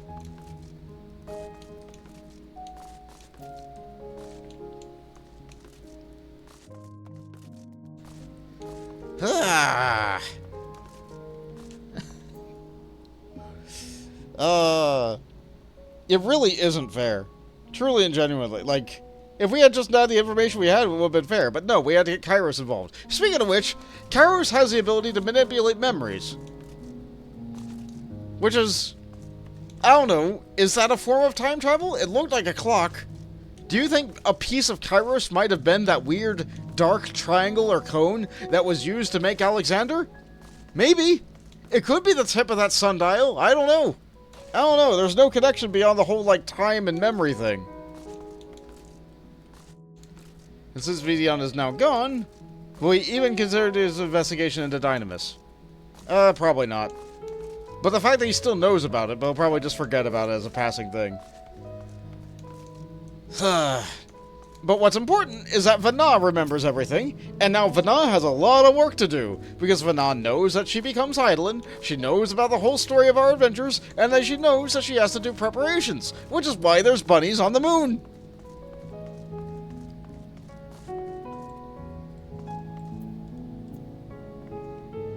Are you feeling at all recovered?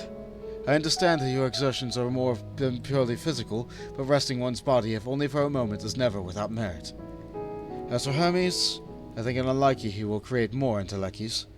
He poured much of himself into Meteon, and now that she and her sisters are gone, dissipated in his mind, the grief must be unbearable. He'll blame himself. He'll believe that, had he never acknowledged his dissatisfaction with the world, that Meteor would never have been born to suffer and die. The offer to join the 14 will be a welcome distraction, and one day hence, he will face the advent of the final days as a role as Fandaniel.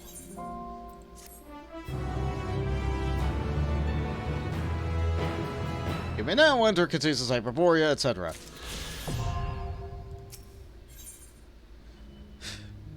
Thou must live, die, and know.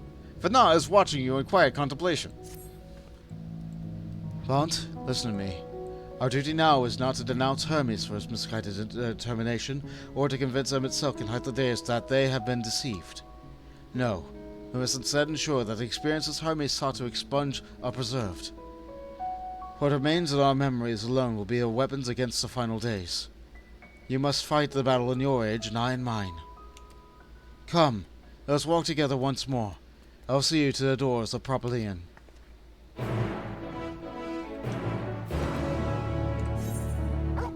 Which is back down there. If we want to, we can go and get some more experience. If we want to, we can go and get some more experience with, let's see, what class should I level? I feel like maybe I could use a little bit more experience with Warrior, because that is what one of my retainers is still tied to. So let's go get this bit of experience up here. Yeah, what is this called? The Chronic Home. I didn't read that right. The Chthonic Home. I see. Chronic Home sounds good too. It's just a nice little house in the middle of nowhere. That has some apples in it. Perhaps about to be doused in some sugar. I see. Alright, that makes sense. This tracks. Is there anybody here? Anything here? An ancient picnic basket, maybe. And discover the map. I have to get that drop of experience up there. Anyway.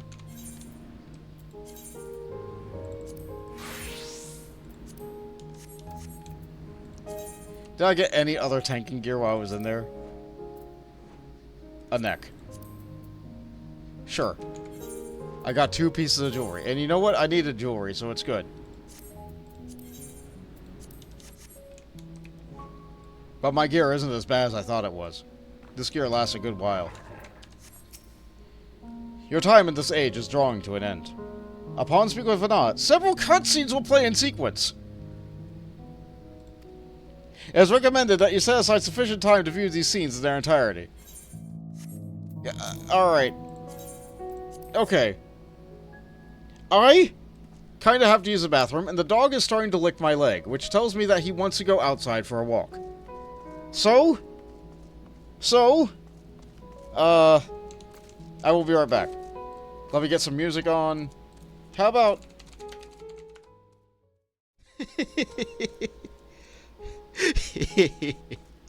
Okay. Alright. Back with the story. Back with the story. On with Vanna. Yep. We'll speak with Vanna.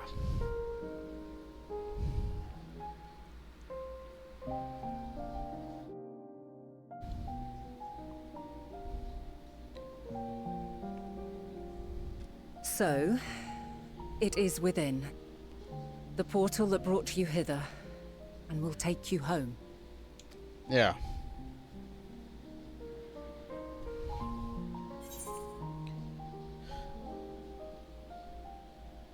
Perhaps I should stay and help.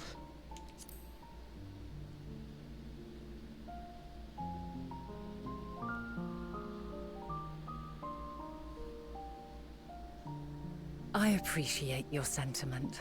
I truly do.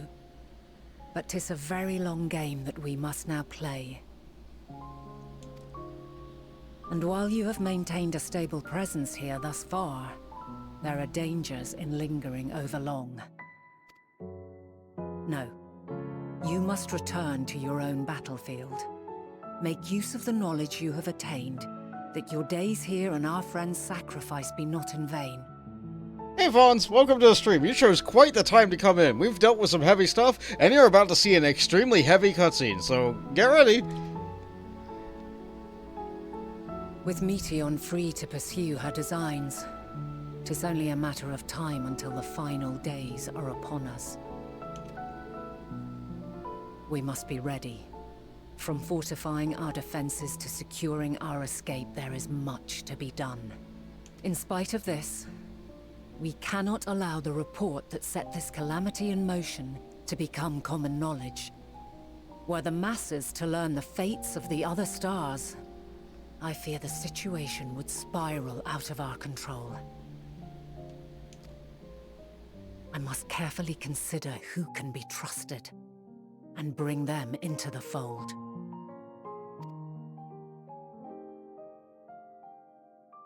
Ordinarily, I wouldn't hesitate to call upon the 14. However, it was the desire for a fair determination that drove Hermes to attempt to erase our memories. And were he made aware of his actions, there is no telling whether he would remain a friend or become a foe. Alternately, we might try to alienate him from the convocation. Yet in doing so, we would deprive ourselves of a brilliant mind who would be invaluable in the crises to come.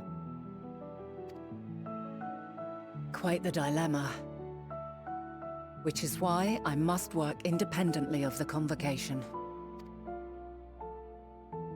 Regardless of how we proceed, if we are to permanently avert the final days, we must be equal to Hermes' challenge. We must prove that mankind is worthy to exist. And this hinges, I think, on how we confront the all-consuming despair that accompanies a senseless and seemingly inevitable end. Bewildered and divided, we would perish like the peoples of those celestial ruins. We could not hope to survive the final days, much less take the battle to Meteon at her nest. We must find a way to defeat despair, to unite and prepare as many as possible for the struggle ahead.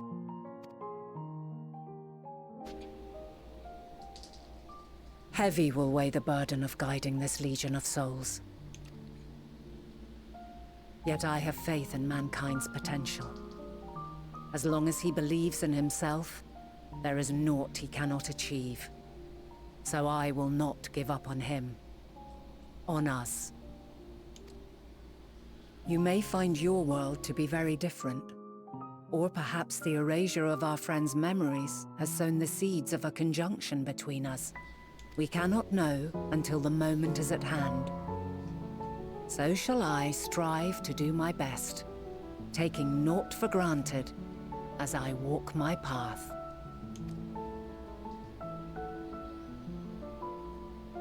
And I pray you walk with me to the end. Yeah, we will walk to the end because it's Endwalker. As you move forward, so too will I. As will all, resolved to fight for the morrow. And when mankind has found the strength to stand against despair,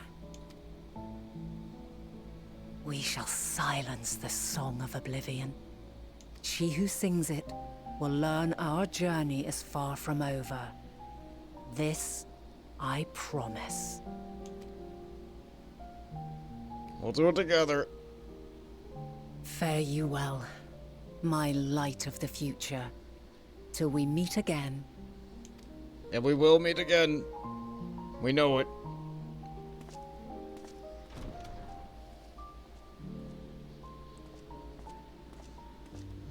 But she has a long walk ahead.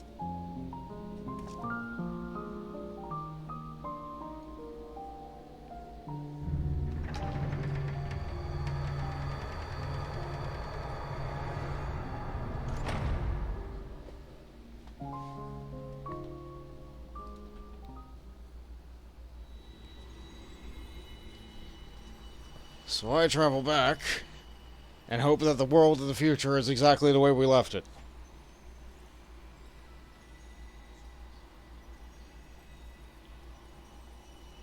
Do I catch glimpses of anything on the way?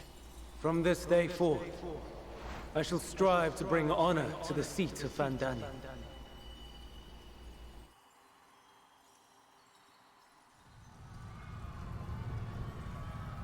Oh. I guess things are still really bad where I'm going. Yeah, that's right.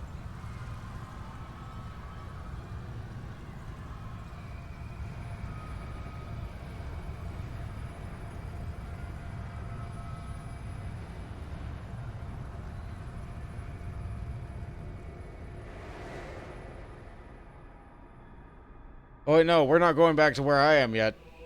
We have to see what Vana did.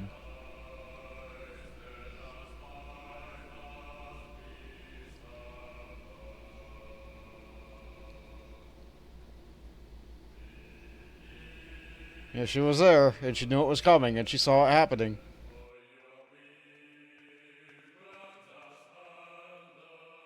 Even now, I remember standing there, locked in a moment where the sky is aflame. Her face is so dirty. Where stars fall as tears, and screams darken the seas. Where resignation rots the trees.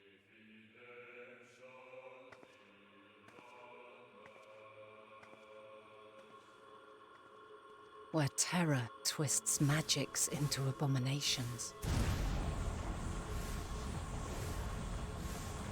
Such is the lament of they who have gone before. The song of they who tried and failed to create a better world. The song of the end.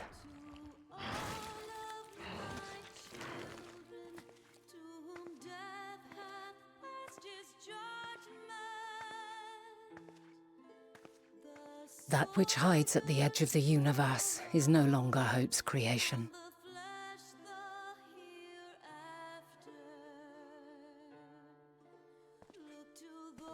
It is hopelessness incarnate.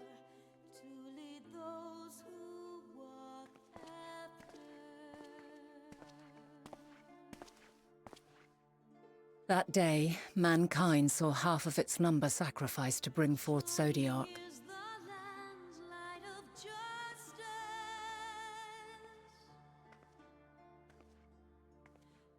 And covering the star in a shroud of ether, we forestalled the final days.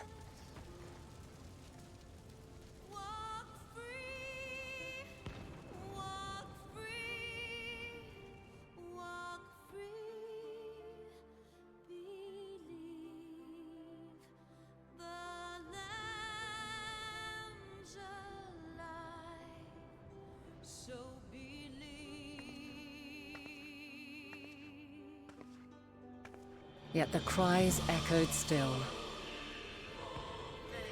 We wept for innocence lost, wailed for death inevitable.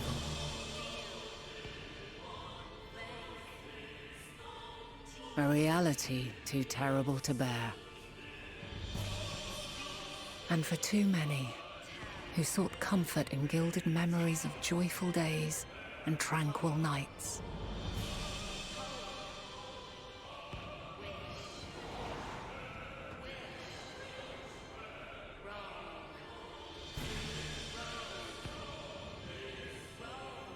This is all wrong! Why must we suffer so?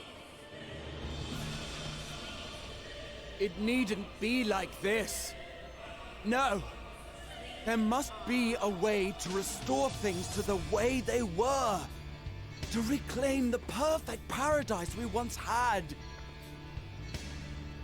No, my friends. Suffering exists, and we cannot pretend otherwise.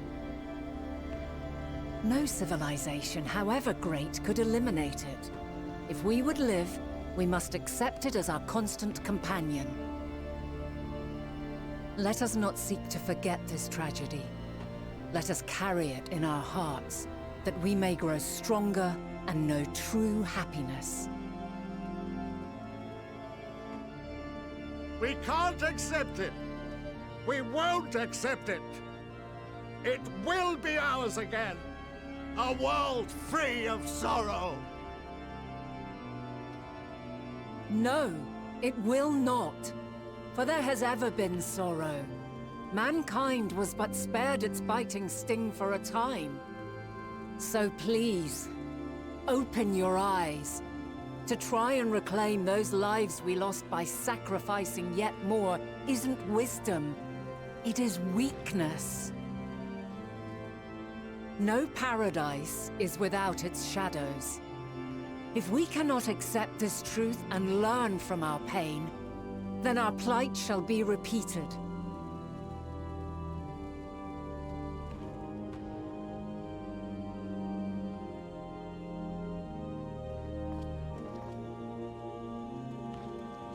So they turned blind to her. They ignored her. O mighty Zodiac! God, born of our boundless faith, we bid you, hear our prayer. Accept this offering of lives, and deliver unto us the lives we once had.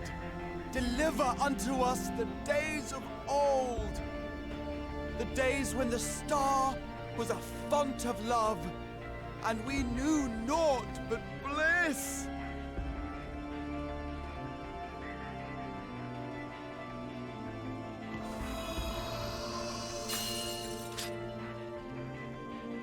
Hey, Mom, that's a cool sword you got. What are you gonna do with it?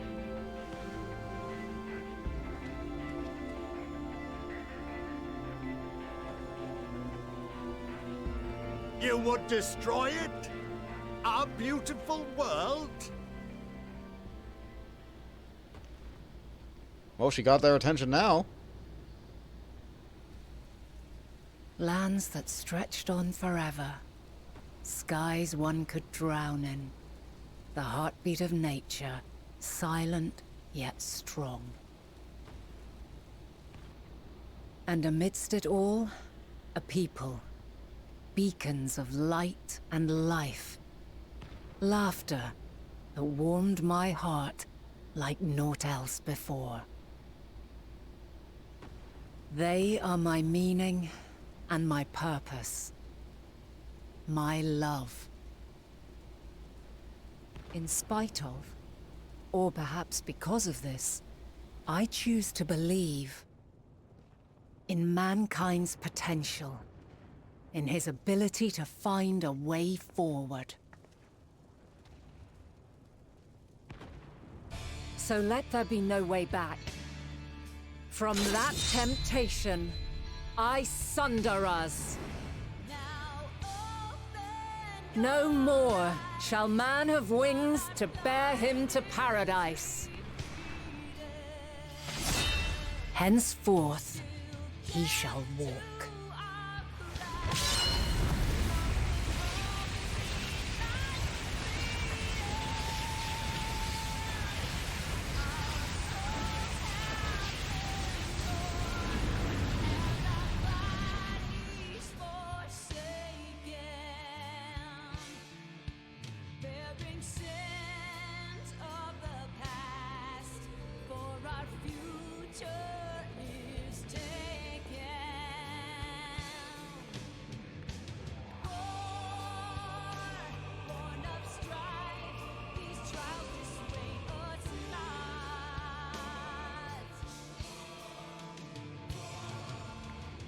All is excruciating pain. I breathe fire and torment.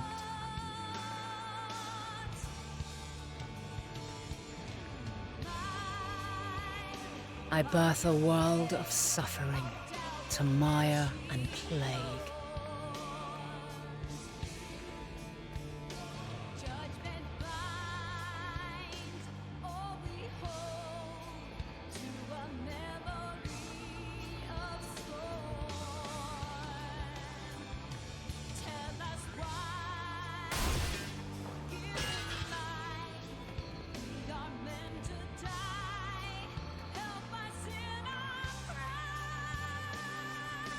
In one fleeting moment, lives come and go, ever moving towards the unknown.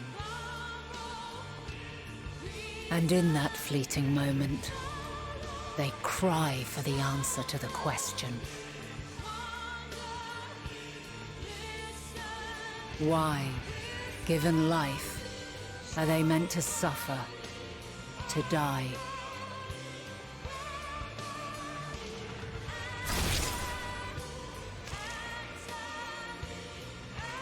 As fragmented, imperfect beings, yours is a never-ending quest.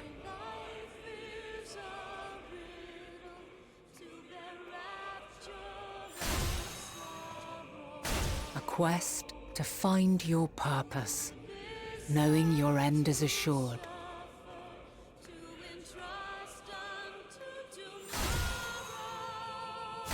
To find the strength to continue when all strength has left you.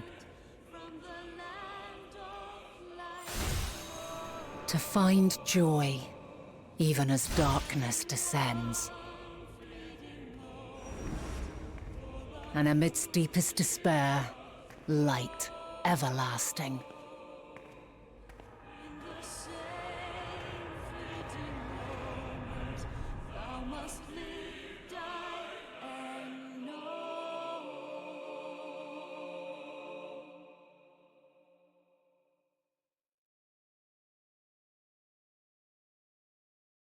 Before that cutscene, I didn't like answers. Now I do. As Bahamut's A song, it's conjunction weak. has begun to form. An intertwining of your time and mine. As Vanat's song, it's great. When you truly understand what is at stake, and your journey has prepared you to surmount the insurmountable, then shall I honor the promise made in another time, another age.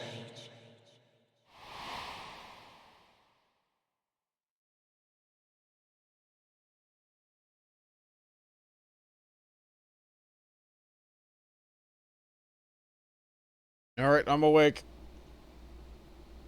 Alright, which crystal tower am I in?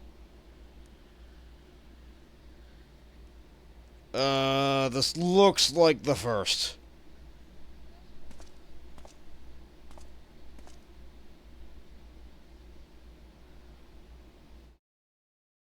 And it looks like the portal to the past is gone.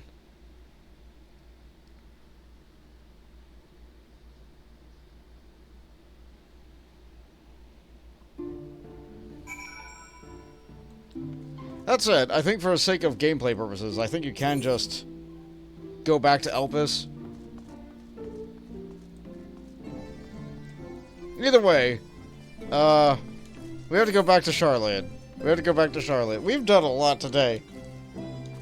Alright, let's get caught up on chat. Syndicate Master says, yeah, your future is taken, but do you face the ones who actually took it? Also, now might be a good time to go back and listen to the song that played during the Zodiac fight. The lyrics of that song let you know just how privileged and sheltered the ancients actually are. I don't think I want to do that right now, but it is something to consider. I think now, going back to Charlotte. Yeah, let's see what color the sky in Charlotte is going to be.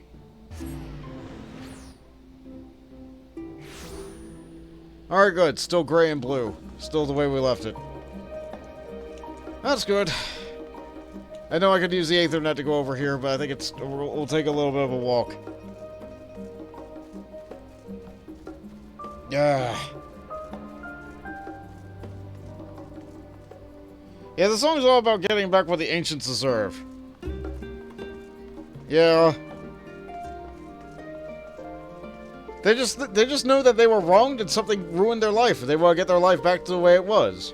They just don't want to bother trying to fix the problem.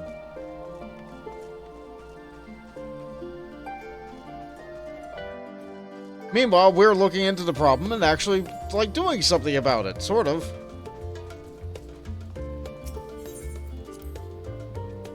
Not us directly, but the Scions and, like, various other societies.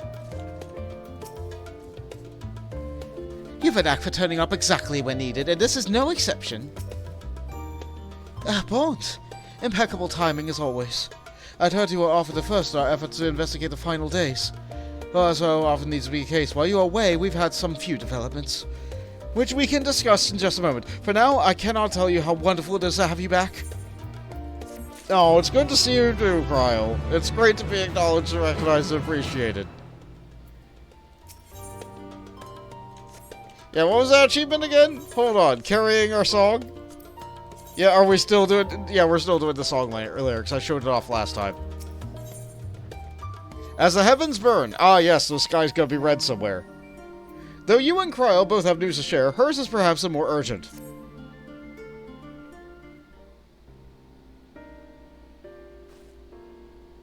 So, have you learned aught of more of the final days? Oh yeah, plenty. Turns out one sad man ruined everything. Then the journey was well worth the risk. No doubt your newfound knowledge will be a great boon to us all. Unfortunately, during your time of the first, events here have taken a turn for the worse. The Scions are running themselves ragged trying to contain the spread of blasphemies, but it's a losing battle. To try and ascertain to where they are and the why of it, Alze and Alphino have been traveling all over. Of all the regions they visited, Locus Aramis is one of the most affected. Thancred, Estinian, and Graha took detachments of allied soldiers there to offer aid and succor to those in need. But the province is vast. It only managed to visit a handful of coastal villages. It was an accomplishment worth celebrating still, but a drop in the bucket at best. In the meantime, Y'shtola and Master Matoya have been making a concerted effort to establish contact with Hyland or his ethereal sea, but to no avail. As for Tatara and I, we've been keeping a close eye on the forum. From what we can gather, they've been constructing a vessel to ferry people to their moon, an ambitious project that has likely been years, if not decades, in the making. However, since we have seen no sign of it thus far, I suspect it's still not complete. You also recall a proposal issued by Master Foshino to the people of Razat-Han. Following their discussion, Vritra declared their support for the plan, and urged those who wished to evacuate to accept the forum's invitation. So far so good, but that's where things get a little strange. Apparently, the forum caught wind of the lunar teleporter to the Tower of Babel, and decided to use it to deliver people to the moon instead of their mysterious ship. Yeah, the way I was talking about before. Therefore, to secure safe passage to the Hanish refugees to the tower, Alphino, Alice, Estinian, and Graha traveled to Garlemald not long ago. Trouble is, the capital was hardly the safest place to begin with, and now the final days have come to Garlemald. Who's it going to convert? There was barely anybody left alive there.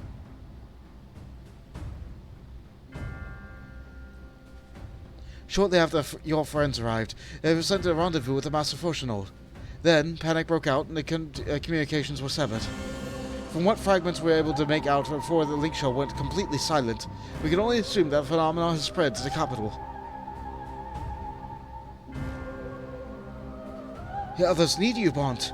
Please, you must help them. Alright, you can count on me. Let's go and hit things hard.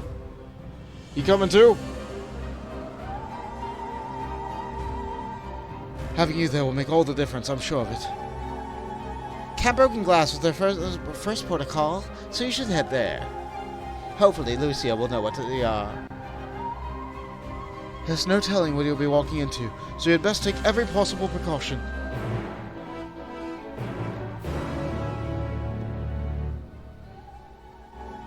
Barely anyone left, but I'm sure everyone in Garlemald are only steps away from despair. Yeah. Well, that means there will be barely any monsters, right? It pains me to send you off alone in an unknown peril after you've only just returned, but 12 willing, you won't be alone for long. I'll be sure to let Thancred and Y'shtola know you're back. At least they're still responding to link pearls. Alright, here we go. Yeah, if you don't like looking at a red sky, now's the time to tune out.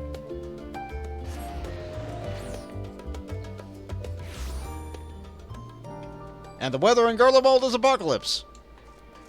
As was told.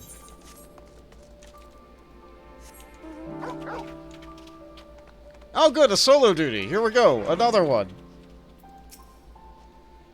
Bont, not a moment too soon.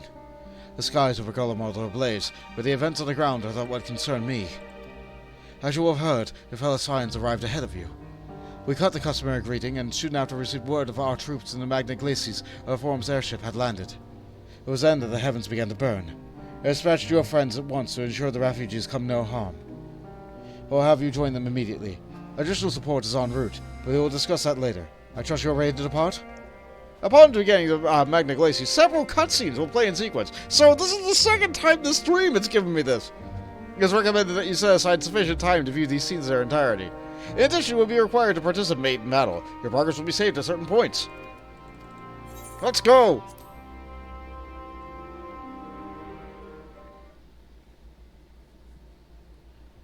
Earlier, on the Magna Glacies...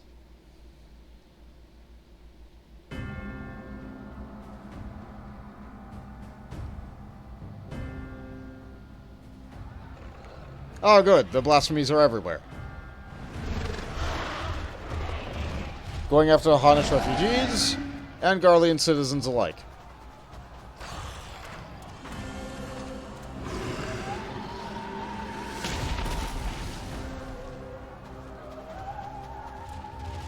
No. No. No. We were promised an escape. Not the same moon we fled.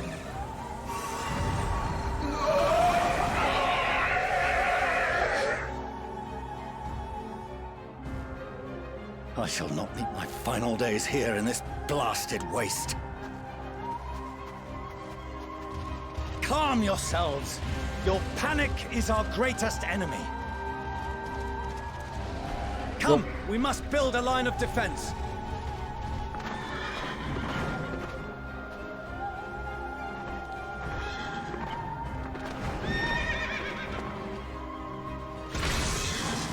His words are so weak. It's almost like he's not a very good leader. How? Leave the fighting to us, Father. You must lead the people to safety.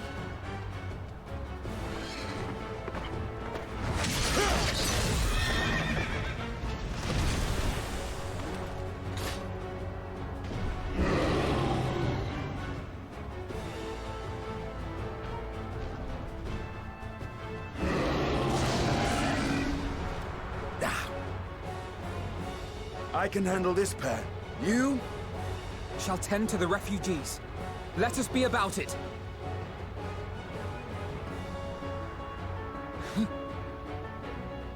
As you wish, my little lord.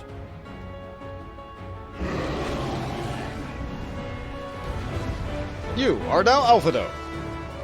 As a sage. Not this weird scholar arcanist that I was before. Protect the refugees. Okay, let's see. I'll command the beast's attention. Oh no. See to the wounded. Oh no, I changed my bars. Help is at hand. I changed my bars. I have to click.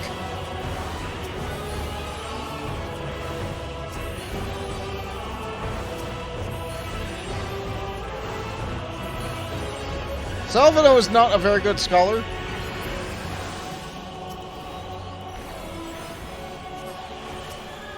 He's not a very good scholar because he doesn't have cardia. Leave it to me.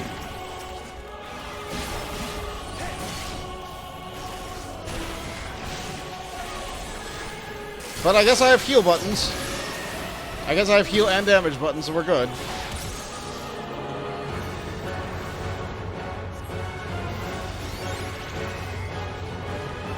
It looks like they're getting away, but we didn't save them in time.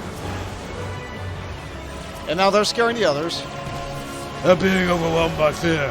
Alphido, do what you can. Those who can stand, come with me. Please, please somebody help us. I must provide what succor I can. Everyone's turning. All is lost. Nope. Easy now. Deep breaths. Clam. Clam, do not panic. You're safe now. Yeah, a little bit of Aether helps with the words. I read my life. Our allies will see you to safety. Worry not for the refugees, but for yourself. Protect the refugees. Oh, that's a big one. Justinian's back. Just what we need. No like a look at that.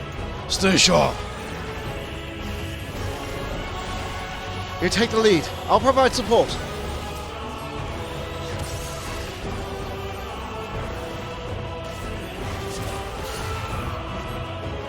So I need to keep him alive. And I need to do what damage I can. Alright, well this is normal. Except I'm clicking. Okay, so he needs a barrier. And let's put another one on him for good measure. This is the Justinian we're talking about. Fortunately, I think I have infinite mana.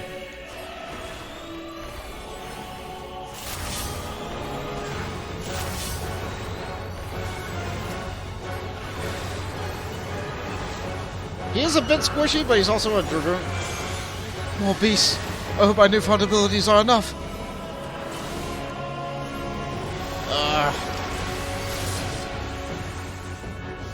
Right, I'm not healing by pressing my buttons right now because I changed my bar. Just spam the area heal. This'll work.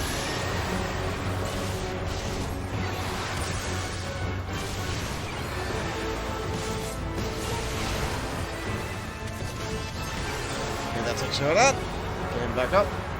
You're starting to get the hang of those things. Petrifaction, not petrification.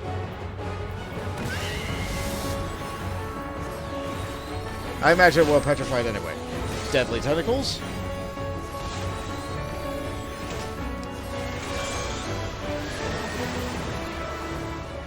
Gotta keep him alive, gotta keep him alive. That.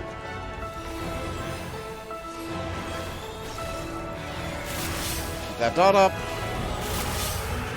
Alvy seems to be missing your Euphrasia too. The barriers seem to be coming out slower than a normal sage, yes. But not hard enough! Yeah, he's not very good at this.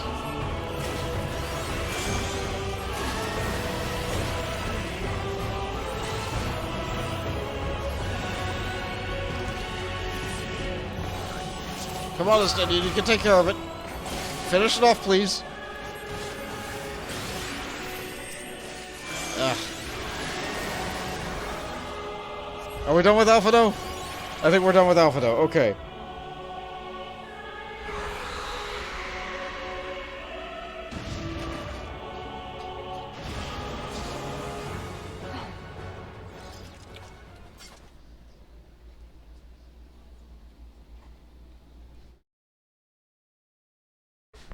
Help!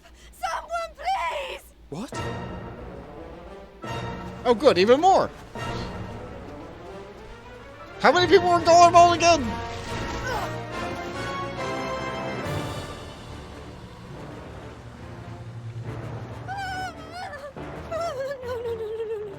Don't. I don't want to die. Oh, wait. They have a military. Let not a single fiend escape! They have an active military.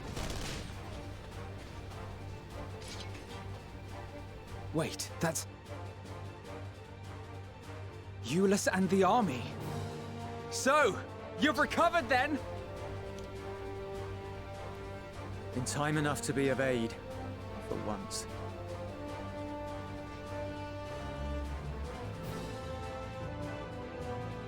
We can speak of it more later. For now, we must fight! To repay your salvation in kind, or with better! For Garlemald has her pride!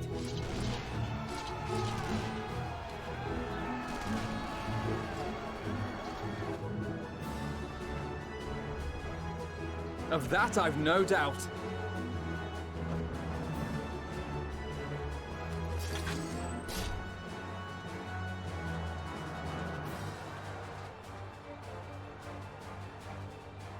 Yeah, your little boy grew up, huh? Of all possible saviors, the Imperial Army. Oh!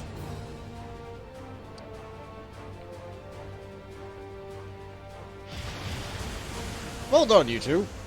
I had hoped to take all of them down at once.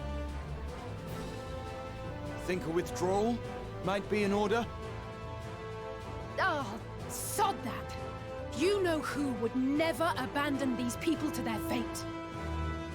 To be devoured by their former friends. That'd be beyond cruel. These beasts must fall here and now. Well then, I'd say it's high time we threw caution to the winds. The Eternal Winds? So long as you spare me the heroic sacrifices.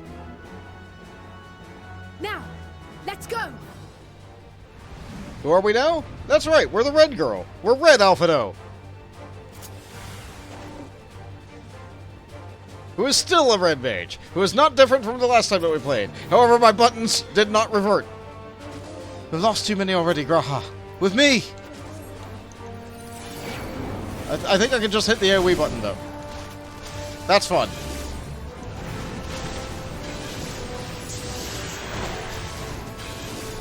I don't think I need to heal. No, Graha's only Black Mage. Okay. Oh, goodness, this is really... Okay. Is there no way to break this chain of transformation?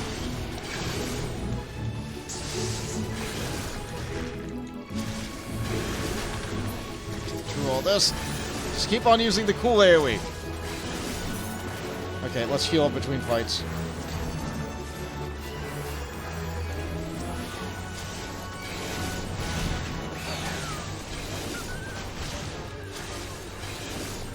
I do like this attack a lot. I'm glad it's the only one I need. What's that over there? Save me!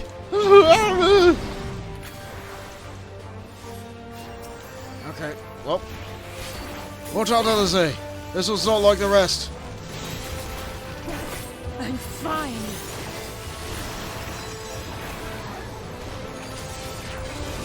Oh, I just ruined my combo. This is why I don't like clicking. This is why I like using the buttons, but I...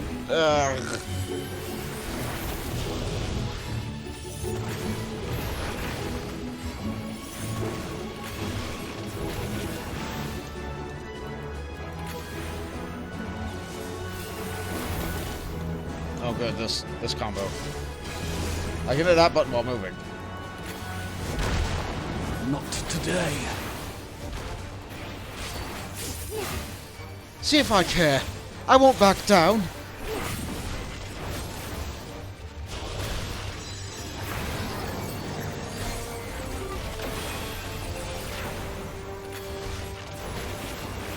Deadly impact. The beast calls down a rain of meteors. I got this one? No, damn it, Graha.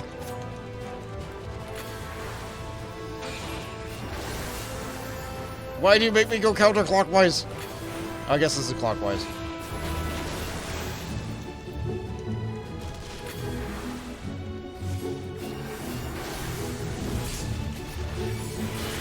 Now's our chance.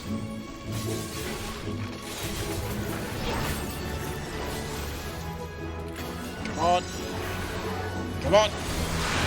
That. I'm not done yet. When am I going to be allowed to use the movement break button? Ow.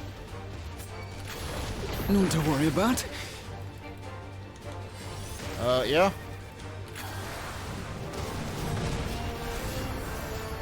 Oh good, rocks. The air crackles with energy. Find cover! Okay.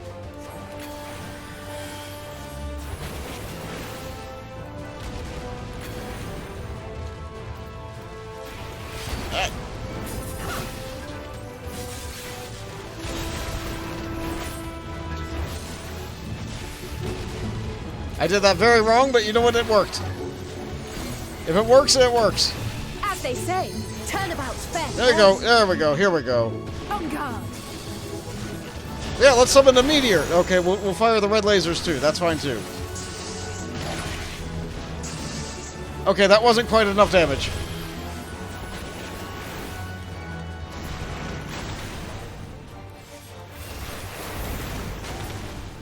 Are we good? Did we win? We're good. Gavarok adds, solo duties. The big ugly stain on 14's fun. I don't know, I like solo duties. Especially when they let you roleplay as someone else. Also, hi Gavarok Fevador. Great to see that you're also still at it. And have also not quit for 12 years like me. I'm gonna stop talking over the cutscene though.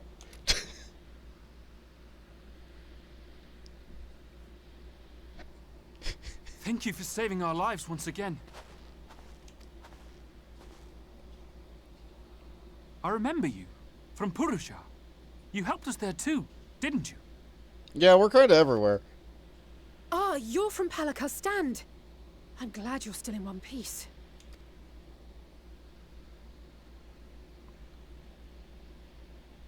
Or you will be, once I see to that injury of yours.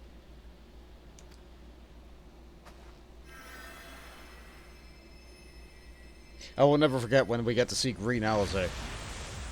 Soon! Look out! Are we gonna get a scene from the trailer? But we're not here to be the character that we are?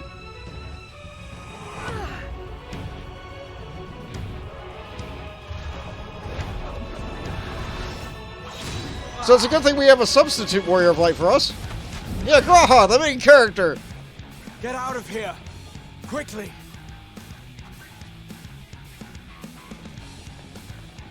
I won't lose them. Not a one. This will be a brighter future. Yeah! I won't let a madman's apocalypse ruin everything we've fought to achieve!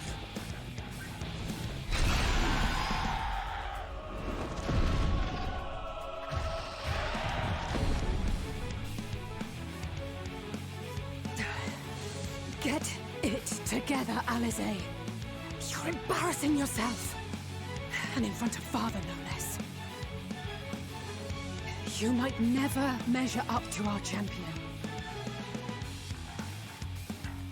Well, you would if you aged. But we ask too much of him as it is. You mustn't let our sword in the darkness fight alone. Meanwhile, in the distance, it's us!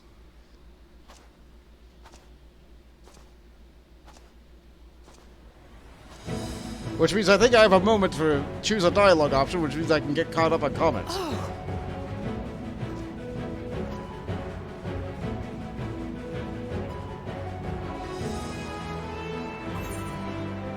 Gavrock says, the role-playing ones are okay. I just had a horrendously string of bad luck with them involving a failing and having to start over to the point that it became a meme that every solo duty took 20 minutes longer than it needed to. And yes, hello, I didn't realize you'd been back for 3 years? Yeah, losing the old channel makes it, a lot of people are like, hey, how come you don't post anything on the old channel? Why don't you let people know? You know, a lot of people remember you from over there. They have a hard time finding you over here. I'm just like, well, I don't have access to it. I can't. So what you want? So, I'm starting new. I got it from the ground up. We're going. We got it.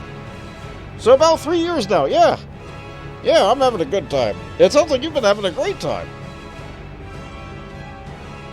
Yeah, in case anybody hasn't seen, let's do a shout out for Gabberog. Let's see. Hey, what was the last thing you did?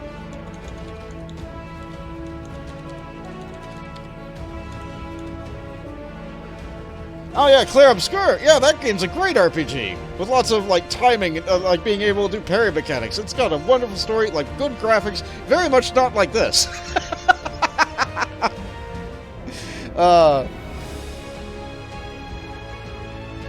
Yeah, so if you like my stuff, consider looking at Gabberog stuff. Gabberog stuff is better than mine. It's funny because it's a good 4 or 5 strangers over the years have contacted me in multiple places solely asking if they knew where I was. Yeah, I did feature you in like one video, and I think you featured me in one video.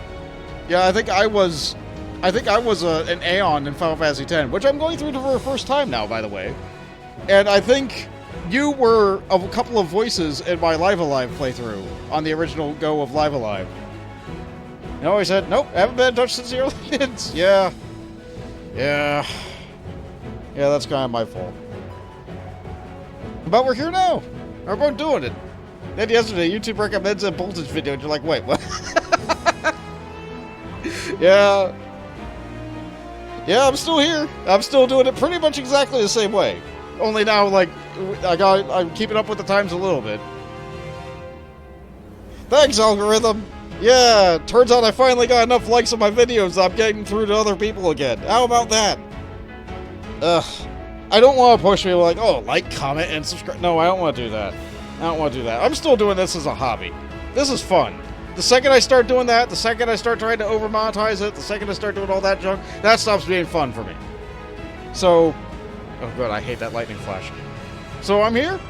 I'm not gonna like announce a lot of things. Like I'm not gonna suddenly go and get social medias just because I want to be able to do this stuff. No, I'm just playing games, and people find me. So cool.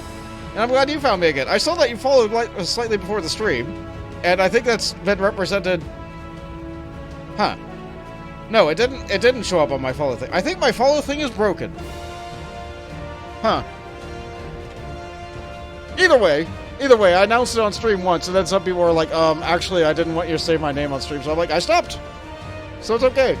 Anyway, we now have a dialogue choice. I'm going to continue with the story instead of rambling, especially since I'm getting close to the time that I usually want to stop. So, let's see. What will I say? I'm back! Or, you've done well in my absence, or, this is precisely why you should never skip your squat regimen. We do squats!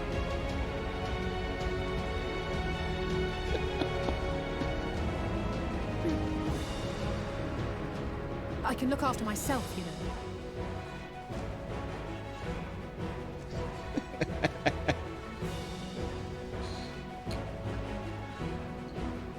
Everything's in order, I trust? Well, not yet. But will be once we're done here.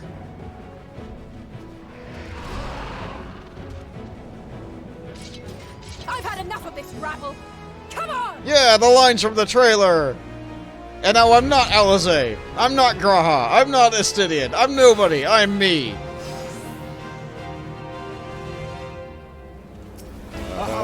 Rio for the ages.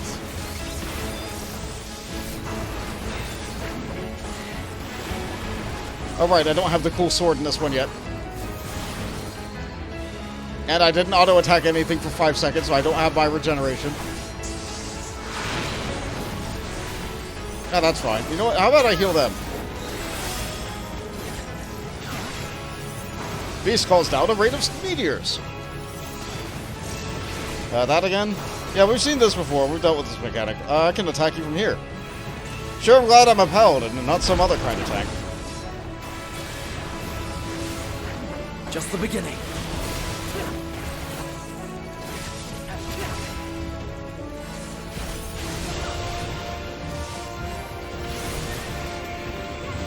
Okay, I guess I knew what contenders coming in. Oh, you're a big guy. I had a feeling I'd find you. How many are there?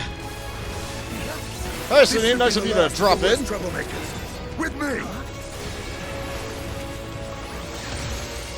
Oh, Waves of Loathing. Is that east or west? Julius will see the refugees to safety. Must keep the beast at bay. Oh, now you get infinite limit break.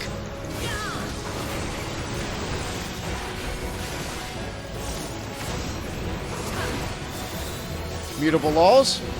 I don't know. We're kind of in an area that doesn't have laws right now.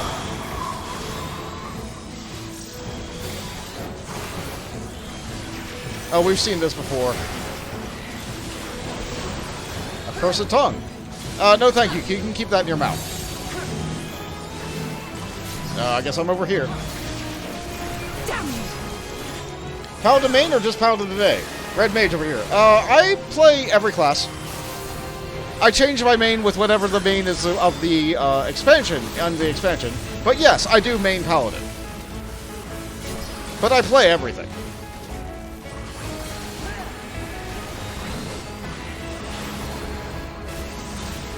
But this character was a warrior in a Romerborn, a dragoon in Heavensward, a samurai and monk in Stormblood, a dark knight in Shadowbringers, a paladin now in Endwalker, and I will be a viper in Dawntrail, which will be massive pain. Why does Viper have no personal defensive cooldown? That means I just have to play better, I guess. But I heal naturally as part of my rotation alpha now.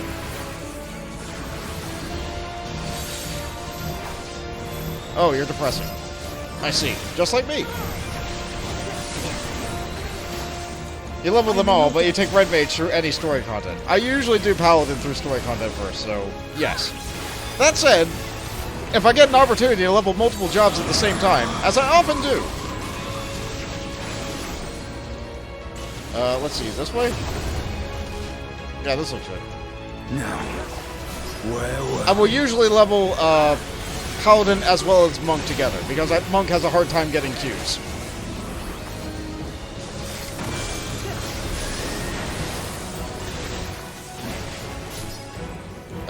I'm going the wrong way, but that's okay. Easy. Alizé nearly died, but otherwise we're fine.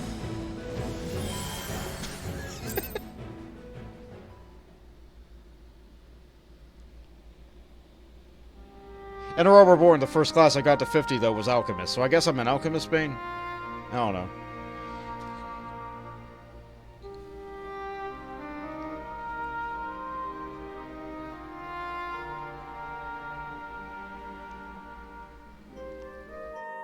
And so with the fighting done, there is a semblance of normalcy.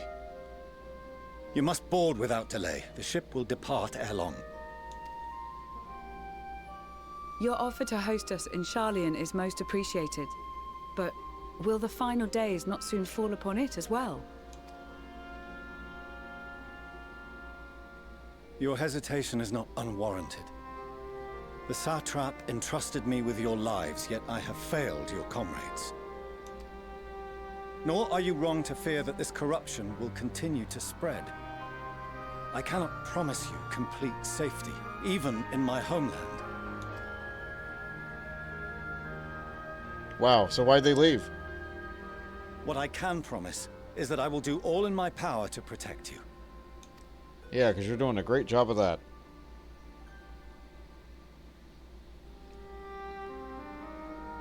That power is not inconsiderable. Even now, my countrymen are preparing the vessel that will deliver us to a sanctuary on the moon. Join us on our journey there, and beyond, to new horizons. Come to old Sharlayan. Please.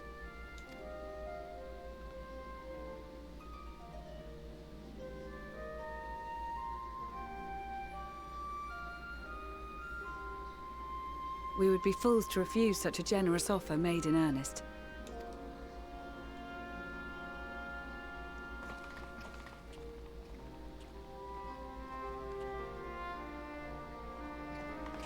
It seems they've a new destination. That's good. The people of Radzat-Han have known too much suffering. The march to Garlemald will only bring them more, short though it may be. I quite agree. Fortunately, they have you to look after them. Yes. Well. He wasn't ready for that. Behind you! Just there! Oh, is it another blasphemy?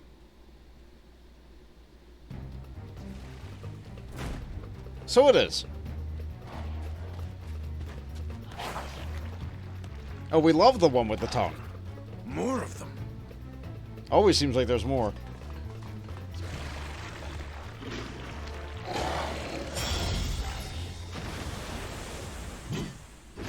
Oh, you're helping now?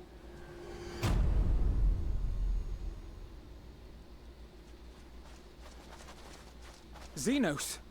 Here!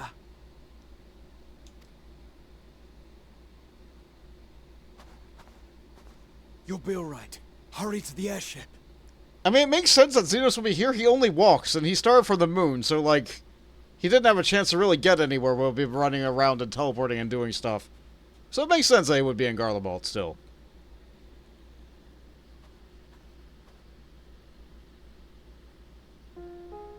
Why have you come? A heretofore unseen beast. 'Twas ripe for the slaying. Poor sport, alas. Unfit to temper my blade. Oh, for the love of... You cannot still be on about a rematch. That is, and has ever been, my sole concern.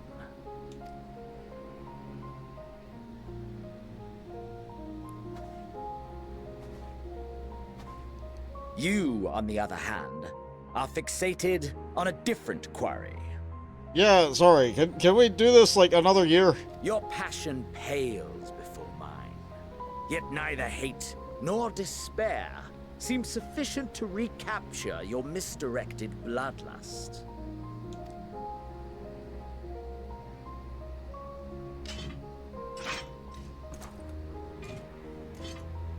So, I hone my blade, and I wait. Alright, as long as you don't snatch my body it. again. That's all you care about.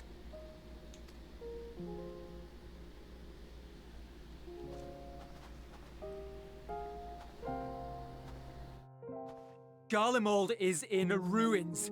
Our homeland, the nation you rule, is as good as gone. along with so many of its people.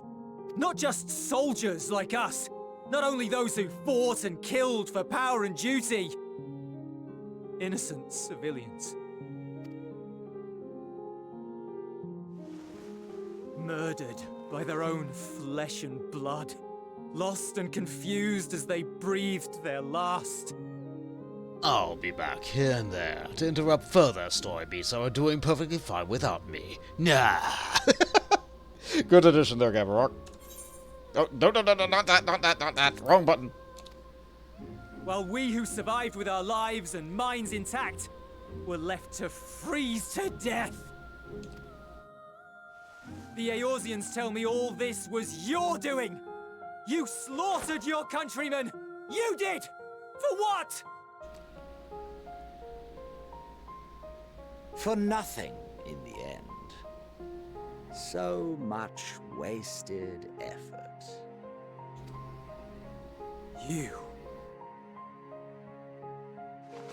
You bastard! For your own sake, Eulus, you must control your anger. Yeah, don't punch him. He will punch back. It will serve no one should it consume you and see you transformed. Oh, right. Also the final days thing.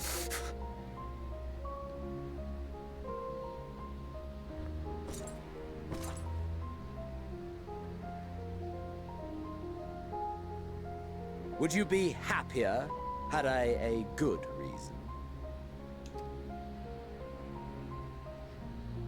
What? If my motives met with your approval, would you no longer resent the outcome? If so, then perhaps a beast's skin would suit you better. Duty, honor, morality. All constructs of convenience when put to proof. Surely the war taught you how easily power becomes the tool of the self-righteous. How the people's justice was merely a means to their ends. Yet you would ask me why. Ask any creature of this star and those above for answers, and they will tell you what suits their fancy. And they would be right to do so. What meaning there is to be found in the petty vicissitudes of your existence must be gleaned by you, and you alone.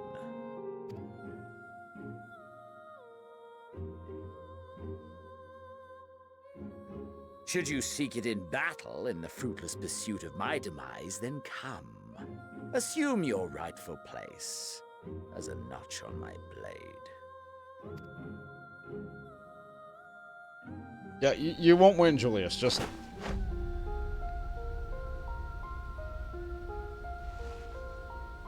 What? How old are you again? Like 19? You are a blight on the Garlean race, and there would be no more satisfying way to expunge it than by beating you to death.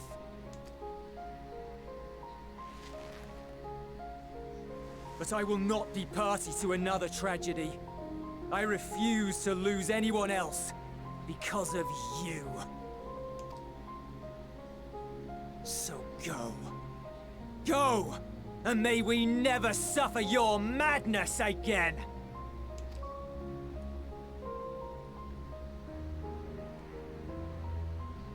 He just looks so bored. Xenos! Don't call out to him! Let him leave!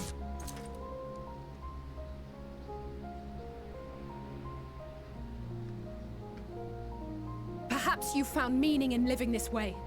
I cannot deny you found strength. Yet if you only pursue your hedonistic pleasures and pay no heed to the plight of others, then no one will give you the time of day. You will never get what you want, not even the battle you pine for so dearly. You'll be alone for an eternity, and you'll deserve every agonizing second of it.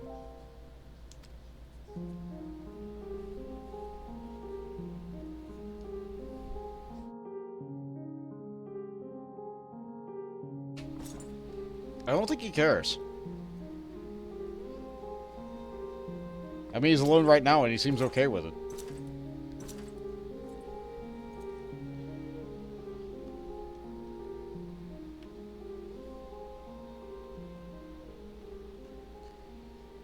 Okay. Back to politics? Yeah, seems so. Politics is approaching. We're ready to depart.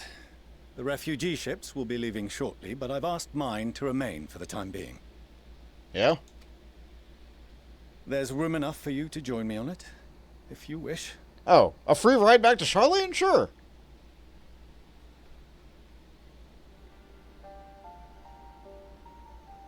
Do contain your surprise.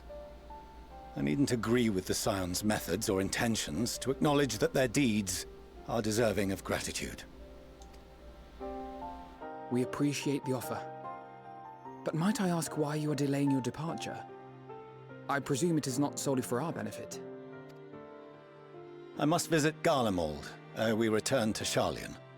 Having caused such an uproar, 'tis only meet that I explain myself to the Ilzabard contingent. Oh, yeah, that's fair. You probably didn't contact the government, given the fact that they probably don't have any.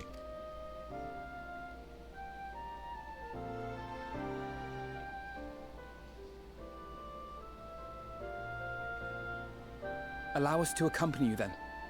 We should be glad to facilitate, given our familiarity with all concerned.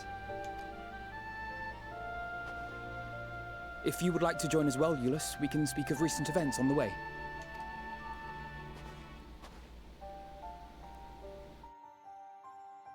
Alright. Back to the politics hut. Here we go. I like the Estinian didn't walk. He'll be off to your seat on the forum next.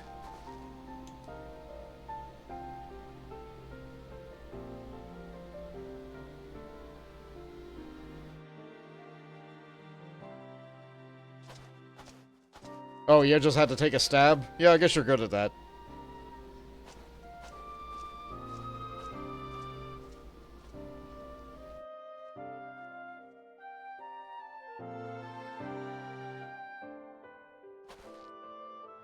In regards to recovering cutscenes with a YouTube video, I just feel like...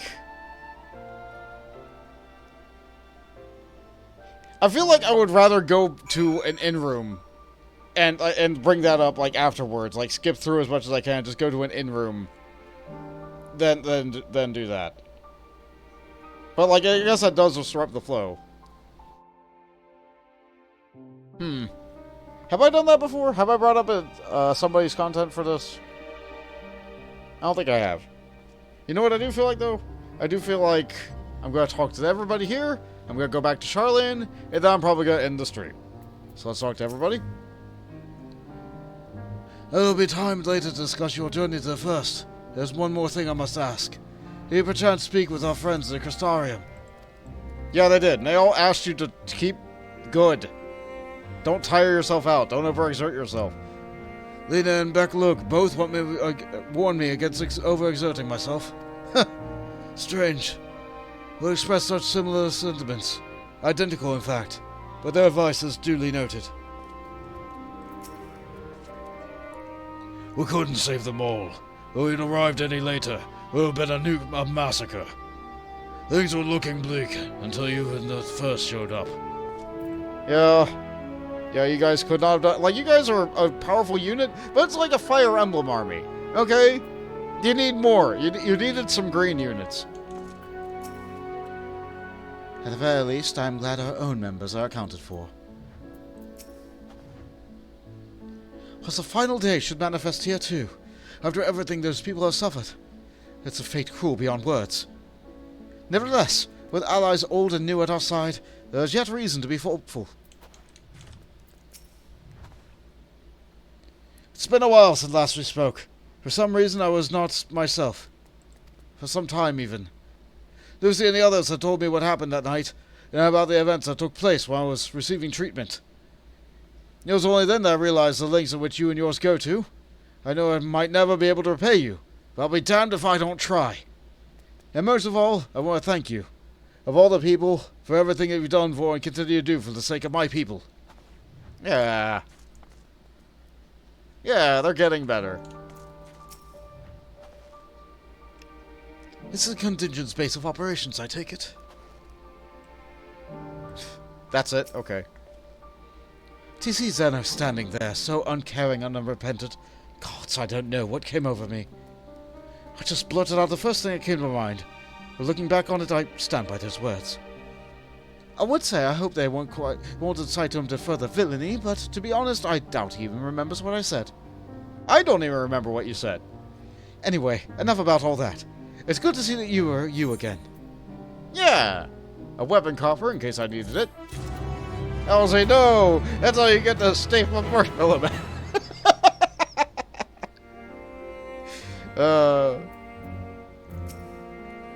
We still need a quiz about that first time on the first, if we ever get more than a moment's respite. Outside help. Lucia is taking stock in the present situation.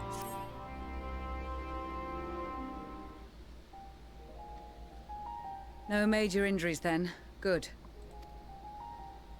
I briefed the recovered soldiers and sent them on their way as quickly as I could, but nevertheless feared they would not make it in time.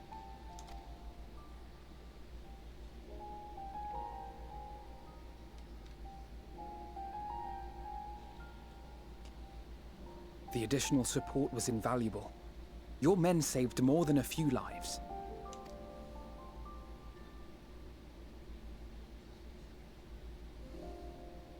Though not all, I regret to say.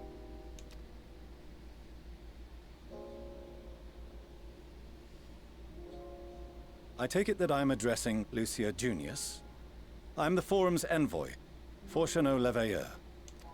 Oh boy, a third Leveilleur. And you are owed an explanation for these most dire developments. Well, we kind of already explained it to them, sort of, I think. Didn't we?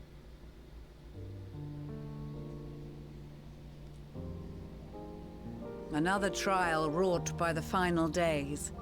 I was beginning to suspect as much.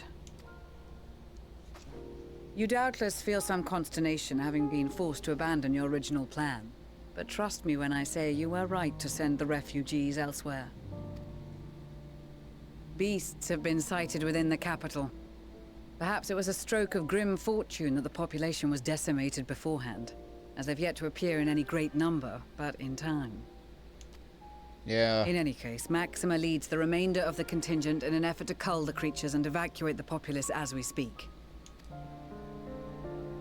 All right, he was a commander, wasn't he? Once the airships are taken to the skies, I pray your men can be persuaded to join him. You'll permit us to retain our weapons? I wouldn't have sent you after the Scions were I expecting you to stab them in the back. And I, for one, would not consider past transgressions more relevant than future contributions. Regardless of the circumstances that saw us at odds before, we need men of courage now, more than ever. I really like the sublight scattering on Alphino's ears in these parts.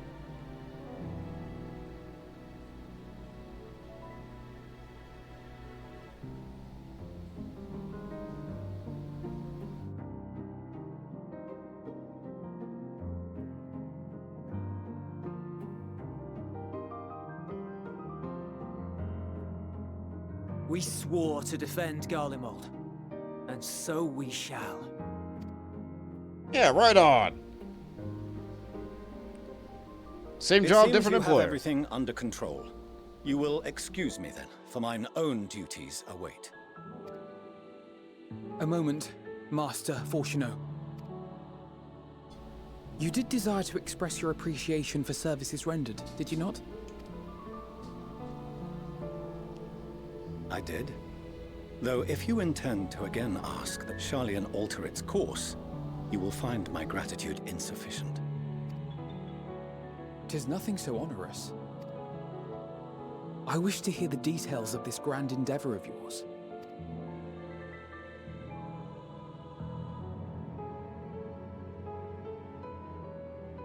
Do you swear to listen and to learn, and not to embark upon some scheme to impede us?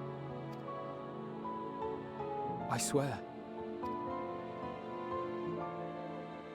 Yeah, tell us your master plan. We already know it, but tell it to us, please.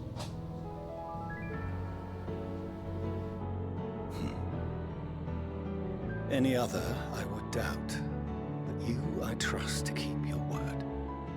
For not once have you broken it. Very well. I will request that the Forum make you privy to our plans. You may await our summons at the Baldessian Annex, assuming the decision is in your favor. Does that suffice? It does. You have my thanks. Good. Now can we get on your airship and save me a teleport cost? Excellent. You can regale us with tales of your most recent sojourn to the First while we wait. Can we do it on the airship? Please?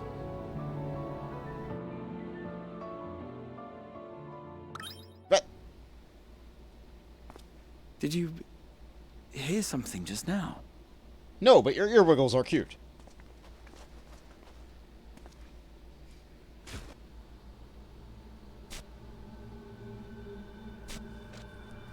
Banui!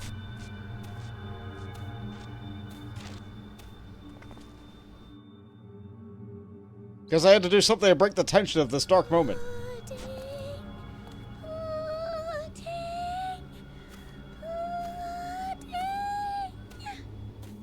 I think we know which one you are.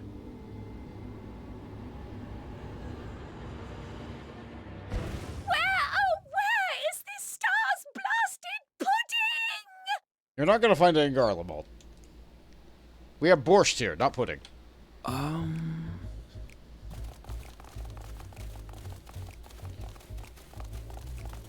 It's elaborate!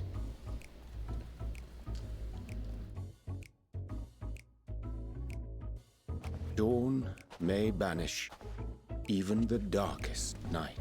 And the Moon Man! And to this bitter clime bring warmth and comfort. You're still just way too cold for this environment. 'Tis heartening to see such an assembly upon my return. I thought often of you whilst I looked down upon our star's brilliance from the moon above. It's the Magic Man! Yes, but what are you doing here? And dressed like that? Aren't you cold? I'm glad someone addressed it. Verily, I fear for my health should I proceed to expound upon our purpose ere I procure more suitable garments. Then allow me to summarize. We're here because none of you lot are up there. Nor has anyone deigned to send word about any changes in the plans. It's rude, is what it is. At least that's what I thought at first, but then folks got to wondering if you weren't in a spot of bother, so we decided to take matters into our own hands. Come down here and help, if our help be needed. Okay, sure.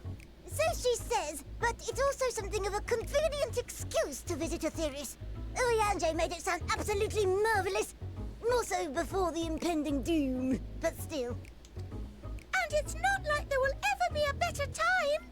What with the aforementioned doom? Marvellous, they say, yet not an ounce of pudding to be found. I must suffer Urianger's inferior works no more. Hey! Maybe consider the plight of present company before you go blathering on about pudding and doom?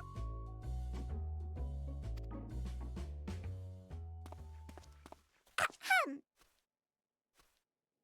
As I was saying, should you require any assistance with whatever, we are at your disposal. We were born from Hydalin's love for the lives of this star, so naturally we would much prefer to see them continue. Twiddling our thumbs up on the moon is hardly conducive to that, though, is it? Aye, not when you've all got such precious thoughts and feelings and hopes for the future deserving of more active preservation. Speaking to Urianger made us realize that while we've carried out our duties to the letter, we've failed to fulfill them in spirit. From there, it was just a hop, skip, and a jump towards resolving to do better. So please, show us how. Help us help you. You know, bunnies before we met Vanat, and now bunnies after we met Vanat, and now it's just like, you know what, the bunnies make a lot more sense now.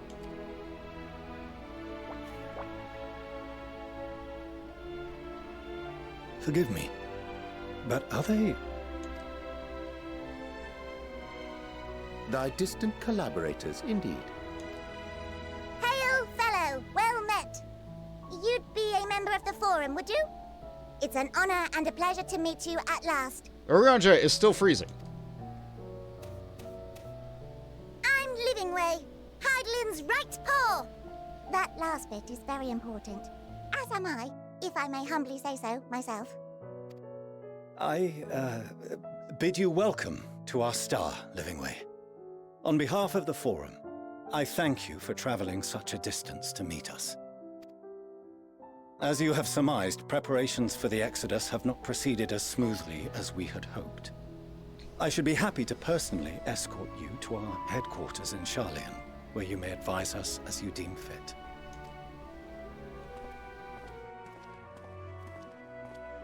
'Twas with reluctance that I set aside the great work of readying the moon for habitation. Be assured that I did so only after the Loperites made plain their earnest desire to come hither, and I myself felt a growing certainty that their contributions here would prove invaluable. 'Tis trite, perhaps, but I followed my heart. That's good. I'm glad you have a heart still. I'm glad it's not broken.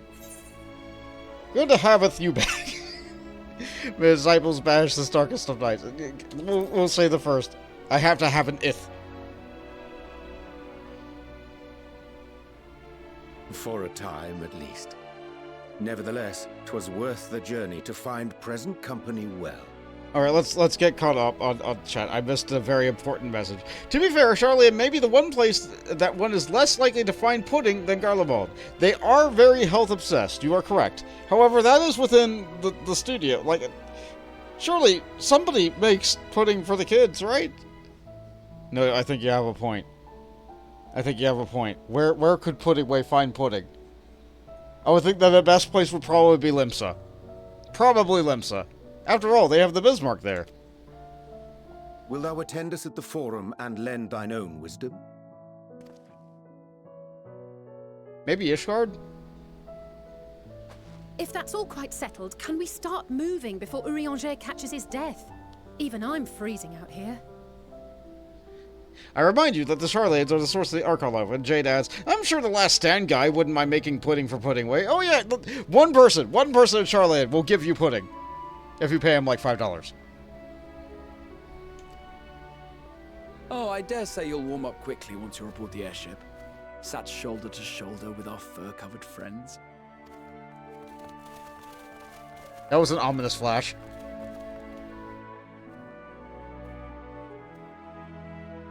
Now, is the game gonna take me to Sharlayan for free? Or am I gonna have to pay for a teleport? Yes! Yes! We are here! We are here and it is beautiful! I dare say Master Fortunor was as nonplussed as we to learn the identity of Hydalin's lunar custodians, but he will soon discover they have much and more to offer the Forum. Might I suggest we return to the Annex forthwith? We may yet have time to discuss the recent adventures ere we are summoned to Rustra. Where did he go? I guess he went down the stairs. He went down the stairs.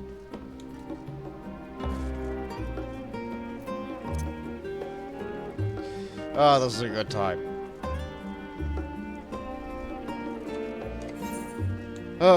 We are close.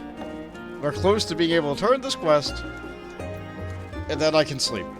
I'm really tired. I'm really tired. I'm doing my best. I am excited. I'm happy. I'm glad that we're here now. I'm glad that we're here at this point in the story. I'm thinking about what I'm going to be doing in 2 weeks, because, of course, I'm alternating Final Fantasy X and Final Fantasy XIV for Final Fantasy Friday. I think in 2 weeks it might be time to do role quests, or maybe crafting quests. It might be time to put the story on pause, and forestall the final days. It might be time to get that kind of stuff done, because there's really no better opportunity or point in the story to get that stuff done than, like, right here.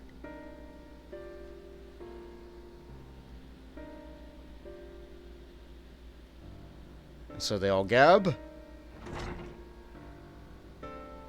Until we get here.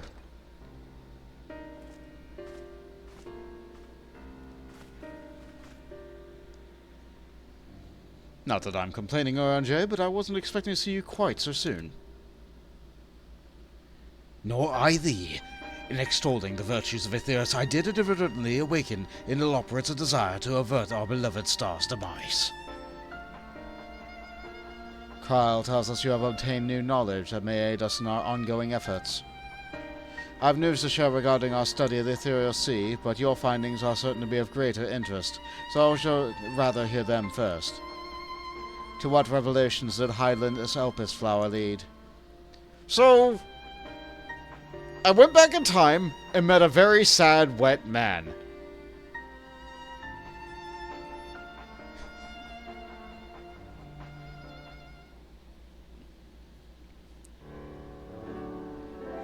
And then I rode on a dog. And this dynamis is what drives the final days. It is all as if it and Arkasa are one and the same, it is all but proves not a Siri. We're an entity, through sheer force of emotion, to channel this vast, dormant reservoir of raging river, and power might surpass even that of Aether. But our stars, so replete with Aether, said entity would need to be outside its influence to effectively manipulate the dynamis of a great expanse. Meteon. Or rather, the sorrow and suffering of fallen civilizations that she has been hoarding for millennia. Untold anguish and fear and hatred, drawn from every corner of the universe, all for a single purpose, the destruction of Aetheus. That our foe is no longer of some unknown calamity. We have but one aim, to defeat Meteon. Yep, that's right, we have to go defeat a small, blue bird girl who became black. You make it sound so simple, but you're not wrong. Vanquishing Meteon will deliver this world from the final days, but to even attempt it, there are two conditions. First, we must determine her location, and before Meteon escaped, an enchantment was placed upon her by Vanar, the woman who would become Hydaelyn. The implication of temporal magics are not entirely understood, and so we cannot assume that all Hydaelyn and the Vanar you met in Elpis are one and the same. Nevertheless, due to their intrinsic qualities and all-powerful being, I'd wager that Hydaelyn possesses the knowledge we seek. Whether she would share that knowledge with us, however, remains to be seen. After all, she intends for us to flee Aetheus, not to stay. Do you suppose she has abandoned her pursuit of Meteon? The Vanar I know would never give up.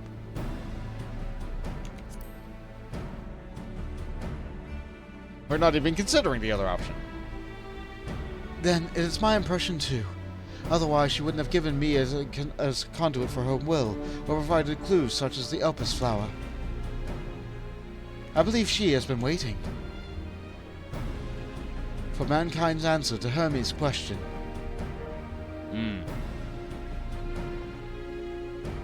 So, what the second condition?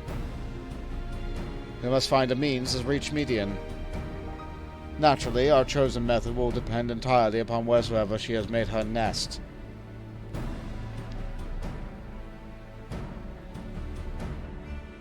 Then commuting with Hydaelyn must be necessary to come first.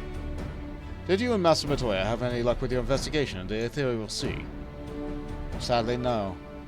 Though we enlisted the help of Archenwald and the Echo-blessed allies, we couldn't detect so much of a whisper from Hydaelyn, even with the help of the Anti-Tower. Master Matoya is of the opinion that in the years since abandoning it, the Forum has found some other method of receiving instructions from Hydaelyn. If so, it would be most likely some form of apparatus for obscuring the Ethereal Sea built closer to home. I'm sorry, observing.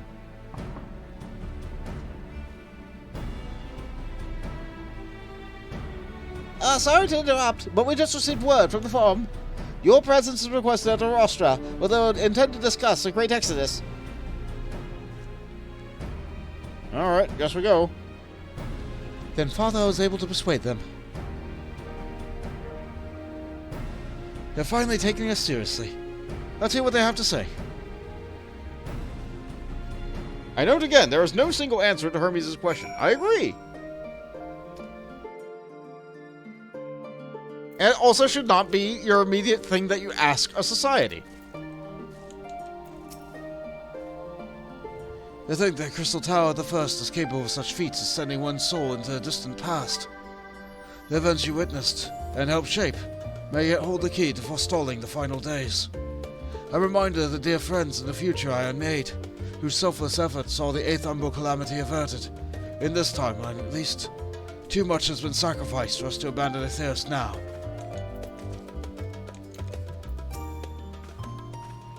After sending Graha and Estinian back to Garlemald, I stayed at the Lucas Armenium for a time. Being an imperial province, it was already in turmoil before the onset of the final days. You wouldn't believe the difficulties we had in overseeing the evacuation of the villages we visited. I have faith that a detachment we left behind will continue to work and shepherd the people to safety. To what safety can be found in the world coming to an end? Master Matoya has suspected for some time that the Forum has been conducting a new facility for the purpose of surveying the Ethereal Sea. Camera won't let me pan down, sorry. Of course, the custodian of the Anti-Tower, which would presumably be rendered obsolete as a result, she has a few things to say about that. Nothing that should be repeated in polite company, you understand. Yeah. After you left for Garlemald, I went to Labyrinthos and tried to search for Hydaelyn using the Elpis flowers. Alas, my attempts were in vain. I can only assume that she spent a vast amount of her power in conducting this Fandandul, with it presently unavailable to communicate. Indeed, as her presence has left my body, I could feel how faint it had grown. In order for the camera to go down, I have to hold down left click. I hope you don't mind me staying behind while you attend a big meeting. The roster reminds me a bit too much of the supremely scary tribunal in Nishgard. You'll forgive me if I keep my distance. Yeah, that's right, the one that I had to fight for you, because you can't fight. Father has granted us the opportunities we've been waiting for. Though we know not what information, if any, they intend to reveal, there is one way we can find out. To the rostra! Well, that was much quicker a response than I was expecting. Nice to know our efforts in Magna Glacies didn't go unnoticed. At first, I wasn't sure what to make of Hermes and his motives. But as we discussed in a great work, when faced with harsh realities of life, some seek the release of death, others grow defiant. They fight. Either way, it's our right to choose. 'Twas Hydaelyn whose commandment that at the event of Zodiac should perish, the Loporits would deliver the people of Aetheus from harm. Though that too is the limit of their duties, they possess knowledge unparalleled with the great expanse and the means of its traversal. Should they be persuaded to assist our efforts in reaching median, we should do well to heed their counsel.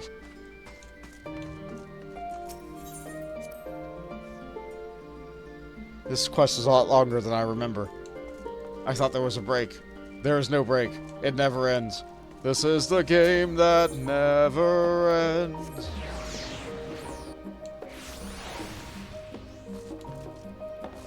I'm still looking forward to Final Fantasy 17, which, according to the numbers, 11 was an MMO, 14 was an MMO, that's 3, so the next one should also be an MMO, right?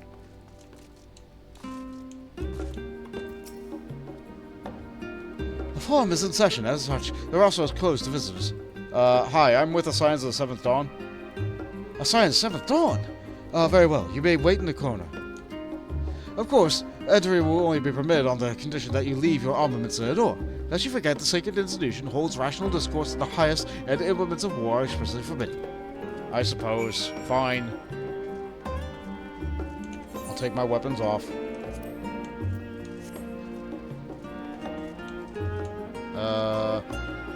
In the corridor? I thought you guys were having a meeting.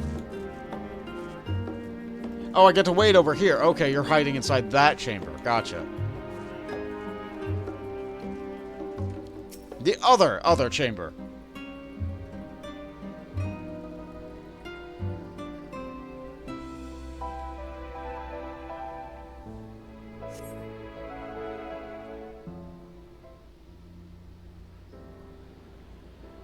Never mind, we're doing it in the big one. Got it.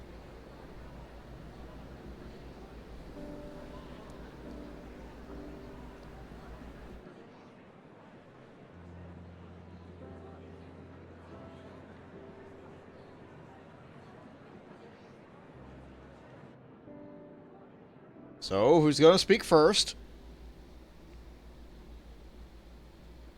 There is a matter I wish to raise with you before we enter. Oh, okay. We are here to listen and to learn. But if the Forum's plans are more or less what I expect, then I should like to make a proposal that will serve our ends. Okay.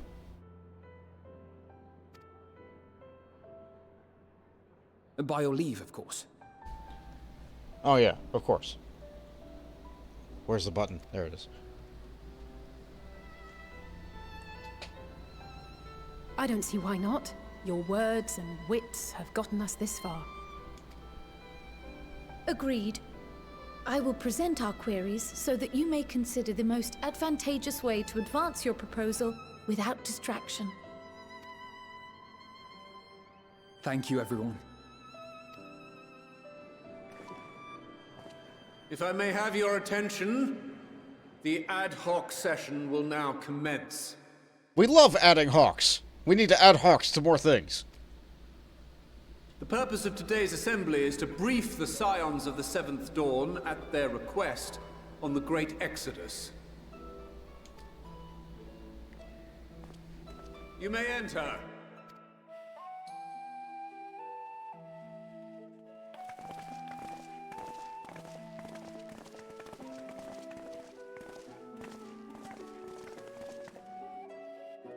They're jealous of our fashion.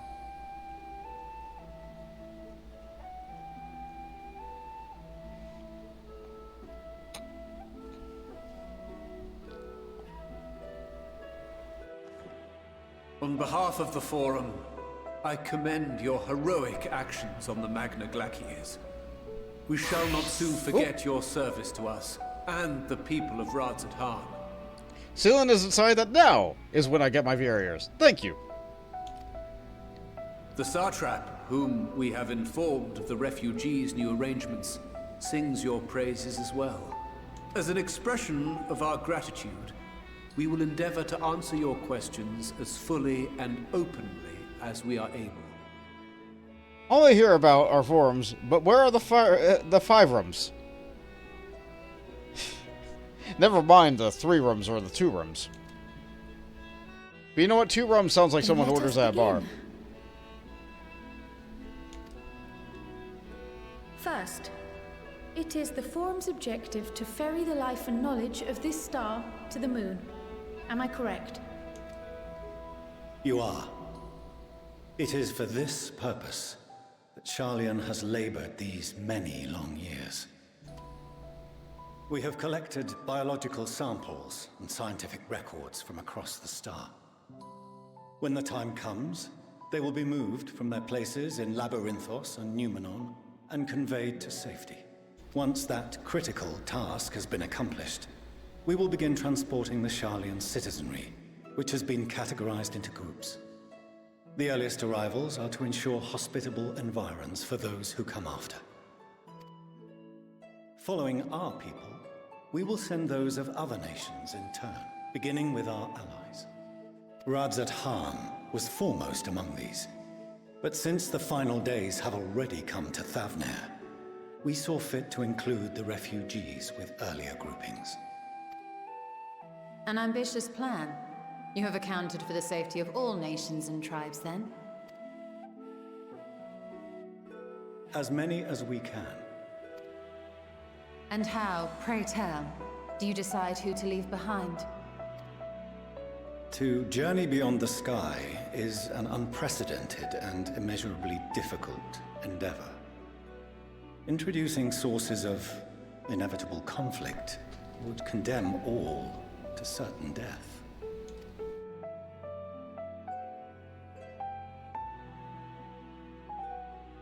Questions as to the validity of that approach aside, Sealan adds, nah, the Alamegans stay behind. Stormblood was bitten. But what about the Thomans? I don't know, I kind of like the Alamegans. Their society is a bit ruined. They need more time to develop, but we're working on it. are your plans proceeding apace? We're under the impression that your primary means of celestial transportation is incomplete.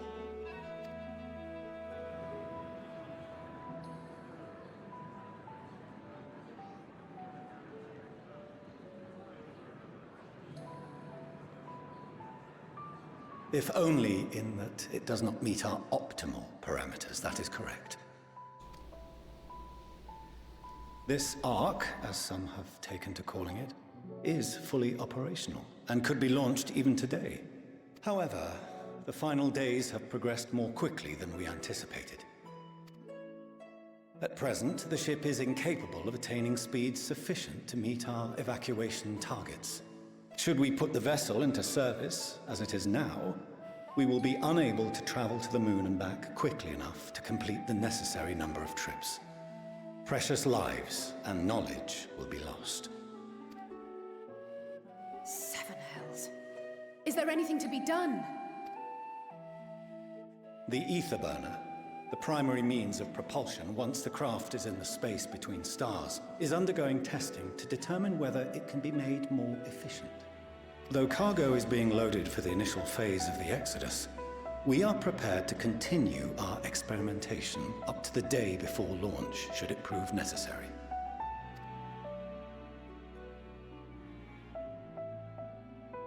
What if the Scions were to solve your problem?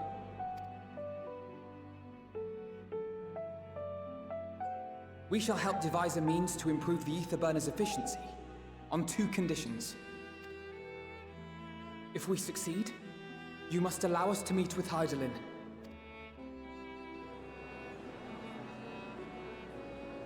"'Twas simple enough to deduce. You have a Concord, and so you would never have abandoned the anti-tower had you no other means of communication. One far more convenient, I suspect."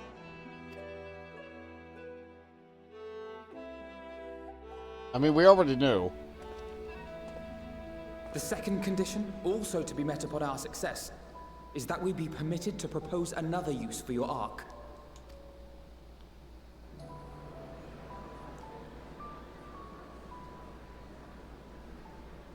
We would be at liberty to refuse this proposal.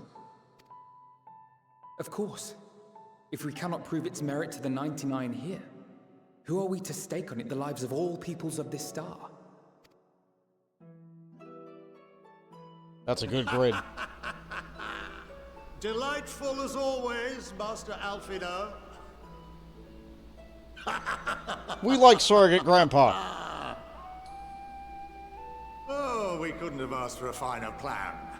Allow us to solve this complex engineering problem of which we were entirely unaware until moments ago. What could possibly go wrong? The satire writes itself.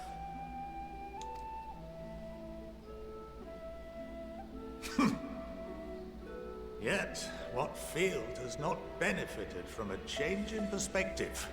When we are at wit's end, what we need is not the same dry theories recited ad nauseam, but fresh inspiration. You know, I only just noticed that the skin tone on his face is different than the skin tone on his ears, and it bothers me. And now it's bothering you too, probably.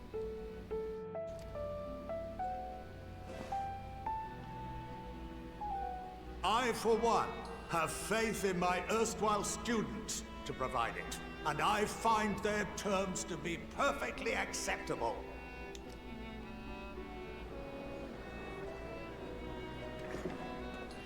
Order! Order! We have no time to waste on debate.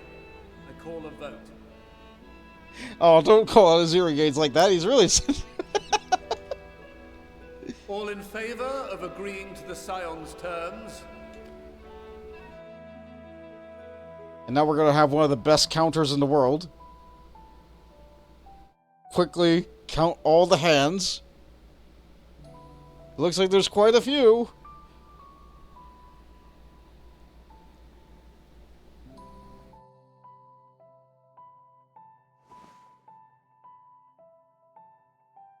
"71 in favor, 28 against. The ayes have it."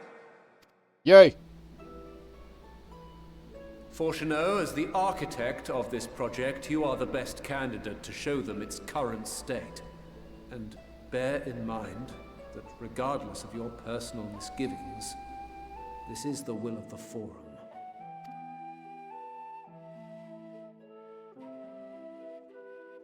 Very well. The perfect lock of hair to hide his eyes. Good. call this session to a close. Return to your tasks with urgency. The final days wait for none.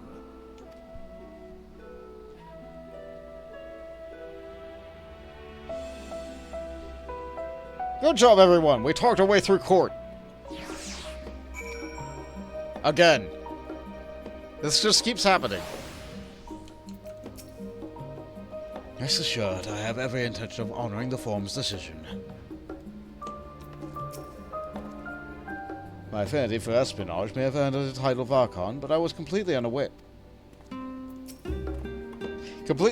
of the Forum's plans. There may have been clues here and there, but I had a mind to look for them. But contemplating that possibility only serves to further wound my pride. Not that anyone could have realistically surmised that the brilliant stratagem was to build a giant ship, fly to the moon, a still larger vessel in truth, and use that to travel to another star.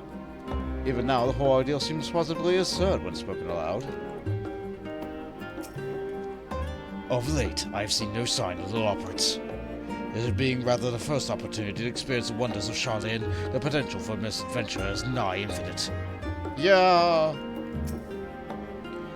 Perhaps if Midgard Sormer was still alive, in a traditional sense that is, he could have offered to help the vessels attain the necessary speeds. Again, there's no guarantee if his contribution would even make enough of a difference to matter.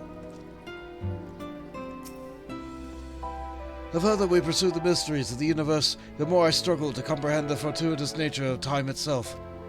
We measure and quantify it based on the observations of celestial bodies, such as the sun and moon. Or on your account of it, it is unclear whether the ancients viewed time in a similar manner. I mention this because while Vanar knew the final day would reoccur at that defined point in the future, she presumably had no way of knowing exactly when. Even so, the completion of the Forum's preparation to escape the moon, allegedly so close to the final days, is surely no coincidence. I mean, she probably was just waiting for me to show up. And once I showed up, then she got moving. I'm a little vexed that we have yet to learn of the Forum's replacement for the Anti-Tower, though I expect that in time they'll share that with us too, and of Master Matoya if they have any sense. I'll admit bringing up the issue of the Forum's incomplete arc was more than a little daunting.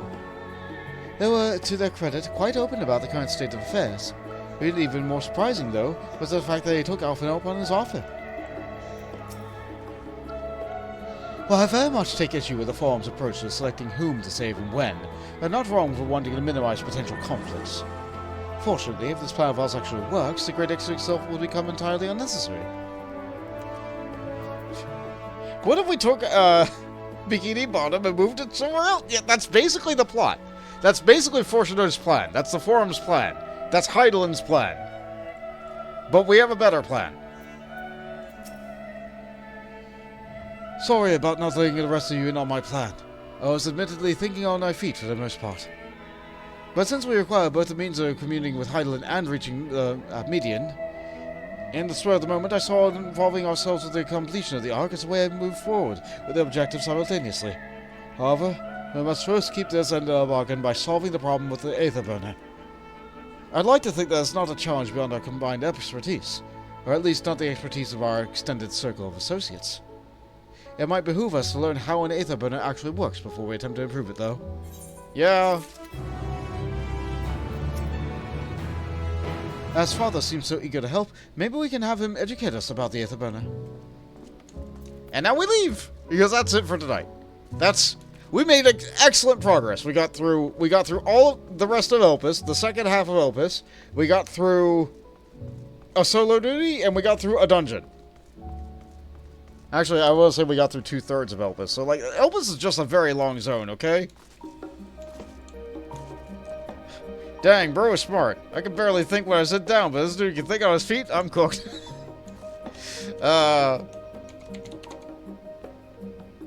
You'll be happy to know that we have an oven for that. Thank you, Jade, Horace, and Mills, for helping me out with the dungeon. You guys are great. Jade always rocking some of the best glamour we've ever seen. Oh yeah, are you using your new relic weapon that we worked on together to be able to get... Do you want to show off your relic weapon real quick, Jade? Actually, I don't know if she's even here right now.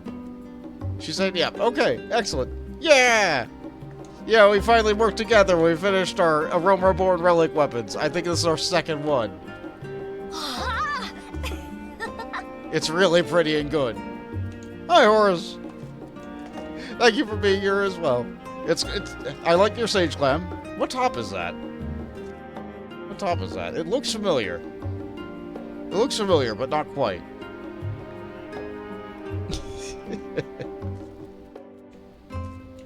And I think that is the Phantom...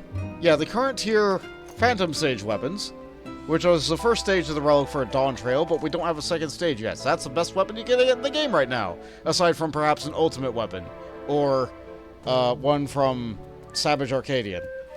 The third best weapon you can get in the game right now. Historia for the top. Oh, okay. Excellent. Yeah, I've not seen it because I glamour my tops. That's why I haven't seen it. Okay. So, I am trying to work on more Kingmaker. I like getting into things I'm doing for YouTube. I am going to try and finish Kingmaker, but it's a really hard game for me to make more content for.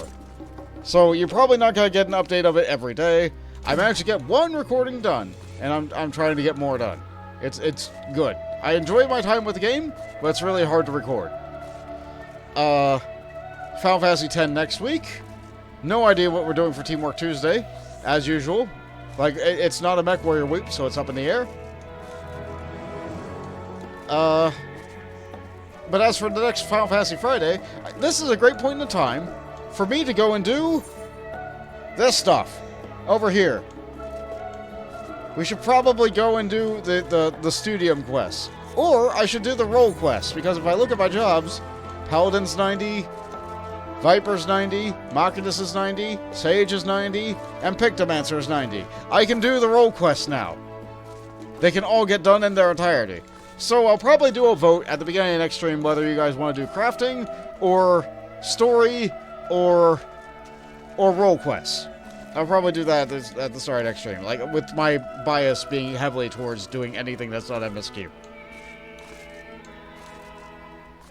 You should have your standard long comment on Final Fantasy X VOD next year's. I'm sorry. I do enjoy it. I do read it. It's just like, I don't know. It's a very long comment. So I wake up in the morning, I walk my dog, I get my drink, I look at my comments, and I see one that's like, I don't know, 5 paragraphs long, and I look at that and I'm just like, I'll read this later in the day. I'm not awake enough yet for this. So please don't be offended that I get to that point. Like, I do eventually read it, but it's not like my first thing that I do in a day. We're getting to get access to more things for this expansion. We need more Endwalker stuff. There's so much content in Endwalker for us to do. So much. And we're so close to it. But we're not there yet. We're not there yet. So I still have to do a dungeon, a trial, a dungeon, a trial, at least one solo duty in the midst of all that, and then we get lots of credits. And that'll be it. But you know what? That's probably going to be like at least 2 more streams, maybe 3, to get through the MSQ. And I might be stalling it even more if I just go ahead and do the crafting and gathering stuff. But you know what? That's story 2. That needs to get done. And now is the best time for it, like, in terms of the plot. So, I don't know. I don't know. Maybe one more MSQ stream, and then I have to put my foot down and, like, now is the time for crafting. Anyway. I had a good time. You guys seem to have a good time. Is there anybody we want to raid tonight?